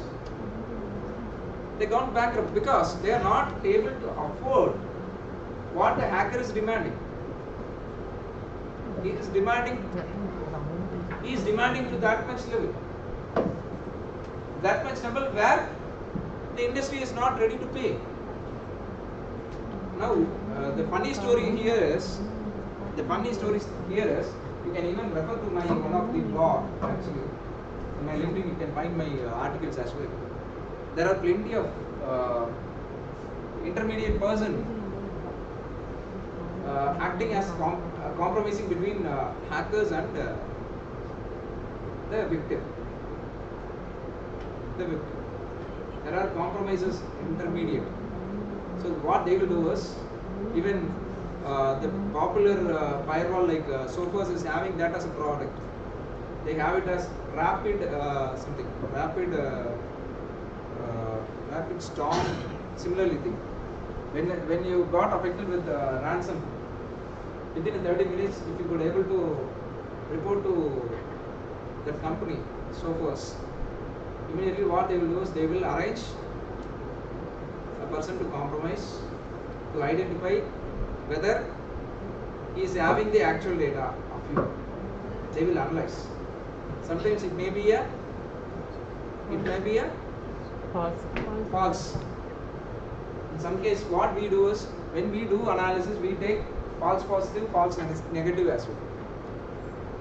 False positive and false negative. False positive is there is no such claim, but still we feel afraid. That is a false positive. Sometimes false negative is very crucial. Broader thing might happen, a big threat that might happen to the industry, but that is not known to the management. A bigger threat might be waiting for, but that is not properly communicated to the top management. That is very crucial. False positive is also crucial. False negative is also crucial, because the moment when false positive is higher, what all my SOC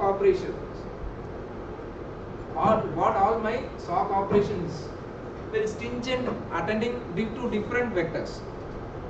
My people addressing to the security premise, they will simply start exploring to all the nook and corner. But that has not happened. Any attack has not happened in real time. Right. On the other case, false negative is very, very crucial. There may be a multiple thread sitting into the machine, but if we are not ready to address it in the right way, that is also again crucial. Clear? I think I can give certain overview of this. So this is how a research happens. Research is purely on malware research. There are plenty of ways where you can do. So all these malware starts in 0 days. 0 day. We call it a 0 day vulnerability because the moment when it comes today, it is new. I show that as a demo. It is new. I don't know how to handle it. If it comes to my company, it is new. If it comes to my company, it is new. Say for example, now if somebody is calling you and says and ask for your account number, you will be very vigilant today. Because if somebody is calling you and asking your account number, please share your account number, please. Are we ready to do it? No. But the moment when I say your Amazon courier, we are not able to deliver yesterday, I could able to deliver it today. Give me your parcel ID and your back booking detail. We are ready to go. Yes, we are ready to go. It is quite long. It is keep on changing. That is why how the threat is happening in enterprise level as well. Enterprise level is also new variant. Nearly 12 million virus happening every day across the country. That is triggered into the country. I will show that as well. So, how we are we ready to handle such kind of malware? Are we people educating the next level, next generation? So now people and industry were showcasing the young generation where next generation technology. Are we ready? Are we planned for next generation technology? Next generation disruptive technology. Are we ready for it? We are in stage where we have to unlearn and relearn. We are in stage, we have to come out from COBOL, compiler design, because the compiler design will no more. Soon it will be a quantum. Are we ready? So we should unlearn first. We should relearn. We should start relearn. Unlearn and relearn.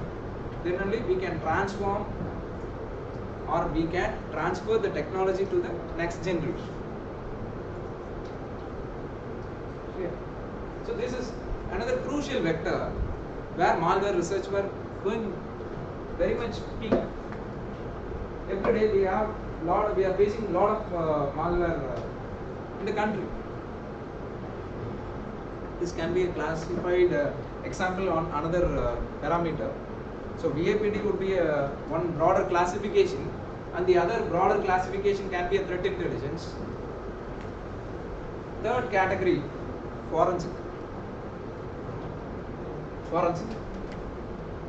where all you can see everyday newspaper cases, how the investigation is carried out. Yeah, in recent case, even certain ministers were being into, all the evidence were being captured, multiple evidence were being captured, multiple records, hard copies or the certain hard disk, pen drive are being seized. Whether any preservation mechanism is done, or I can take any kind of data from that. Yes, everything is possible. We have such a wonderful mechanism. We have such a wonderful mechanism to handle such kind of forensic analysis. Even you can see in Coimbatore we have cybercrime police station where every day Mr. Arun having a session here. Arun is having a session here. Arun is coming to Last Final day. Final day is coming. Because maybe Arun might be very much busy because he's very much pulled out with multiple number of complaints every day happening because of scam. The scam is nearly 200 to 300 FIRs are being registered every day. He is having a small group of people where he cannot able to address the issues. He needs a lot of people exclusive for his forensic department. That is again one of the broader domain. He is not able to handle because every day, as I said, by 0 day, every day, the moment when more number of the people entering into the smart devices, they are not able to handle the device properly.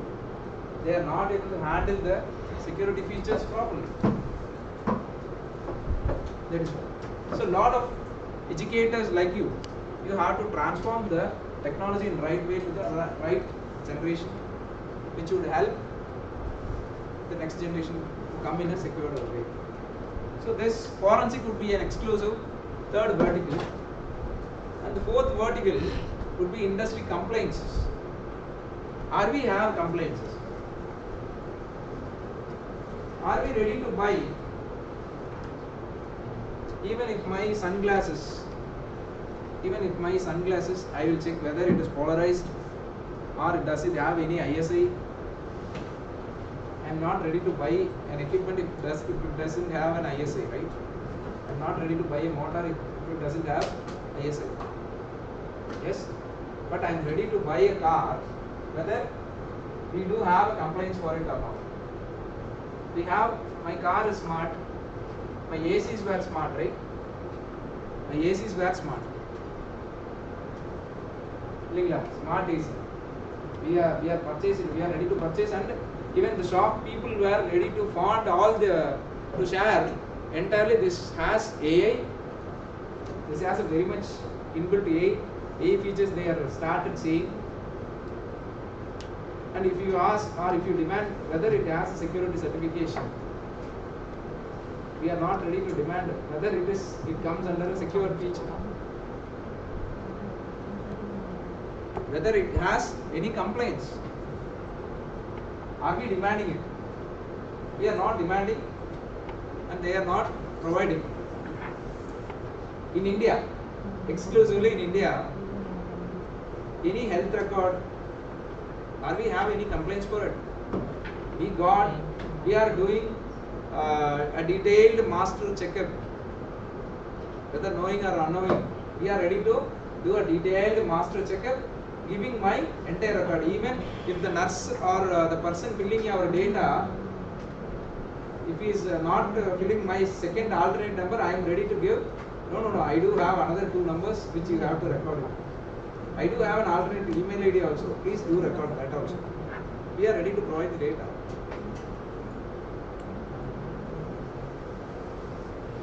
All those were digital records. These digital record, handling of this digital record, do we have a complaints? Yes, we do have complaints. So handling such kind of industry compliances is another broader word that I will show again. Clear? So these were 4 categories where you can fit in your cyber security. Cyber security fence or cyber security perimeter. So that is how you can navigate for a sustainable future. So this is what exactly the evolving cyber security landscape which I was mentioning. The rise of ransomware, very crucial. The rise of ransomware, targeting many business, government and critical infrastructures. Second crucial is IoT. Knowingly or unknowingly, we are ready to use more sensors. Can you assume how many sensors now an automobile has? A car is having how many sensors? The max.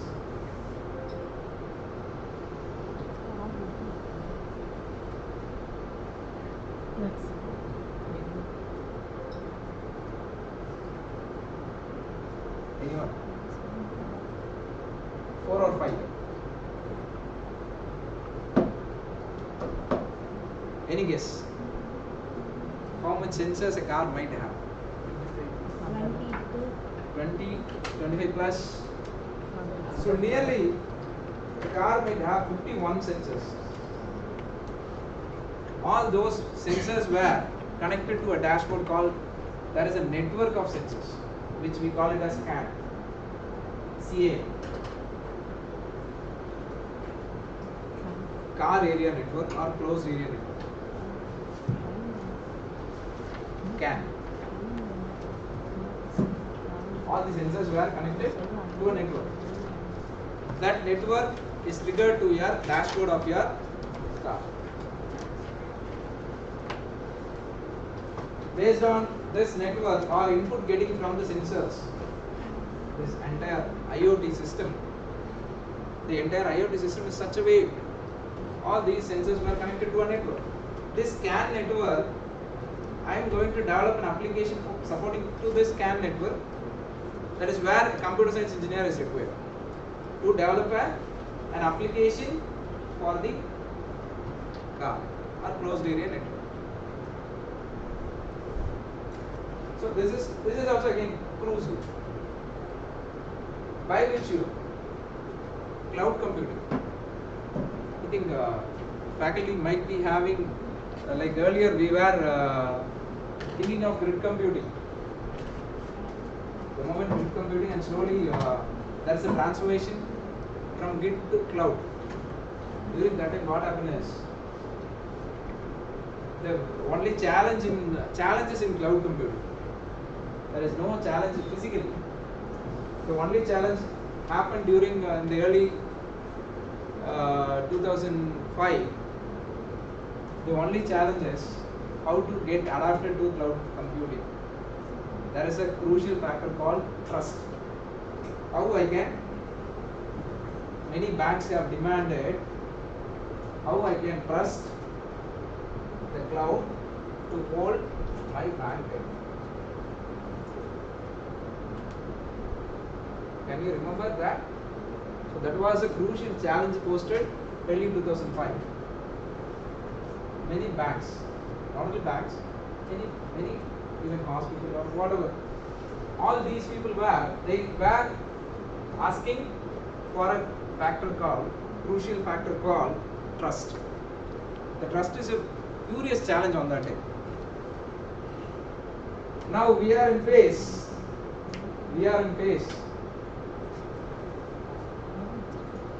called zero trust. Now we are in a term called zero trust. As I said, 0 day. Similarly, the another term which is called zero trust. Zero trust is nothing but, any guess on zero trust?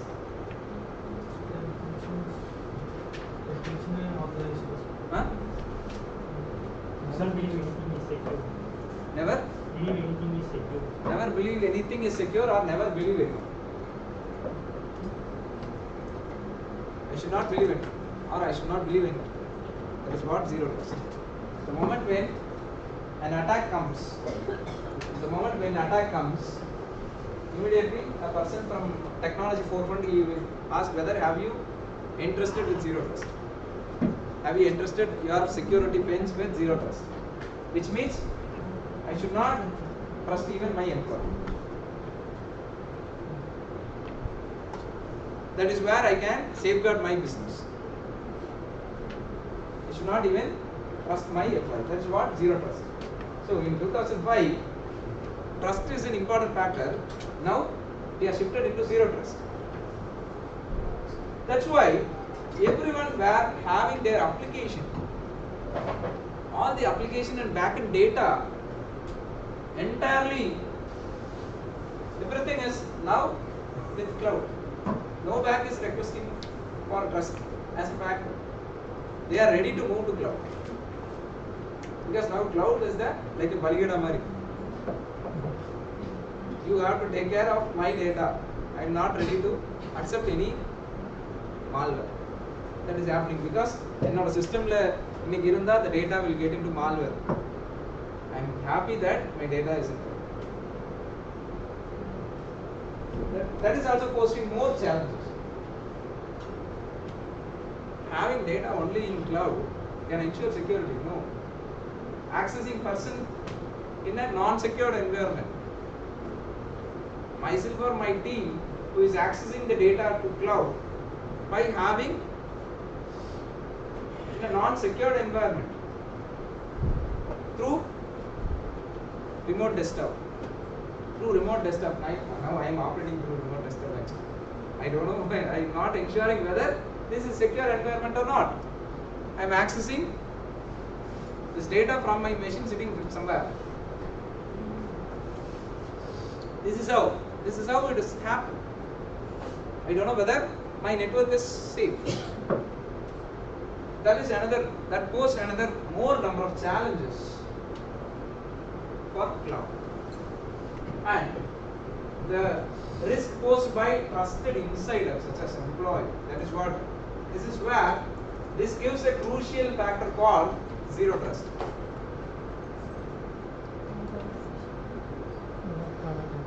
Insiders. And there are a lot of AI. Are we have anyone people here in AI as background? Yeah, the curriculum going back into AI the work for me or AI research. AI? No, no one is in A. How an A works? Everywhere, even my Adobe PDF source, I have smart assistant with A. What is A actually? How this works? You have the idea how this works? Do you think A is new? A is new. It is not new. It is not new. It is 1965, where my neural network started. It is typically an AI plays with a larger language model. A larger language model LLM, which I call it as LLM. How this LLM works? I have my neural network connecting across larger repository. I started doing data warehouse during early 90s. The moment when I started doing data warehouse, all the data or all the books or whatever you have into the warehouse. I have multiple repository at different locations. I am leveraging my neural network to connect all the repos. Getting indexing with indexing is the keyword. Indexing is what the keyword you are giving. You are asking, hi ChatGPT, do something. Prepare a presentation for me in cybersecurity or in threat intelligence. It looks for threat intelligence as an index. Getting connected with the larger language model. The model is grasping data across. It is connecting across different repo and retrieving the data and indexing all those. This model, this what it will fetch all the data from that and it will give you a trained model. And you say yes, proceed with this. Then based on the training data, it will do the actual.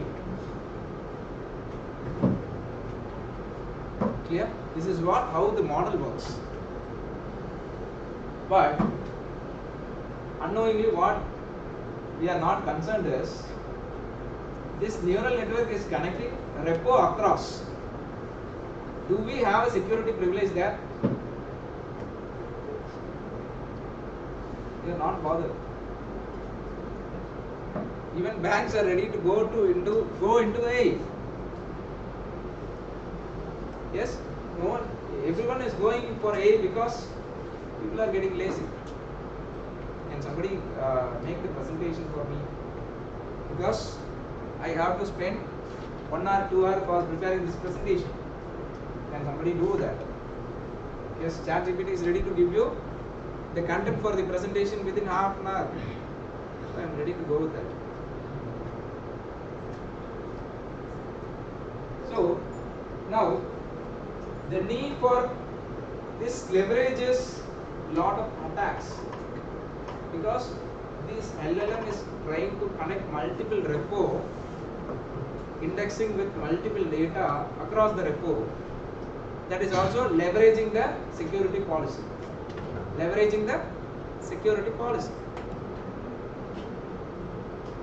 So similarly, what happens is how this LLM works. Hackers also will do in the same way. When you are showing him a new technology, hacker will also travel in the same way, leveraging the AI. If you have a ChatGPT, I have a ChatGPT for doing the same. That is how the technology.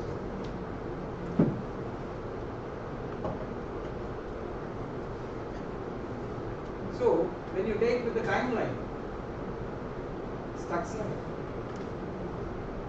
This was a named attack in 2003.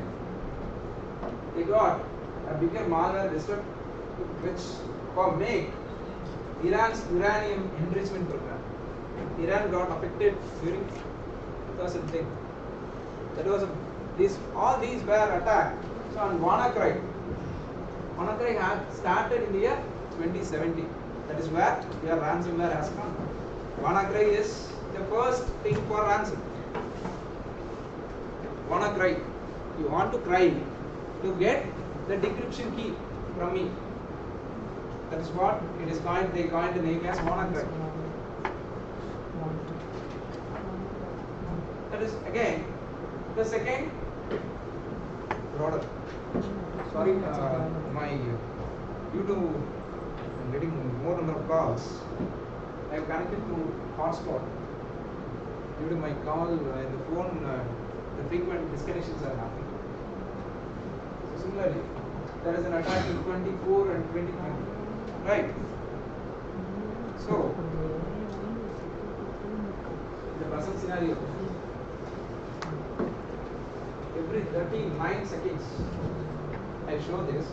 Every 39 seconds, a cyber attack is getting crucial. Nearly 10 trillion damages are expected in 2025, making the massive financial impact. And the rise of connected device and mobile fraud is also very huge. I will show this in real time.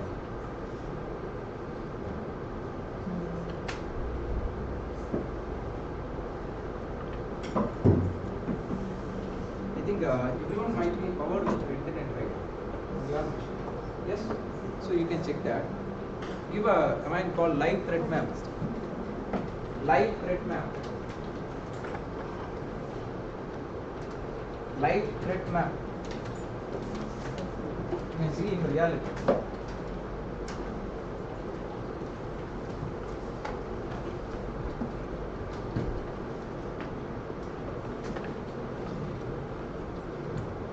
Live threat map. Live, L-I-V-E, threat, T-H-R-E-A-T, map, M-A-P. And you will get checkpoint or radar. So click on that. Click on checkpoint or radar and see. That is the threat map which is happening in live. If you go to checkpoint, the second link,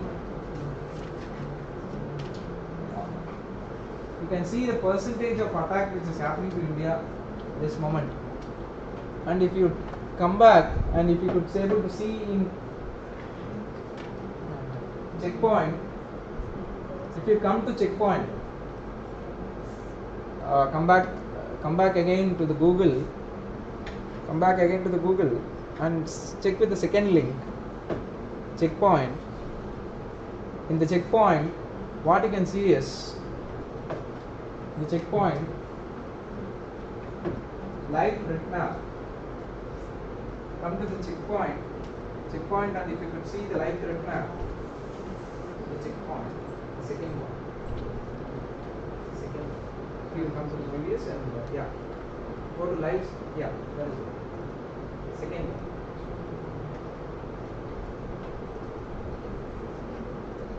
Can anyone say it? It's not opening. It's not opening. It's giving error. No one is getting slow. I think because of the network here. Okay, so at least some people could able to open it. So the people who have opened can see in the left side. You can see the figure. Can you say how much million of affection that happened now?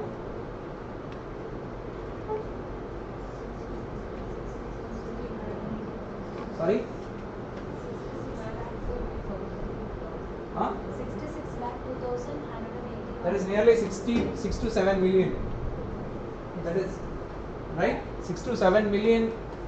Yeah, in the left side you can see in the figure how much million of attack. 6 to 7 million malware happened in this moment.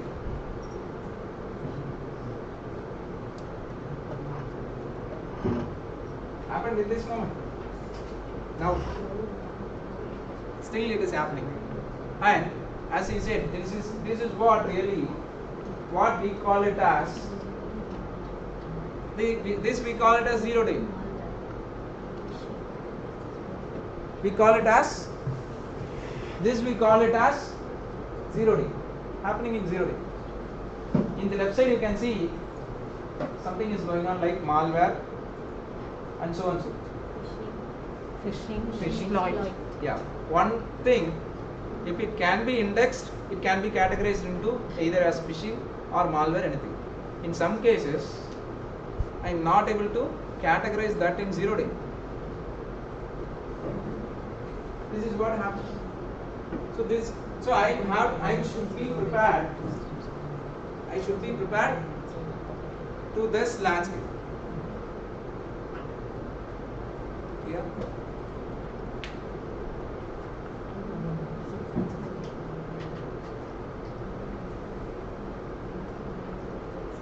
And many of you have heard about this.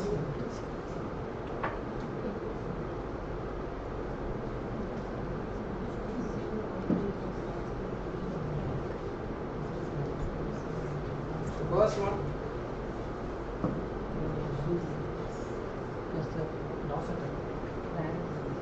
DOS attack 2. Azure cloud service. Cloud. Any names that attack? Denial of service. It is a kind of attack causing this Microsoft is having an M365. This M365 got stuck by a DDoS attack recently, and the attack was triggered to which kind of attack? It got attacked through CrowdStrike. This outage, Microsoft says that this is a massive outage that happened through CrowdStrike. But why it happened to be only on Microsoft? Why not with the Linux, and why not with the Mac? Microsoft is most commonly used one. Microsoft.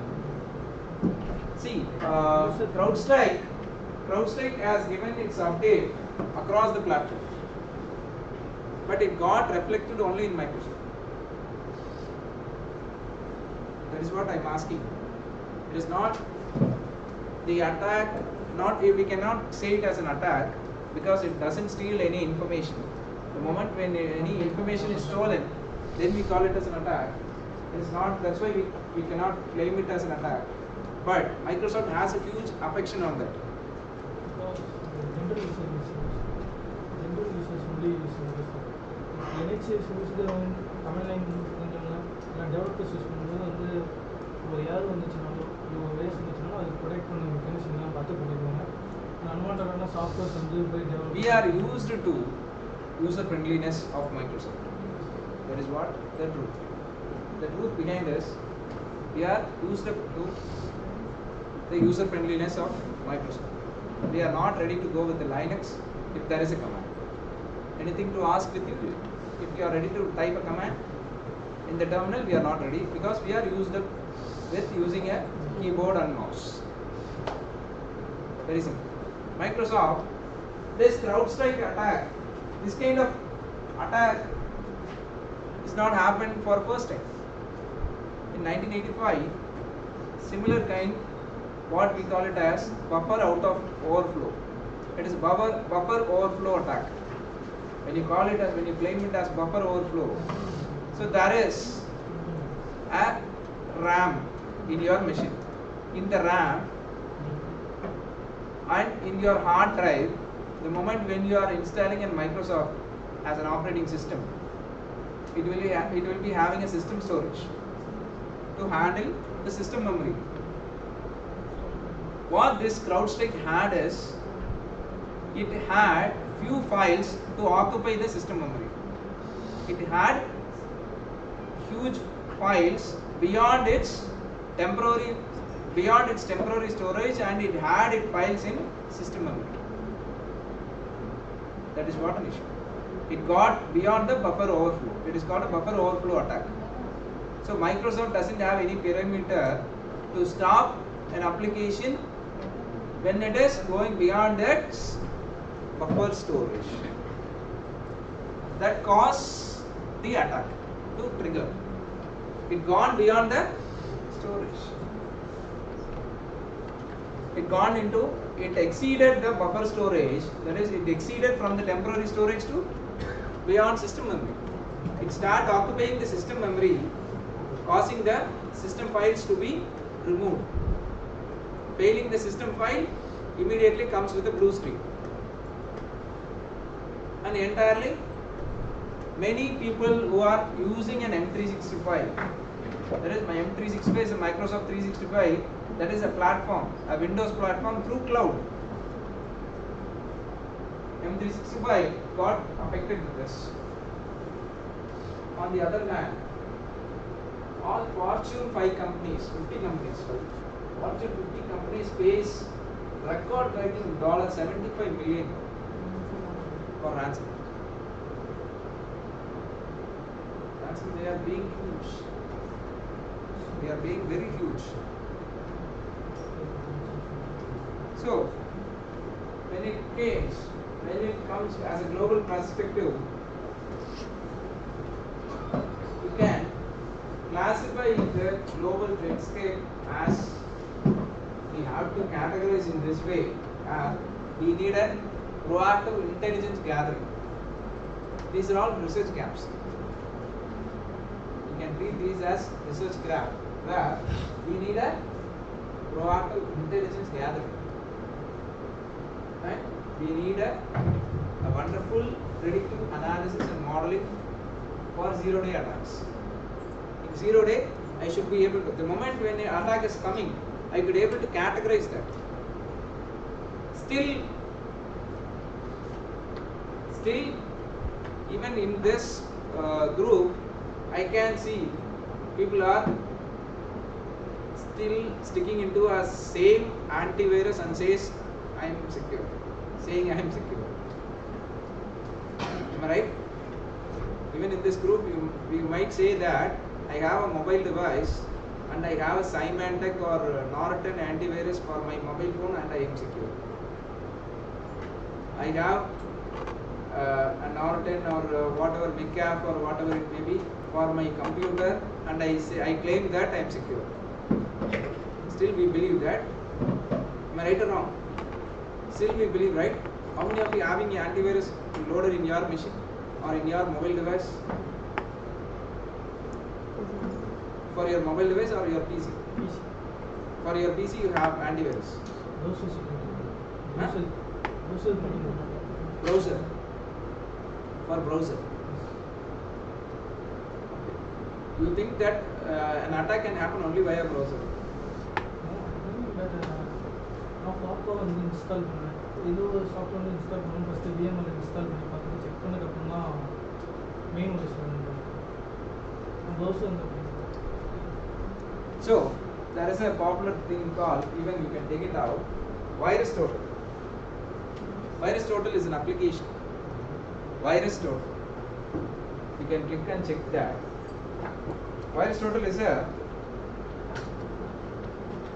repo of collective engine.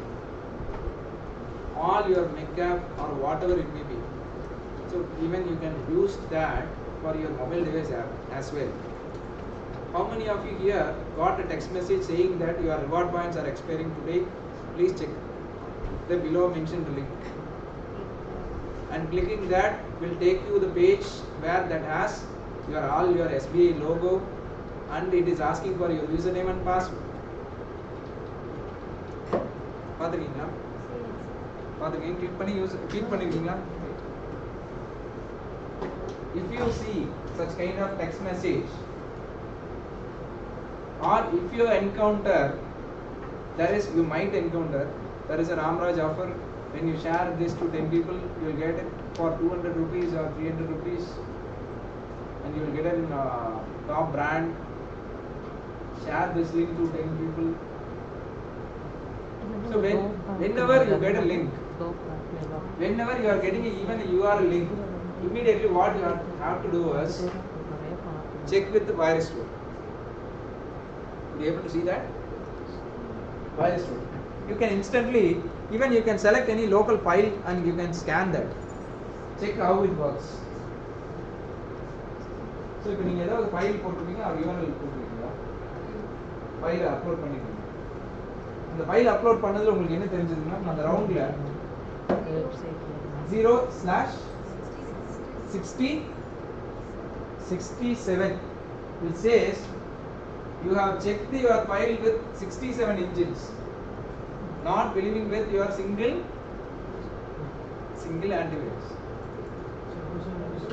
அதுலயே நீங்க கீழ scroll பண்ணி பாருங்க, how many says as green and how many says I don't know. There are engines that says no. 12 engine says I don't know whether it has a signature or not. How can you believe that this engine can protect you? Sometimes actually the thing is, no engine can keep updating. No engine can keep updating. So that's why the moment whenever you are getting a newer link or new file, whenever you get a new file or new connecting URL or taking URL which is taking somewhere, instantly what you can do is you can take that link and check it in virus tool. If you are getting any new file, don't open that. Having that inserted as a pen drive, take that file and check it in virus tool. And what all your engine says what? In some cases, what happens is in 0 day, only very few engine have keep itself updated, but the rest might not get the proper signature and they were not get updated, causing your system to harm. Clear? They will understand. So that is how you have to use that. So still we need to the next level. To the next level, we should have a predictive analysis and modeling. I will give you a certain thing so that we can handle a malware. If I am giving a malware to you, are you ready to handle it? Are you ready to handle it? If I am ready to give that malware, are we ready to handle it? Kandipa handle pannum, because that is way. So if the malware is given, we should handle it. How we can handle it? How we can handle it? So even coronavirus nu solli irundhudu, how people handle it? They had all the gadgets. The lab la irukravanga use parunga. There are plenty of laboratories. They have taken the blood samples. In that, all the blood samples, the virus still penetrates. Virus live for another 24 hours or whatever it may be. How the people handle it malware? Having that in a secured environment. So we should handle anything in a secure environment, which we call it as sandboxing. We call it as sandboxing. And you can handle it. One of the popular sandboxing which you can also train your students, it is simply you can give it as any dot run. Any dot run. You can go to it. Any dot run in your link. You can type any dot run.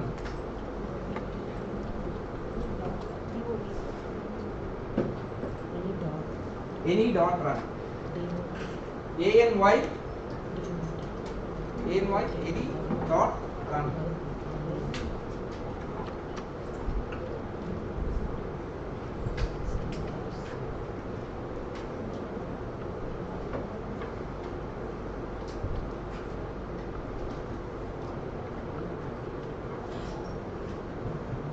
Any dot run.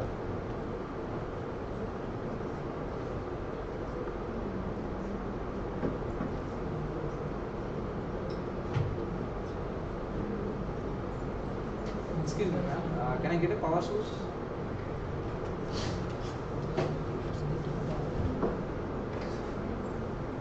Any dot run.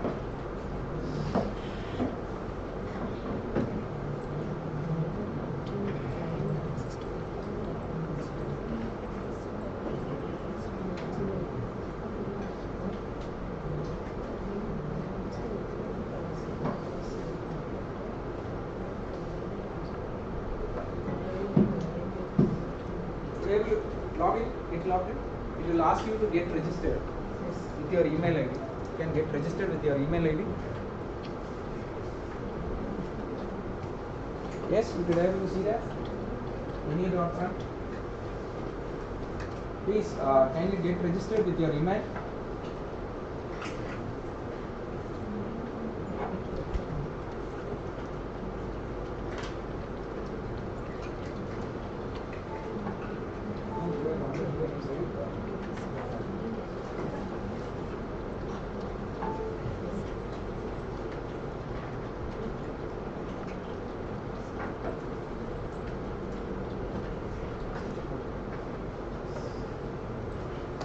So any dot run, you could able to log in, right?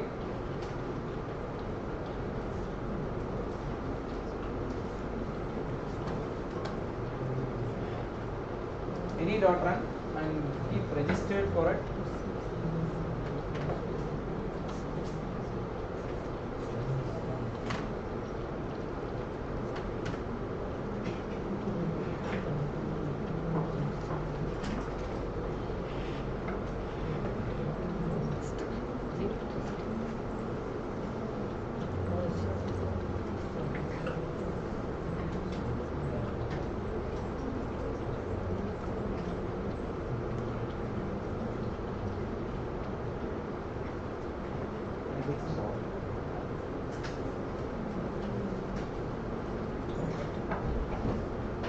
Yes.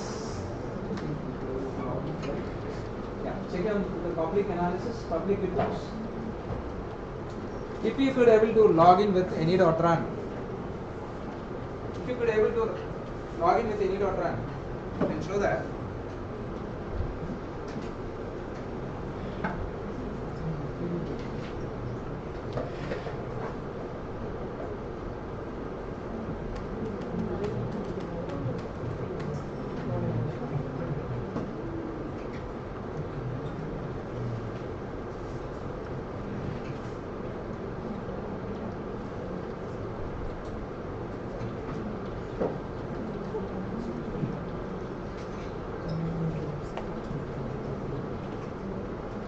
Be able to see this?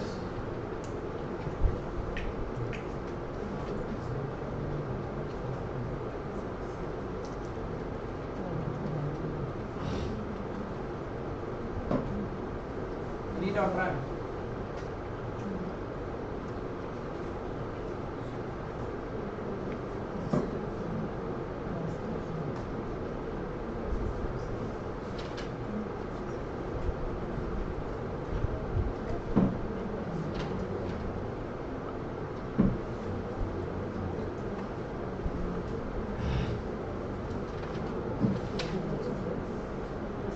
Yes, left side the public analysis, public reports. In the left side you can see the public report. So, in the public report, so what you can see here, public report பாத்தீங்கன்னா time பாருங்க 4th September 3:15 and 15. Someone have submitted a recent file and they have verified this. And go to here, go to this 5th one, where you can see a malicious activity. Yes? Click on to that. Click on to anything that is having a malicious. What you can see here is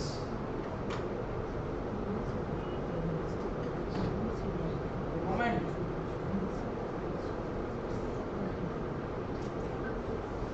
it have come via an HTTP as a downloadable. See here, it has come via a downloadable. Then in the subsequent screen, what you can see is entire the subsequent screen, how it got affected in your Windows machine. And in the right side, what you can see is this is the name of the file. What it is? Stepper.exe. How it have affected the machine is when you take the graph. Visible this. So the moment when you click on the graph,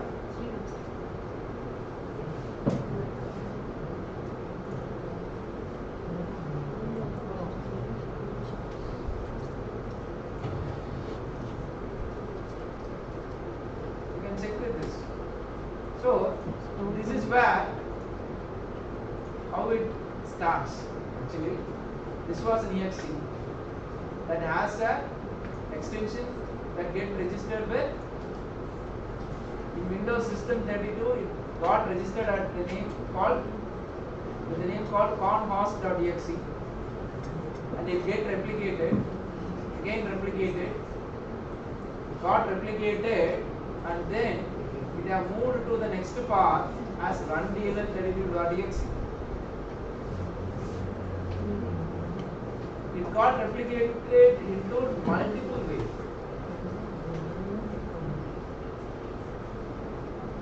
You can zoom also and see.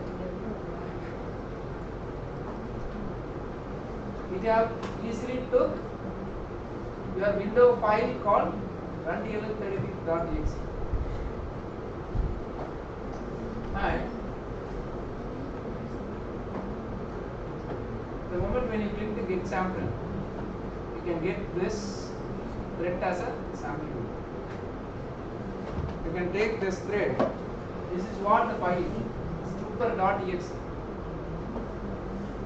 This is what the actual file. What you can do is you can get the sample of this. The moment you click, you got the file.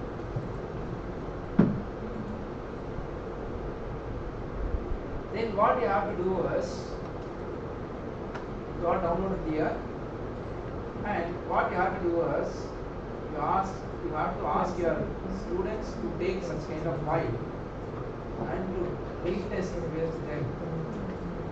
So I am just going to take a new analysis and upload that file.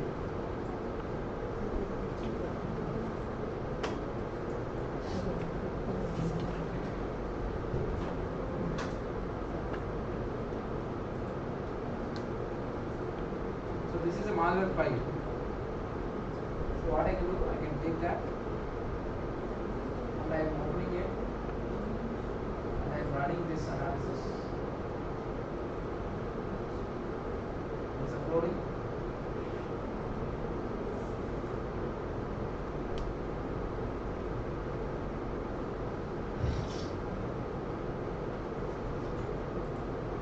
You can see how it works. The moment once you have clicked this,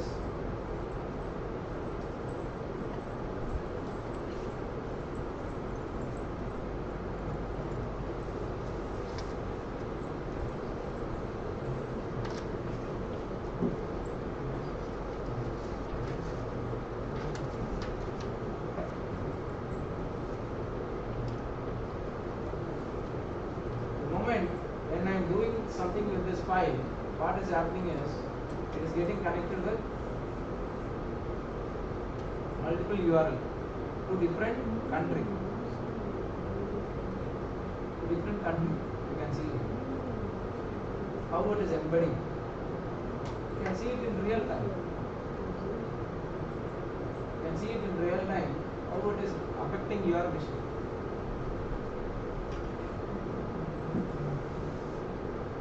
Yes, you can see the graph, how it is getting affected. And similarly, the entire thread scale entire threat landscape is connected with a broader framework called MITRE framework. MITRE. This MITRE attack. This is what the framework, and this framework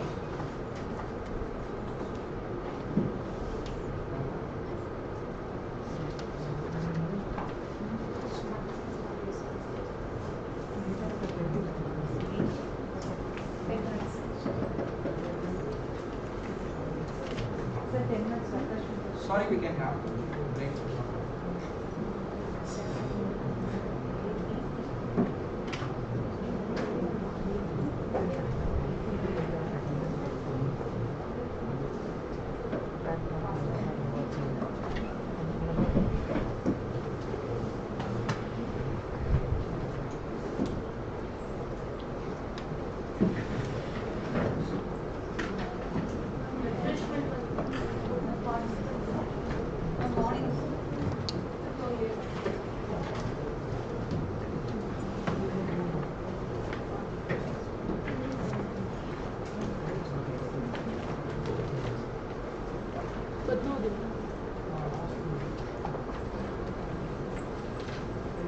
முடிச்சுட்டு அங்கே கொடுத்துருங்க நாங்களாம் முடிச்சோம்.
நான் apply பண்ணிருக்கேன்.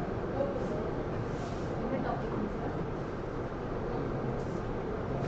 Sir? Cyber security. அது first BCA categories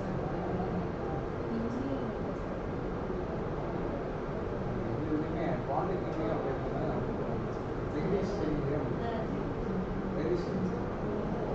polytechnic security யாரும் maximum apply பண்ணி பிசிஏல எங்களுக்கு ராமகிருஷ்ணா எம்ஜிபி கல்பனா தெரியவே இல்லை. சும்மா போட்டுருக்கேன். நான் 4 ப்ரொபோசல்ஸ் போட்டேன். பிசிஏக்கு வந்து பிபிஏக்கு அதுக்கப்புறம் சைபர் செக்யூரிட்டி ஏஐ போட்டோம். அவங்க பிபிஏல 2 போட்டாங்க. ஏஐ கிடைத்து சைபர் அப்ளிகேஷன்ஸ் காம்படிஷன்ஸ் உங்களுக்கு அக்ராஸ் ஆர்ட்ஸ் லெவலில் நிறைய பேர் அப்ளை பண்ணல. நான் வந்து இது வரைக்கும் 3 தடவை ஏஐக்கு அப்ளை பண்ணுறதுக்கு 2 ரூல்ஸ் வந்து யூனிவர்சிட்டியே பண்ணணும் இருக்குது, பண்ணக்கூடாதும் இருக்குது.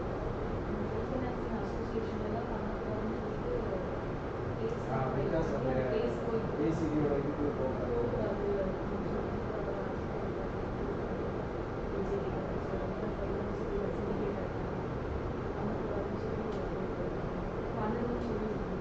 நிறைய ஆர்ட்ஸ் அண்ட் சயின்ஸ் போடுவோம் சார். நாங்கள் வந்து எங்கள் மேனேஜ்மெண்ட்டில் பின்னாடி ப்ராப்ளம் ஆகும்போது எங்கேயும் அப்ளை பண்ணணும்னு சொல்கிறேன். அதனால நான் அப்ளை பண்ணேன். 1 லேக் நிறைய பேர் அப்ளை பண்ணுவேன்.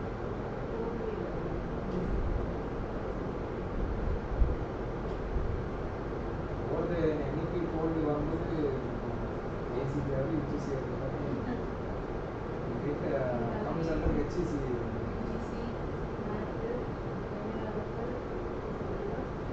ஹெச்சிசி வரும்போது எங்களுக்கு எல்லாமே டிஸ்கவுண்ட். ஒன் நேஷன் ஒன் டேட்னு சொல்கிறாங்க. ஹெச்சிசி இஸ் கோயிங் ஃபாஸ்ட் இருக்கேன். ஹெச்சிசி வந்துச்சுன்னா நம்ம எல்லாருமே ஹெச்சிசி போர்டில் ஆர்ட்ஸாக இருந்தாலும் பாலிசி இஸ் என்ன அப்படின்னா லைக் இப்போ ஆல்ரெடி ஐஐடிஸ் ஆர் அலாட் பிஎஸ்சின்னு ஒரு டிகிரி ஐஐடி பண்ணாங்க 4 இயர்ஸுங்க. அது வந்து ஃபஸ்ட் இயர் நீங்கள் ஃபர்ஸ்ட் இயர் கம்ப்ளீட் பண்ணிங்கன்னா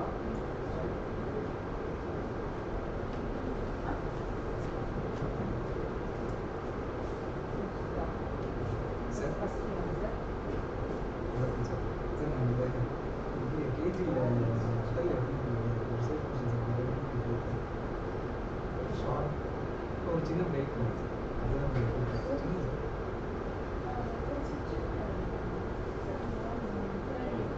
ஆப்போசிட் கிளாஸில் தான்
பஸ்ஸில் தான் அவங்க சொல்லுவாங்க டிரான்ஸ்போர்ட் எல்லாம் போட முடியாது. சரியா first அதே ஸ்டாப்பிங் ஃபர்ஸ்ட் சொன்னது உங்களுக்கு அமௌண்ட் எவ்வளோ தெரியுங்கள அது கன்ஃபார்ம் பண்ணிவிட்டு சொல்லிடுறேன் இல்லை அவங்க என்கிட்ட தான் கேட்டாங்க நான் சொல்லிடுறேன் எனக்கு ட்ரான்ஸ்போர்ட் ஆஃபீஸ் நம்ம கேட்டு சொல்லுறேன் சரி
Shall we begin?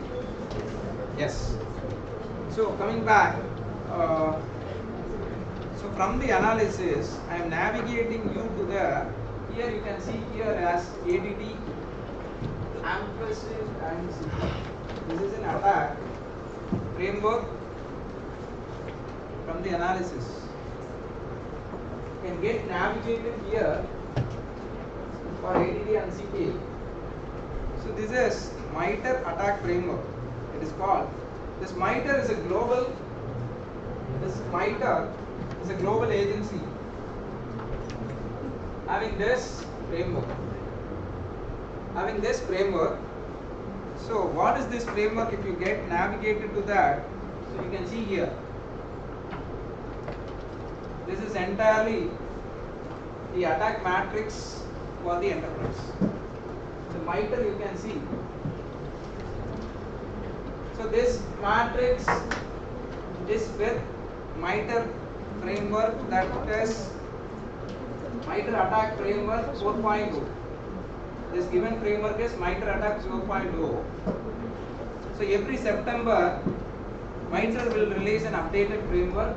So this September they will going to release 5.2. During the conference they will release this. So what this framework says, here you can see the broader classification of attacks, like a discovery based attacks, credential access, defense evasion, privilege escalation, persistence execution, initial access, resource development and recognize. This is what a broader category of attack that cause a breach to an enterprise. This is very, very important. So what happened is, like, say for example, if you scroll down,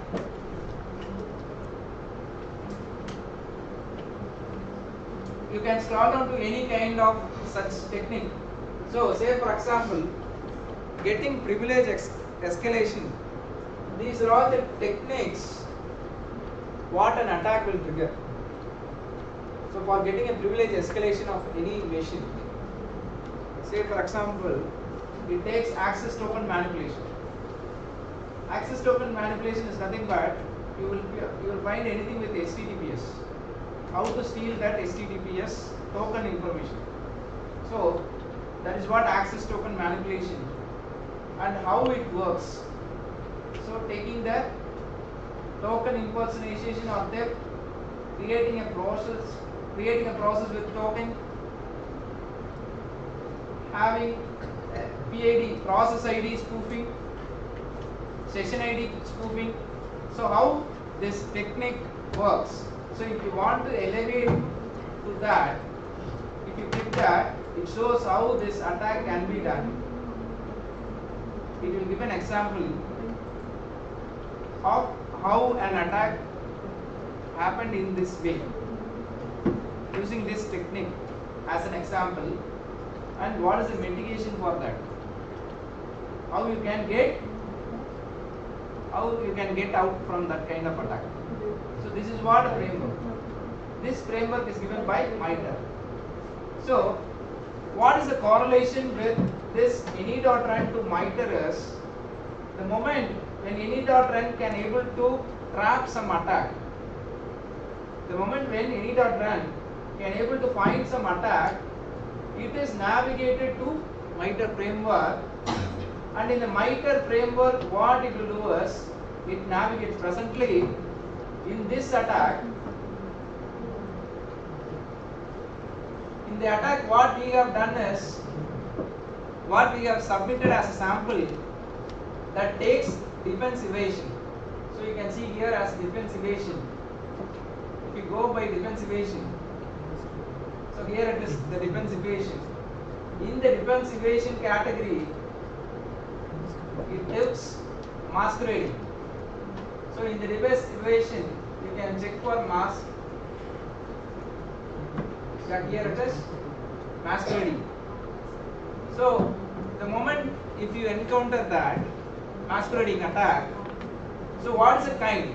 So what here is, you can easily identify how they have done an attack. Navigating it with the mitral framework, you can easily come to a conclusion that a doctor is saying, investigating a virus, the doctor says that this is what the virus, how this virus comes.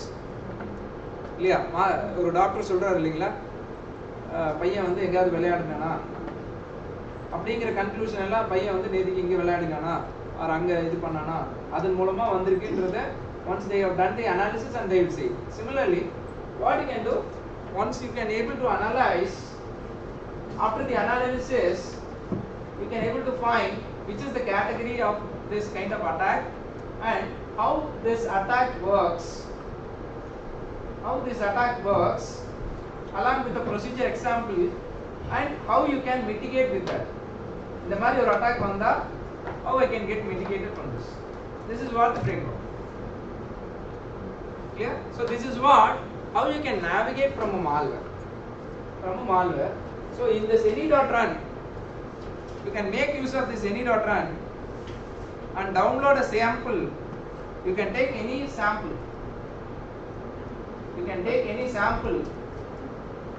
And get the sample. This is one kind of attack. So see, for example, it is a web application attack. It got affected for a web application. So here, how the attack got injected, you can see here. You can get navigated and you can see the graph how it affected. See how much files it have affected. When you zoom and see this,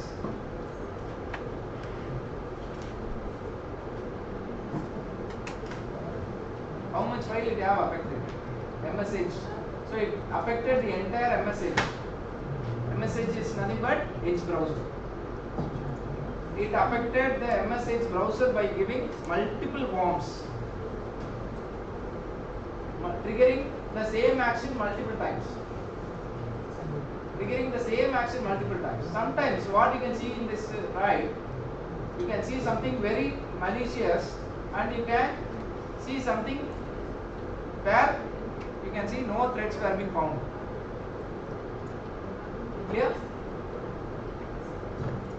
So this is one way how you can navigate a malware. A real-time malware, you can take the malware, you can do analysis. You can take a malware, you can do analysis, you can compare it with the mitral framework, and you can identify how the attack is injected into the mesh. Clear?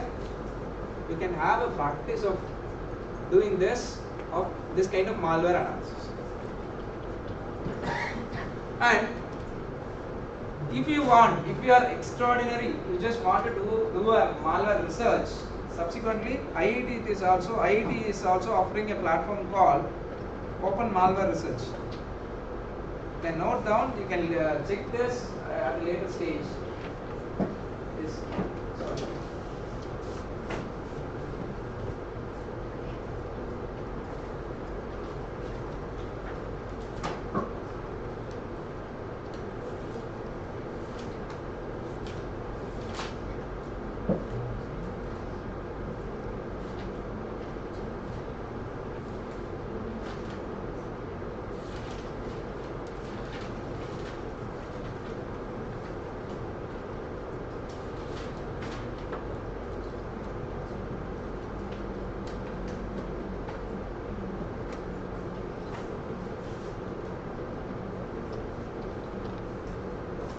IIT Madras, Open Malware Research.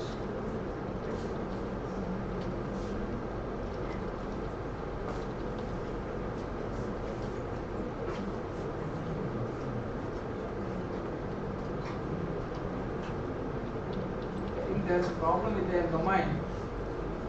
This is entirely IIT Malware Research Laboratory, where they are giving a platform like this any.run.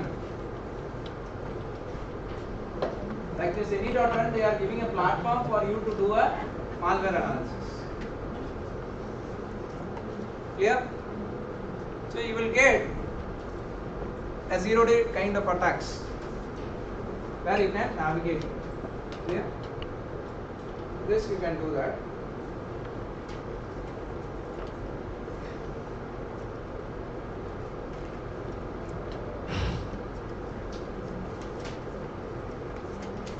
So coming back to the presentation.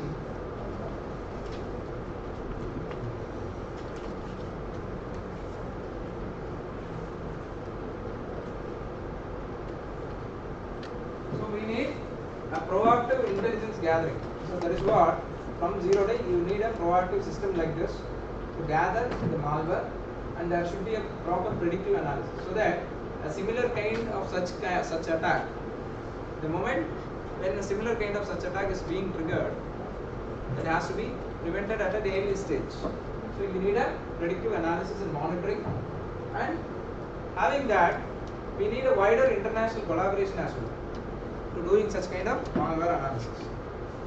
So this is what a current landscape of threats. There are 75% still are phishing attacks.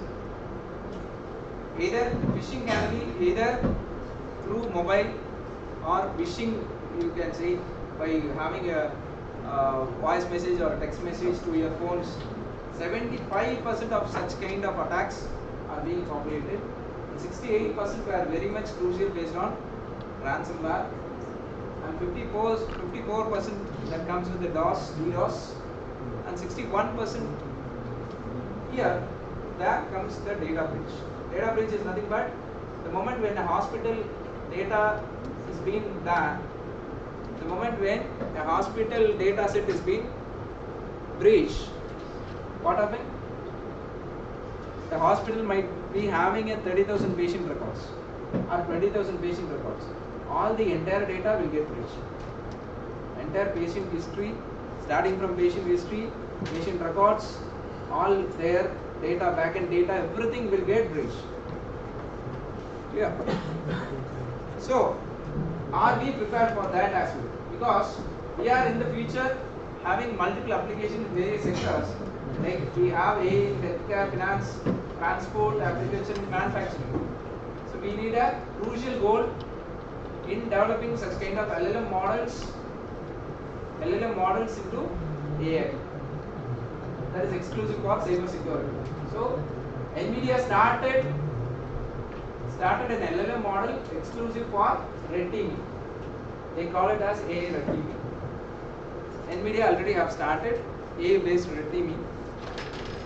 This is how we need a computational intelligence for cyber security. So we need a machine learning algorithms to handle malware analysis. We need an artificial intelligence for threat detection. We are in stage where we can able to find a threat only when it got affected. Our India is in stage where only when an attack comes, they can able to identify that this is the attack has come and it come via this source. We are not able to detect or predict a future attack. So we have to move to that stage where we should be able to predict. So the prediction can happen only when I have more number of data set and there is a proper artificial intelligence system for my threat detection. Clear? So the moment when I can able to do this, I can automatically make an incident response. I can automatically make an incident response to the system, which ultimately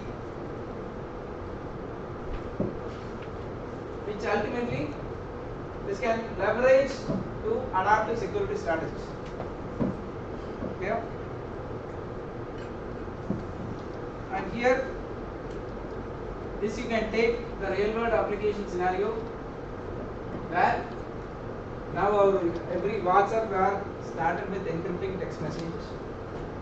Yes, we have all our online transactions are with SSL and TLS. இது யாராவது பார்க்குறீங்களா? Like any website where you are doing a transaction is having a proper TLS, HTTP. Whenever you are clicking with the browser, whenever you are navigating with the URL, it is your prime responsibility to check there is a HTTPS. If you click on that HTTPS, and the HTTPS பக்கத்துல ஒரு log symbol மாதிரி இருக்கும். If you click on that, you can find the TLS, and the version of TLS is also important. It shows the TLS along with the version as 1.2 or 1.3. The version is also important because that gives what kind of encryption algorithm is being used for the particular URL. Clear? The moment when you are typing, even the link might have a HTTPS, there should be a proper algorithm for TLS, transport layer security. We have to ensure that as well. Clear? And government system are already started using advanced cryptography. So here there might be many faculty members might be teaching cryptography as subjects, right? We might be teaching symmetric algorithm, asymmetric algorithm, and that becomes history in another 2 or 3 years. Because quantum has come into the picture, quantum computing has come into the picture, and we are in stage, IBM is having a maximum of 5,776 qubits. 5,776 qubits machine. IBM can able to bring a 5,776 qubit machine. If IBM can able to build a machine that has 10,000 qubits, that can able to crack an RSA algorithm within a month. So RSA is the highest algorithm which we follow until today. So a quantum computer that has 10,000 qubits can crack the RSA algorithm within a month. So there is no secure algorithm across the globe. This is not only for India. So that is what that gives a platform for researchers to go with advanced algorithms based on quantum. So now we are going with based on quantum. Quantum based algorithm were very much popular, like lattice. Lattice is a prominent algorithm.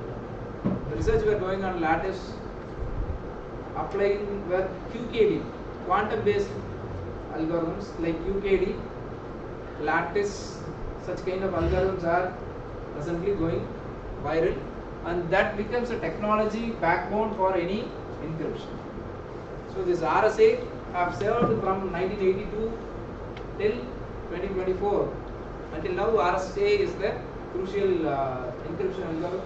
Even advanced such kind of cryptography will give a role, and already many enterprises started collaborating with many platforms that offers. Here it was mentioned as 2-factor. We are not now in 2-factor. We are calling it as multi-factor. We are going with multi-factor. But still, many of people are not even using a 2-factor authentication. I think. Do you have your mail or your Facebook or your any application which you are using day to day for your day to day activity has a 2-factor authentication? Yes, you do have 2-factor authentication. But the moment if your mobile got stolen, if I could able to trap your mobile and I could able to log in with your mobile, then 2-factor authentication will fail. So no. The moment when I can able to retrieve your mobile phone, I will try to find the data. That is what that gives an importance called multi-factor authentication. The moment. So what you have multi-factor authentication is nothing but there is a popular tool called Google Authenticator. Have you heard about it? Have anyone heard about it? Google Authenticator. You have your mobile application as well. Google Authenticator.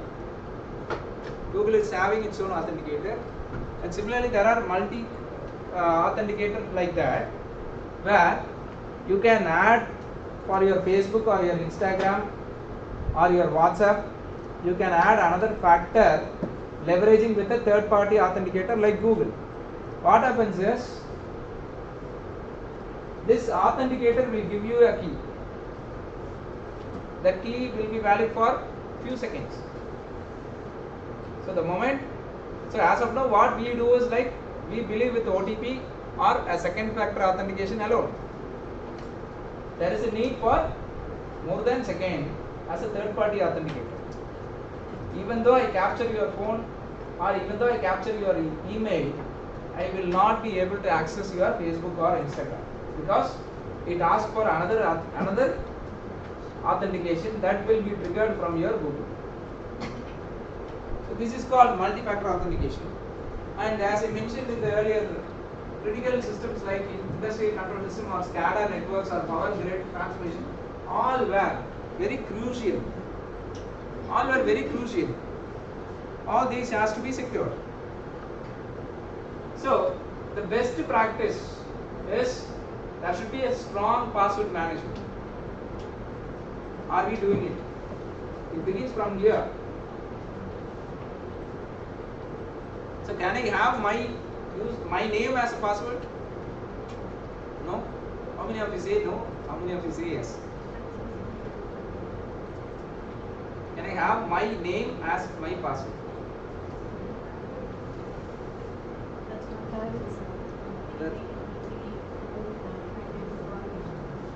The combination.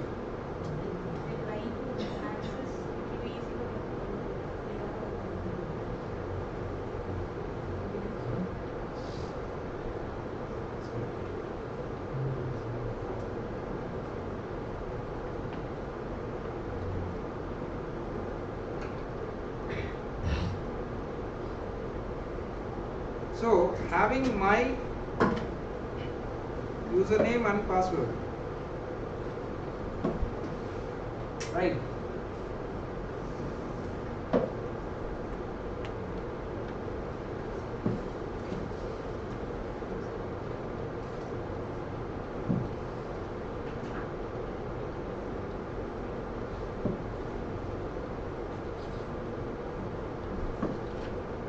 Having my username as password, can I have this? Yes? Can I have? But I should have my username less in a different way as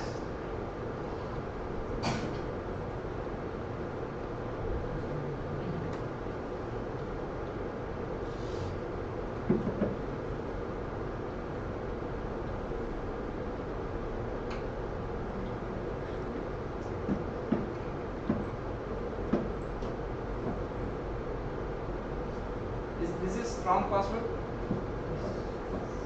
Yes, you have my same name. Yes, I always say that you can have your name as your password. There is no objection for it. The way you have.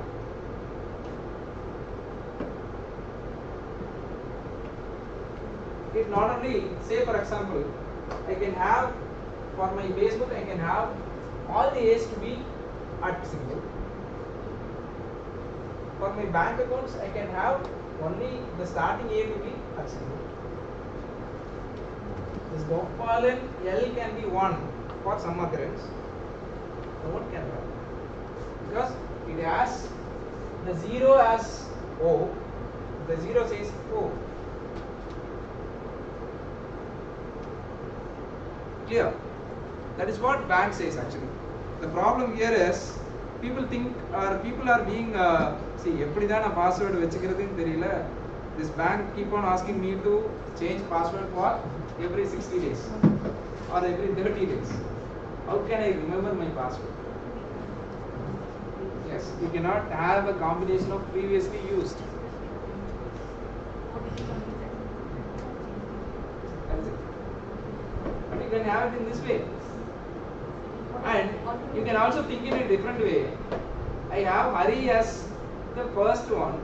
I can have the reverse of Hari as second time. Starting from exclamatory R, at and H. You can have my Hari as reverse. And the third time, the birth year can be clubbed with the same Hari. My birth year can be clubbed with. You can have any combination. That is easily memorable. Your bank says that it is a strong password. Right? So you should have a strong password management. That is the first factor. And second factor is you have to use multi-factor authentication. And subsequently, regular this is for enterprise, where they should have a regular practice of having software updates, secure network connections.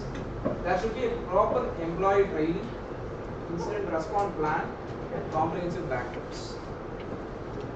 This can give a best security practice. And coming back, so these are all for enterprise. So cyber security is not just a technical challenge, it is a strategic business imperative. Only thing, when you follow the regulation, as I earlier mentioned, we are not demanding for your ISI or ISO.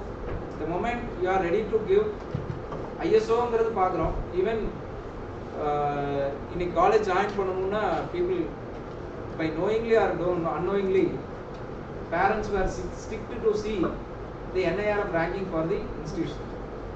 Without knowing what is an NIRF, what are all the factors that NIRF gives. NIRF is having 4 sections, no one will know that. There is a category of teaching, learning, perception, all carries that NIRF. Parent doesn't know that, but still they look for what is an NIRF. Having that much level of understanding, still people are not aware of these kind of compliances. This where industry compliance is very much important. So the moment when I am going to a hospital and I am giving a record, I have to demand whether you have a HIPAA.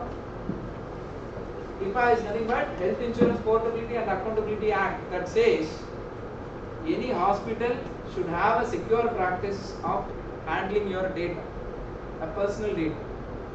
And similarly, whenever you are making a payment, that should have a PCI DSS. Payment card industry should have a data security standard. Similarly, we have, this is strictly followed in Europe, General Data Protection Regulation. And similarly, we have ISO 27001, which is strictly followed in US. Do we have any such kind of policy in India?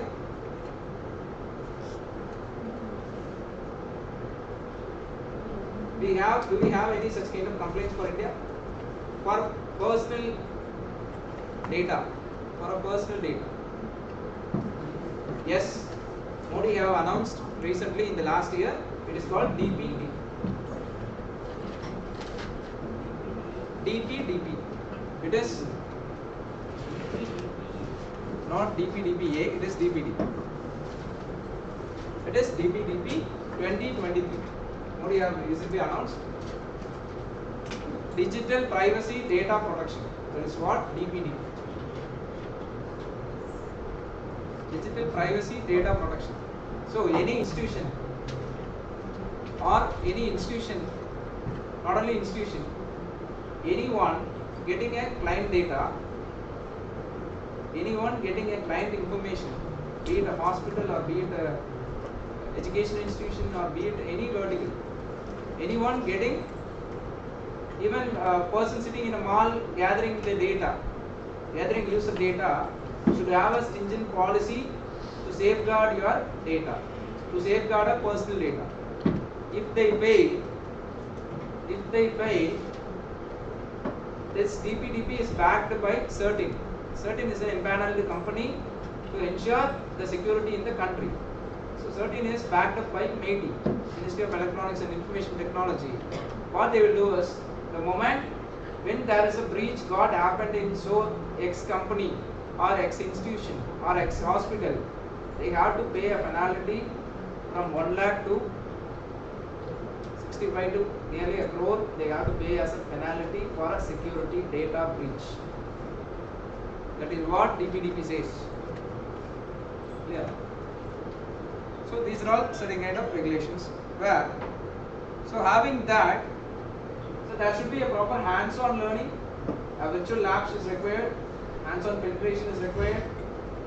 These are all can give a pathway for learning success. Right? So future direction would be By 2025, there should be an AI-powered threat detection and response system.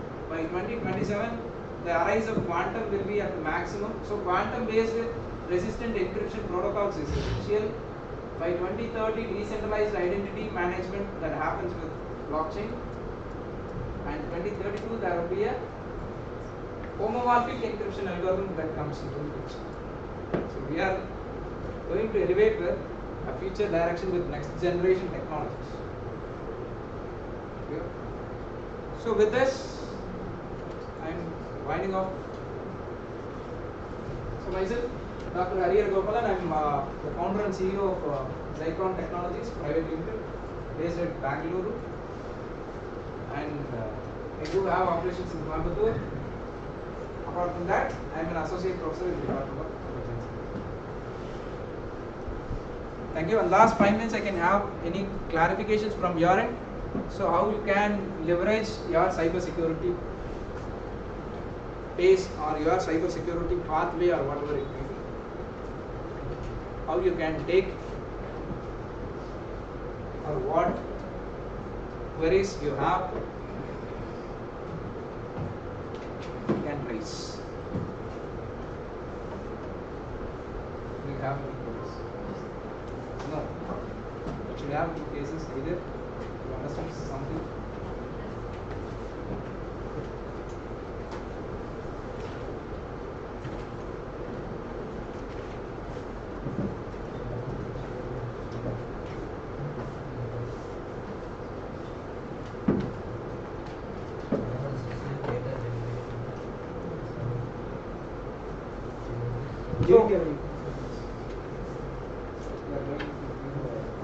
So, 2 minutes. So, I think some of the faculty here might handle certain courses in cybersecurity. Do any faculty offering cybersecurity courses? There are courses, but I need actually you have trained with malware analysis, like what I have told you. So you have to take to the students to understand such kind of analysis, but in a sandbox environment. So I have downloaded a malware, and you also might download a malware, and you should not examine the malware, how it get infected to a machine, and how to mitigate it. So that's such kind of processes. That is a bit. So this is how you have to take it to the students. Thank you.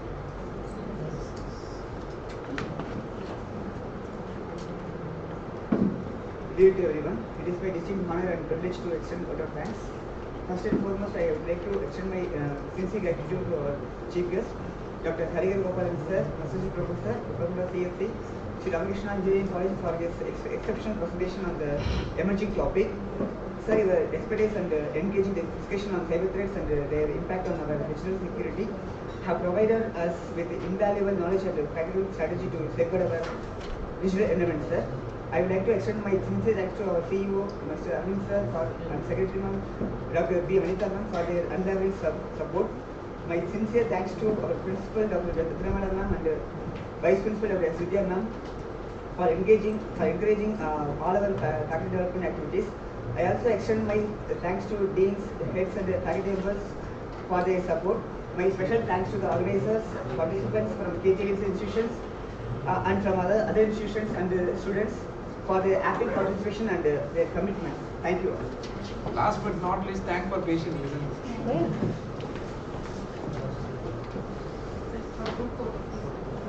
Yes.